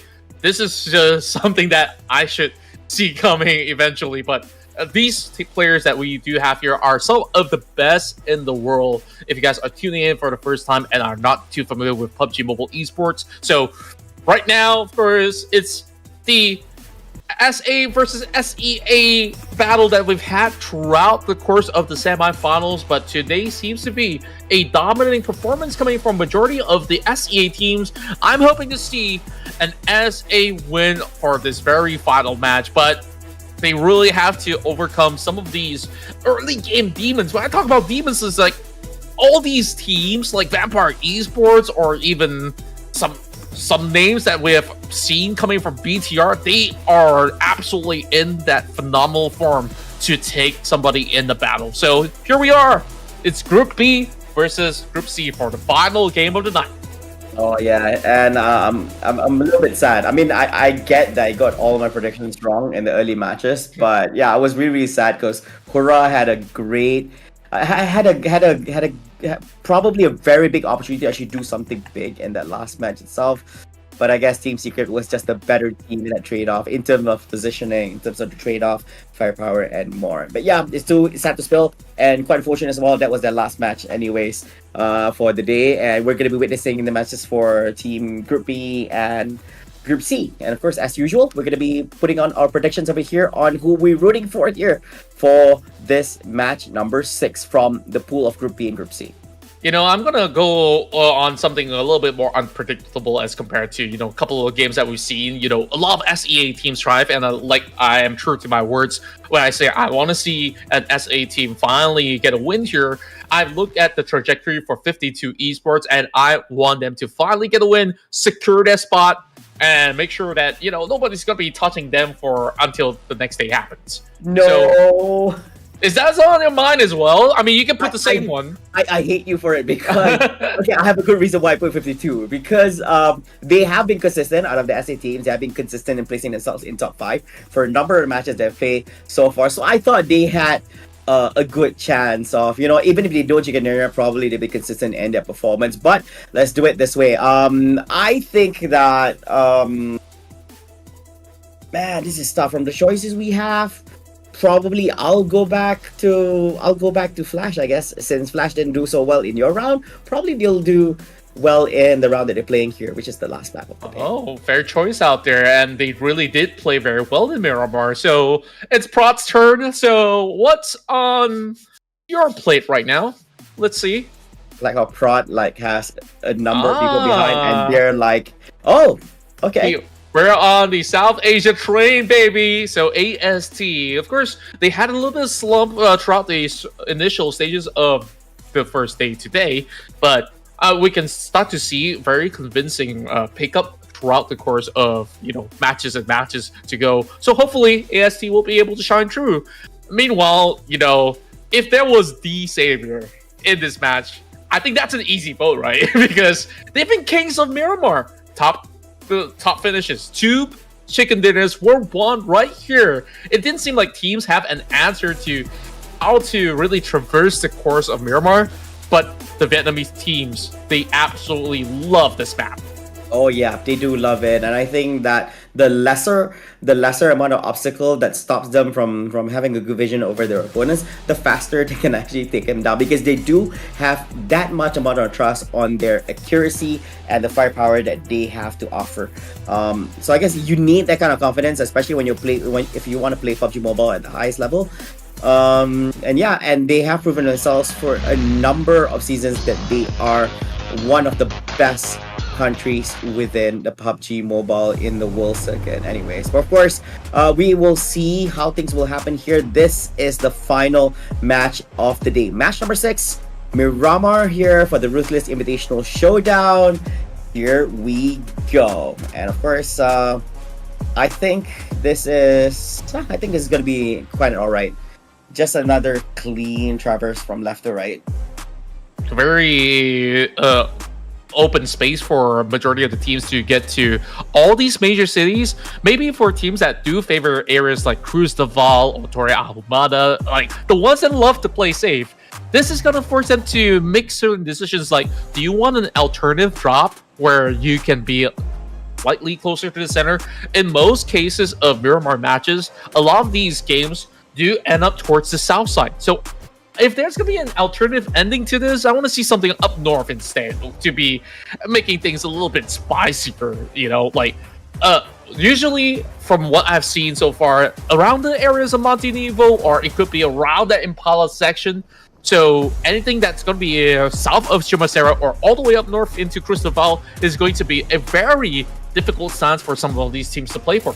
I do hope the gods of PUBG Mobile are hearing to whatever you said and start to pushing up north instead of south, because I really wanted to favor locations like instead of Cruz del Valle, I really prefer like La Cabrera, because I think for terrain wise, in terms of how you want to make a way, it's a little bit further compared to every other places as well. But yeah, now we see the circle as what I mentioned. Like if the gods of PUBG Mobile was listening, no, they're hearing.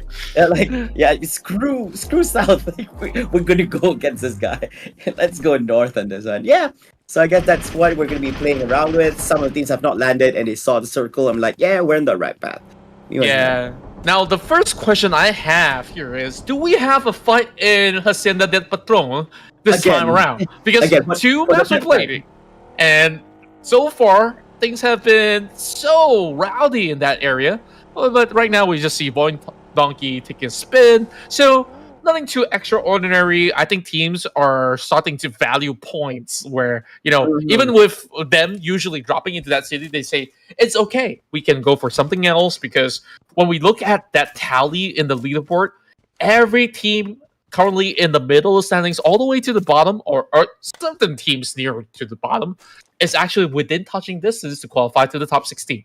Oh, yeah, and that's right as well. And of course, we do have our ways of actually measuring tiebreakers, because we do see a lot of tying points happening over there. So I don't really know what's the measurement here, but they are 4 different the 4 layers. Like the first one, if it's still the same, second, third, and fourth, happening all that. We'll try to get information. Yeah. Of course, the best visual of everything has got to be this one. This is like a wanted poster for Squid Games, you know, like waiting for people to be eliminated. Some of the teams actually went on the bottom side. One of the first was the NKT. We got Bigger Chart Red Aliens on the bottom right side. AST, which is predicted by the production team. Even A1 and another team is actually nearby. I believe that I8 is there. Yeah, together with A1.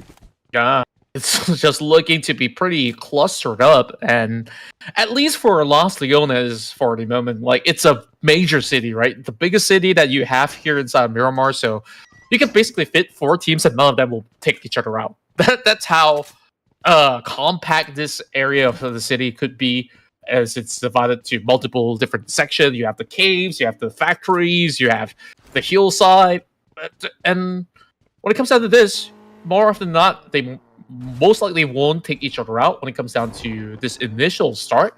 So they can safely loot up, make their way into that north point, which is still quite a distance away. So hopefully they'll be able to make the cut. But for now, focusing on to Roy Esports, this is one team that, an organization that has been formed not too long ago. I believe it's been probably less than 2 years. But they have been having the resources to pick up some incredible players that have been in the scene for a very long time. But I'm just really hoping to see Roy find finally a groove into getting themselves into a certain lead to fight for a top 16. I think they haven't found that groove that they're looking for yet. So far, they stay number one. I think there's still room for them to actually find this in this final map because this is like a free for all for everyone. Anyways, we saw some intense things happening in match number 5. As you mentioned, it's probably that people. I don't want to assume that people don't care about the outcome and just want to go crazy. I'm guessing that some of the teams in Group A just want to rowdy up as much points as possible at the start with hopes that they don't have to face the music of facing through more hurdles in the later part of that particular match itself. But that's not the case here for match number 6. It does seem that it's pretty quiet. Everyone is minding their own business. Nobody is interrupting anyone. You don't hear any shootouts. We even have time to watch people riding bicycles here. That's how peaceful match number 6 is right now. Yeah, I think it's laser focused because you take a look at the standings, right? On the right side of the screen, there's been a tie of 13 points from RRQ all the way down to what I believe to be a placement number 18. So it given a really good game. Like even Roy, let's say if they had 8 eliminations and they got themselves a chicken dinner, they can overtake. They can leapfrog with this one golden glory in this very final match itself. So to patient one. Yeah, it could be anyone's game in this match. Exactly. That's how early we are into everything right here. If you do well in this final match, you could not just leap from page 3 to page 2, but probably to page 1 itself. Good amount of elimination points, good amount of placement points as well. 10 being the most you can get from winner, chicken dinner, and more. Yeah. So coming back into this match over here, things are pretty tight up. I do believe that everyone is just looting as much as they can before the grand finale, before the first encounter. I like Hansel's position over here. He's way up high on this mountain. He has a great overview on what this area has to offer. If anyone moves, if anyone sticks, he's going to be the first to know. Yeah, Al Azhar is definitely an interesting spot to play out for this entire course of what's to offer over the North Point, but I don't think it's going to be fully covering into the other areas of play as it shifts later on. But for what it's worth, we are already seeing a battle between Todak as well as 52 Esports. No. And 9 is just got nowhere to go. What was he doing? He turned his back around. He gave information to 2Easy that he was already shooting. So 2Easy responded back. While that happened, 9 wanted to enter the car and then he double tap. He exits back and then he couldn't make an escape. He just died there. I don't know what happened. I think the moment he lands outside of that compound, he realized he messed up big time, right? Like, but he turned his back on the opponent. You gave info to your opponent that you're there, and then you turn your back on him. Wow, that was insane. Yeah, I guess like there is just no answer to what was really on his mind. But with him being surrounded, honestly, there was barely any options left for that Todak member that was eliminated. But all in all, very sharp shots coming from the side of 52 Esports. I'm happy with my prediction so far. That is good news for me and some of the fans out there currently watching in support of the team. Meanwhile, from the side of Todak, losing one member this early on is not really the best case scenario. Spot one vehicle out in the open, wants to just pop some tires. But look at the cluster up here over onto the crater fields. I can't even see the name of San Martin or Hacienda because you see that's all the cluttered everyone is. Yep, they're just everywhere. But good news for some of them who are in Hacienda, which is going to be DRS. They get the whole place to themselves, but they are bound to meet up against Team Flash perhaps in moments' time. Oh yeah, and of course, while all that is happening on that side, if you look at the bottom side, A1 making their entry to the bottom right side, while all that's happening, AS1 and I8 together with AST might just go up against one another over here. Well, we do see AST is already hopping on into the vehicles, making their way to the next area. I'm surprised ASI8 still has not spotted this or decided not to open fire. While all that's happening as well, Boing, Donkey, ID over here is currently going up against Toda in the high ground and the low grounds at the same time as well. And they're not going to let up. One of them is going to come out alive. Toadot so far are doing really well here in day one on the 5th position, but they are slowly getting pressure coming from all the other teams out there. Void Donkey definitely have shown signs of struggle. Haven't really found a great rhythm display. But Void Donkey, they are also at 13th spot. They need to actually find a little bit more eliminations at the very least, because this fight is going to be full commitment from both sides. DPS in the hands of Iftar, both sides bringing those shotguns into play. But just playing by the door, it's going to be Cleon that does find the catch on the potato. And surprise engagement coming from Iftar. This is going to be a tough ordeal. But somehow, Iftar did not land a shot. And here comes another member from the side of Void Donkey. Was he just bait? He walked around. He didn't even let out a single shot. Even if he had a clear, he could have just tried to shoot just as suppressing fire. But it's okay. Lynx is here to the rescue, just picking him up on his 2 feet, and they're ready to go on the next side. Meanwhile, here T2K. Not much happening from their end here. Still no trade-offs for their side. They're just holding on to the high ground, which is great for them. I believe that they will be able to actually see A1 here in their minivan, filled with people making their way towards their side. Now, what's going to be go time for them to open fire? Because it's coming close. Reunited back together with the Sinister on this side of the mountain. Yeah, and we have another one. Oh, they do have information that one of T2K members is actually up on that side from a different angle here by K9. They're really going for a try as well. Just making sure that they get a little bit of zone control when you establish some dominance by just unleashing some bullets. Like, you are forcing your opponent to either force a peek to try to trade back or just give up that position entirely. And in such a tight area play, look at that west side all the way down to the south as well as the north. Every team is just trying to squeeze their way through on those vehicles, trying to make their way into the circle. BTR has the best advantage here. Hans, he's just looking for more, and he just loves to keep changing his name every single game. Hans Jill 7. I think he's inspired by Boysil. So, okay, don't be confused. That's Hans for you. Yeah. Yeah. Man, I do wonder where Morph is setting to, because right in front of him, after getting screened out from the Iftar is fighting down here, is gonna be on the hands of Boboho.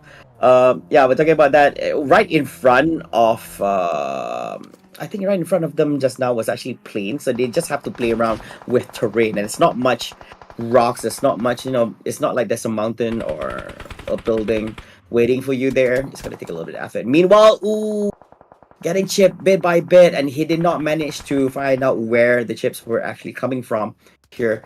Meanwhile, Nachi tried to get a little bit of cover, but not good enough. It does seem that the enemy does have an angle on how to approach and hit him there.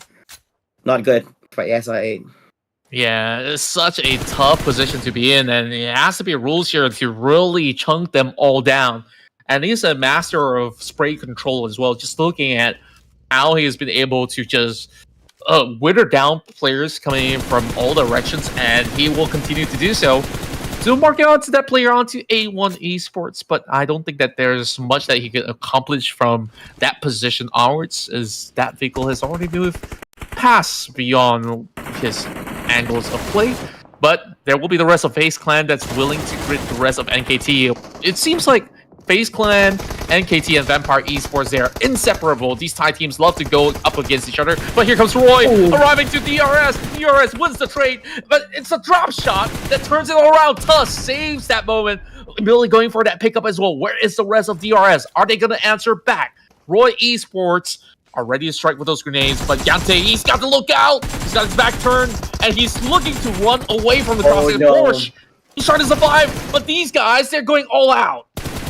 Porsche had such a good angle just a while ago. It's quite unfortunate, but he was not able to actually land. But I guess it's still okay. Right here, Sleepy helping his friend up on his 2 feet and making their way to the next destination as the blue circle has arrived over here. And of course, Flash looking very healthy over here. They do have 4 team members here. They do have good cover as well. Although it's low ground, they do have buildings to play around with, especially with the longhouse. AST on the other side. also has to be very, very careful because they are quite scattered between one another. Now, this is going to be where now we're waiting for the next circle. Where is it going to appear to as it has really come in contact with the outer line? And it is going to be Bigatron here in the middle together with FaZe Clan and NKT. Wow, this is so interesting. Looking at the shift of circle, as you could see that BTR is taking that high ground for on the other opposite side over north. But there's plenty of teams that will move in from north. Same could be safe from the south side. But FaZe Clan, they are playing between that valley, so they will have safe cover. But question is for how long, right? So these two teams are poised into taking at least a top 8 finish if things go according to plan. But if not, then I guess like teams will overwhelm either or of these teams.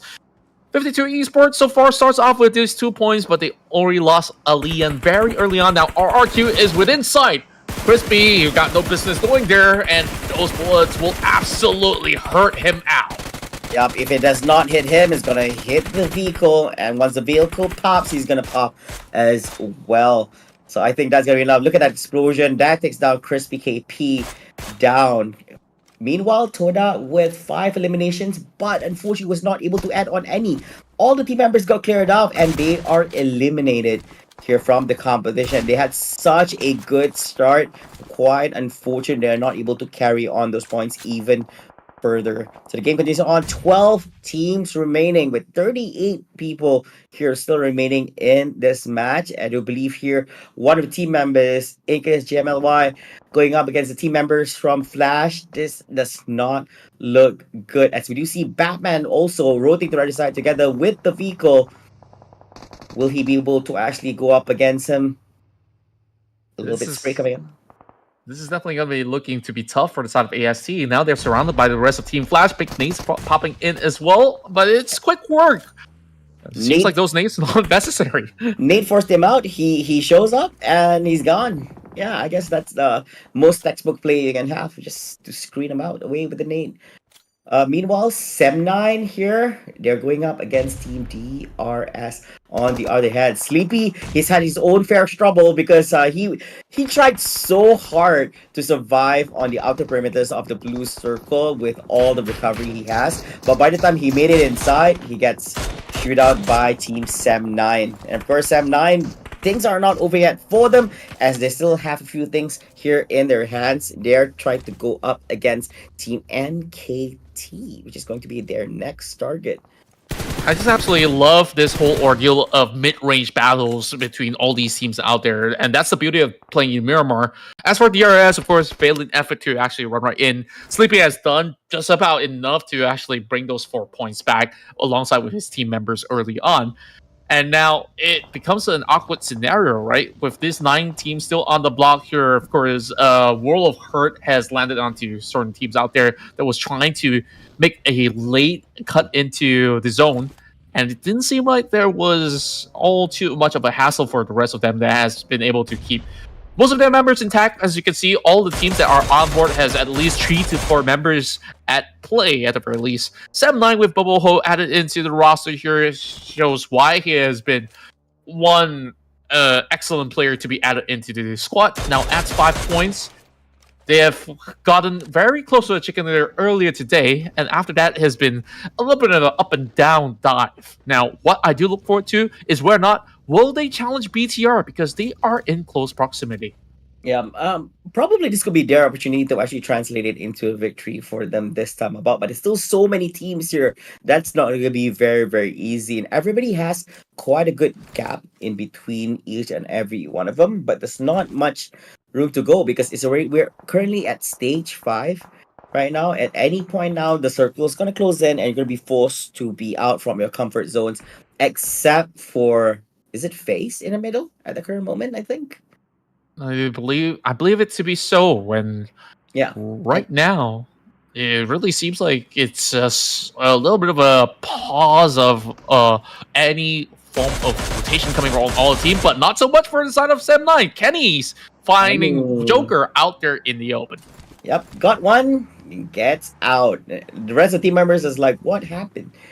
Yeah, King save him. So Kenny makes a sweet escape after picking up one of your team members. While all that is happening, looks like he's made his decision, but he's back again here on the high ground, and he does have information that most of the members try to take a little bit of chip.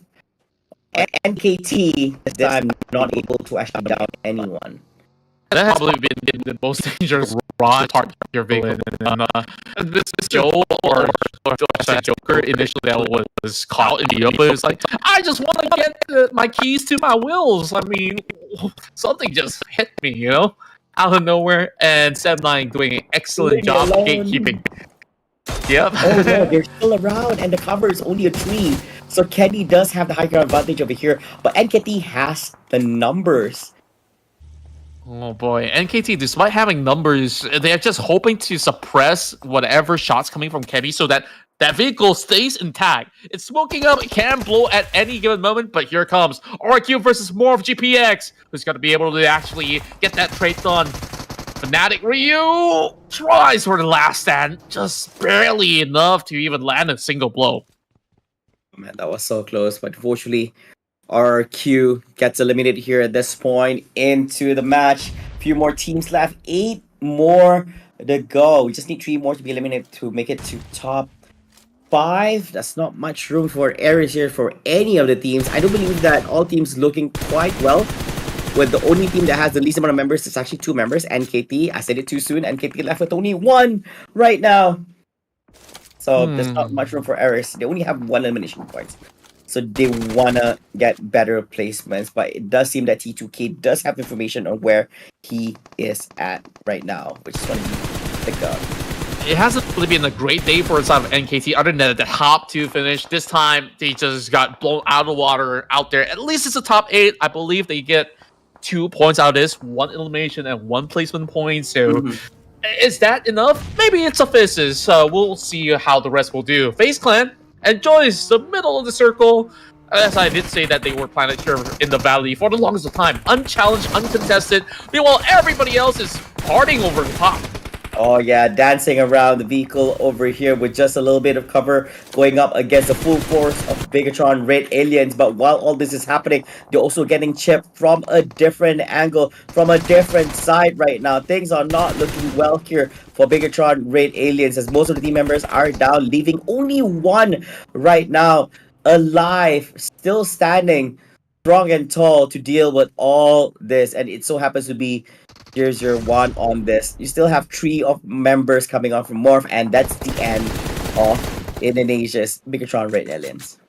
A very good last stand coming from Satara. I think that he could have actually done a little bit more if he is able to at least get some cover or heal up, but well, I guess like he just wants to full send it in hopes that he could just quickly eliminate all 4 of these members of Morph GPX. And true enough, even after that, Morph gets picked off. So these 2 Indonesian teams did not make the cut. This time, you see plenty more of South Asian teams, and it seems like we will have chances for A1 Esports, T2K, as well as 52 Esports, and also including 7-9 and FaZe Clan into the array of teams potentially getting the win.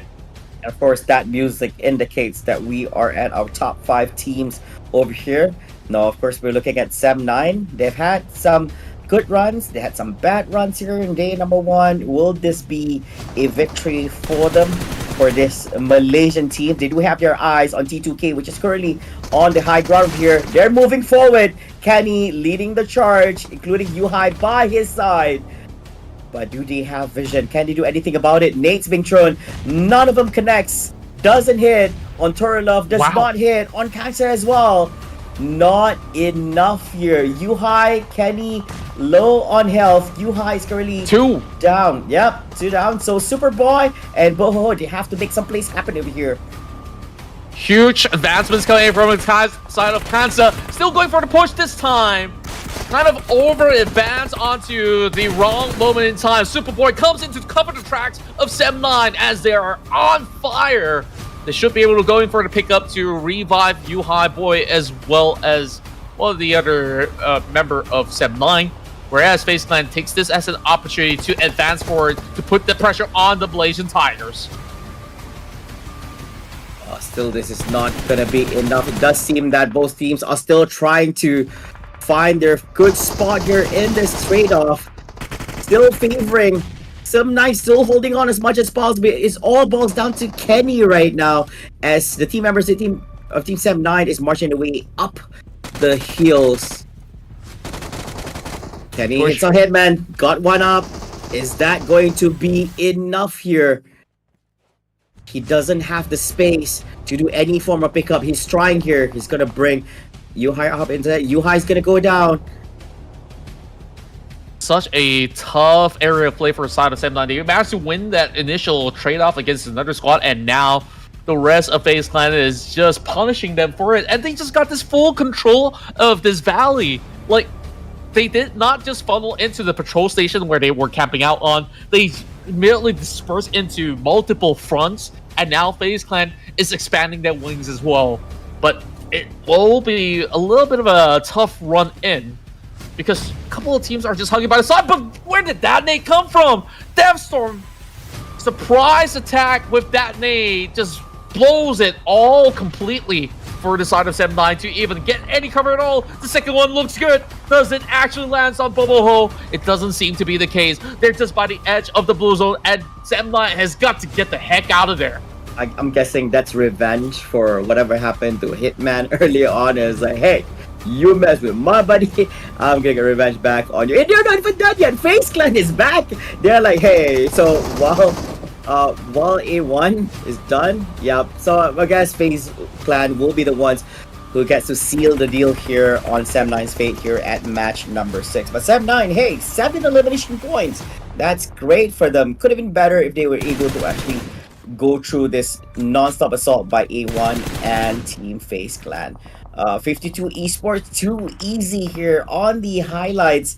He so happens to be one of 2 members which is still around here for Team 52 Esports. A1 is gone, and it's going to be a match between FaZe Clan up against 52 Esports here in this match number 6. FaZe Clan does have the numbers, and they do have this information, meaning that I don't think they're scared to actually bring the match to them. Of course, they have the advantage in terms of terrain, so there's no reason for them to actually do so. Let's see if the power of friendship can pull them through with this 2 versus 4. Voltrux as well as 2EZ, the reliable duo that have been able to really pull in some clutches. They've managed to also hit top 2 back in a couple of rounds ago inside of Erangel, and Mormon's coming in for a very wide flank. This is one that they will have to look out for, and here comes Mela diving directly into that area of play, and he will have those bullets sent his way. That opens up that shot for the side of Mormon to catch them out, and it will be FaZe Clan to close in for the final chicken dinner of the night. A full stack team making their way into winner chicken in your FaZe Clan here, match number 6, or should I say the final match for day number 1 here at Miramar. What a way to end things up. I'm guessing that they were just I think it was just a great spot for them compared to the other teams. They were already down by a few members already, so they had the full stack approaching those final moments of the match, and they just grabbed the victory, which is just laid there right in front of them. Yeah, that was perfectly executed by FaZe Clan. So for most part of the game, they were just being ghosts hiding in the shell. I mean, There. ghosts in the shell, if you may say. And then the moment when the moment was perfect for them to move out of the way, they just spread out and just took firm control of the entire region by itself. Yeah, and of course, I just have to kudos to the opponents over here, which did really 52 Esports so close, yet so far. I'm guessing that if they had a much better number from there, they could have had a much better. I think they had a much better position, but when you're going up against 40 members of FaZe Clan, they'll just spread out. You can clearly see that they were trying to spread out through the sides, so they have different angles, so they have a clear view on all their shots. So yeah, it was just quite good for it. They just didn't have numbers to approach what FaZe Clan had to offer in those final moments. Still a good pull off by them as well. These are some of the team stats been displayed for Team FaZe Clan in terms of, yeah, I think there's not much being shown up here. They were not participating in so much fight. That's why you don't see much elimination points siding towards their side. And this is also a little bit of stats provided by a production team on teams to watch. Out of everyone, yeah, even FaZe Clan, they didn't have to travel so much. I do believe that their drop spot towards the final destination on where the circle was not that far off compared to what all the other teams had to go through.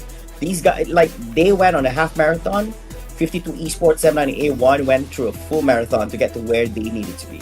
Yeah, I gotta say so. I mean, take it as you may. Like, some may say, oh, it's such a straightforward chicken dinner for South FaZe Clan. I mean, it's them playing absolutely clean. A win is a win, and this really skyrockets their standings as well with that hefty amount of points secured with that chicken dinner. So, winning comparison, sure, FaZe Clan doesn't really have the numbers because they were not really taking fights at all. But it has been too easy, as well as rules that have been the ones to dictate who gets into the area of play, and you can almost match these numbers so closely in terms of damage as well as elimination. The only difference here is to be the assist that Too Easy has been able to provide towards the rest of 52X.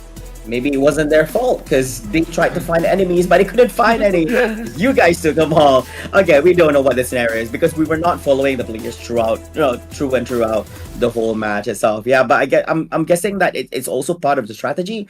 There's different ways for you to approach every single match. Sometimes you're put in a situation where you have to go guns blazing and fight and engage with other teams. In some situations, you're just blessed with good positioning on the map and you just made a clean entry into the circle area throughout and throughout. So yeah, that's what PUBG Mobile is all about anyways. But man, oh man, Contra, game number 6, what an interesting match. Yeah, the whole day has been very entertaining. We've witnessed some amazing stuff happening. If I have to say, there's so much good moments that organizers can pick on as highlights for this event just based on this day one alone. Absolutely, and we do see 2 members of 52X to be on to the top performing podium with Voltrix as well as Too Easy. We also have Ventoris. Of course, I'm not going to try pronouncing the rest of it because I know him as Ventoris. But, of course, there's also rules which we managed to go through the head-to-head. So, as it stands right now, FaZe Clan obviously will have the most points in terms of securing the chicken dinner with 7 elimination points added to 17. And I guess my prediction came so close with 15 points going over to the side of 52X. 7-9 on the top 3 with 11. 8 for both Morph, GPX, as well as A1 Esports. And we also do have T2K with a good 7 points. I think that it's a good spread of numbers that we do have, other than, Wellington Key having that early game struggle yet again. Oh yeah, and it's quite unfortunate. And we talked about Flash. I was really hoping that this will be their game. Unfortunately, they got picked up really fast here. They did get a little bit of elimination points, but after all that, they were just gone, I guess. Yeah, and of course, we'll also be looking at some of the other stats that actually transpired here in match number 6. Of course, do not compare this to the previous match because the previous match was just insane because of the circle. We do not compare it at all. Loads of those great stuff over here. Yeah, and Kenny here, one of the highlights, he holding on to dear life, for not just for himself but also for the whole Sam9 team there by the ledge, facing against FaZe Clan, and A1 was just insane. But he tried. He tried as much as he can.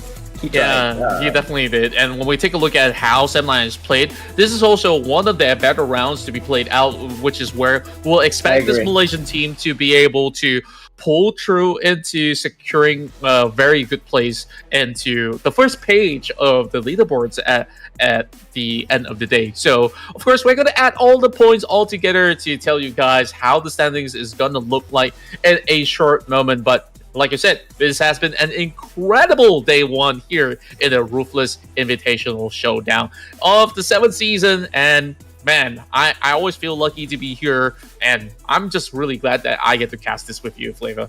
Oh yeah, and likewise as well on this. I believe that this is actually my 2nd Ruthless season here back again, so it's really nice to actually be back here again. Congratulations to organizers for being back again for season 7, and all the fans out there, be sure to support event organizers. Be sure to support the stream by liking and subscribing to the live stream channels. And of course, yet again, I also want to give this big shout out to our partners over here for this event. Thank you so much for supporting the event. We do hope that you guys continue on proposing, especially for our associate partner from GearUP Booster. It is an app which helps in reducing lag and ping issues for PUBG Mobile. If you guys are actually wondering where you can actually find this, all you have to do is check in the description here for the live stream, as well as it is pinned in the live chat. So make sure your gaming experience in PUBG Mobile is no lags, no tears, no instructions, and let it be the best performance, best experience of your life. Yeah, so that you don't have any form of excuse when you don't get that chicken dinner, where you can just get chicken dinners after chicken dinners without worrying about ping issues or so, because we all understand as gamers, you know, like when the ping spikes, especially in an FPS game on your phones, that is one of the worst feelings ever. That's why GearUP has got you guys sorted. So make sure you click on that link and check it all out once again. So other than that, you know, like today has been so interesting. We see a lot of back and forth going on, but today has also been a very dominant day coming from Southeast Asia in particular. But of course, with the exceptional forces of 52X to be also thriving throughout the course of the battle, keeping up with their consistent record, despite them, you know, coming so close to chicken dinners from time and time again. But it doesn't seem like they have got enough resources to actually pull through. Now, I'm hoping to eventually see them actually go back to the drawing board and come back even stronger for tomorrow. So perhaps they could be a title contender heading into day 2, day 3, and beyond. Oh yeah, that's true. There's still 20 more matches to be played here by every single team. Today alone, all the teams have played 4 matches each across rotations between Group A, B, and C together. Across 6 matches of the day. Tomorrow is yet another day. All the teams have to come back once again together with us and play more PUBG Mobile matches, score more points, more placement points, more elimination points, and just accumulate all the points up to day number 5. Top 16 is the place you want to be at the end of the semifinal stage, and the 16 teams will make their way to the grand finals, where one of them will be crowned the winner and champion. And me and Contra, we can't wait for that day to happen and look forward to it. And of course, ladies and gentlemen, the long-waited time has arrived over here. But before that, we also want to highlight the MVP for the day itself is going to be Parisian from the Xavier. So I think this is in totality of all things, because the Xavier did actually participate in the previous one, I think. Yeah, this is his heroic effort throughout the course of the day. Look at the amount of damage he's done, and 12 elimination points, you know, would have actually taken certain teams from the bottom into a mid-table standings, and Parisian got 12 by himself. It has been absolutely phenomenal. So he was also the one in charge of bringing a top 2 finish in the very first game, and then those 2 wins in Miramar from DX. He played a heavy role in that as well. Oh yeah, and of course this is the road to MVP, meaning that they're close but not yet there. Yeah, so if they want to make their way there, you have to compare to yourself what DX Parisian 7 has to offer. Is the number 1 with 3 average eliminations per round. So divided by 4, so that's a 12. Coming in second, of course, we have Nate T. Coming in third, we have Rosemary from Alter Ego, Newsy from Viber Esports, and Schweppes from Vampire Esports as well. So you have 2 Xavier players, 1 Alter Ego, and 2 Vampire Esports athletes from all this from the Southeast Asia side. Yeah, it's incredible that Paragin gets an average of 3 eliminations per game. As you can see that even Rosemary sometimes have big performances out there, but we've got to work on getting more and more on an average per round. But other than that, we also do have our top 5 fraggers of the tournament so far. It's Paragin at number 1, Schweppes on second spot, Nate T from D-Savior at third, and then of course you have the very own, the special one, Alter Ego Rosemary, to be on number 4, but not forgetting T24 OP. He's been really exceptional to really bring those hot numbers back into 52X.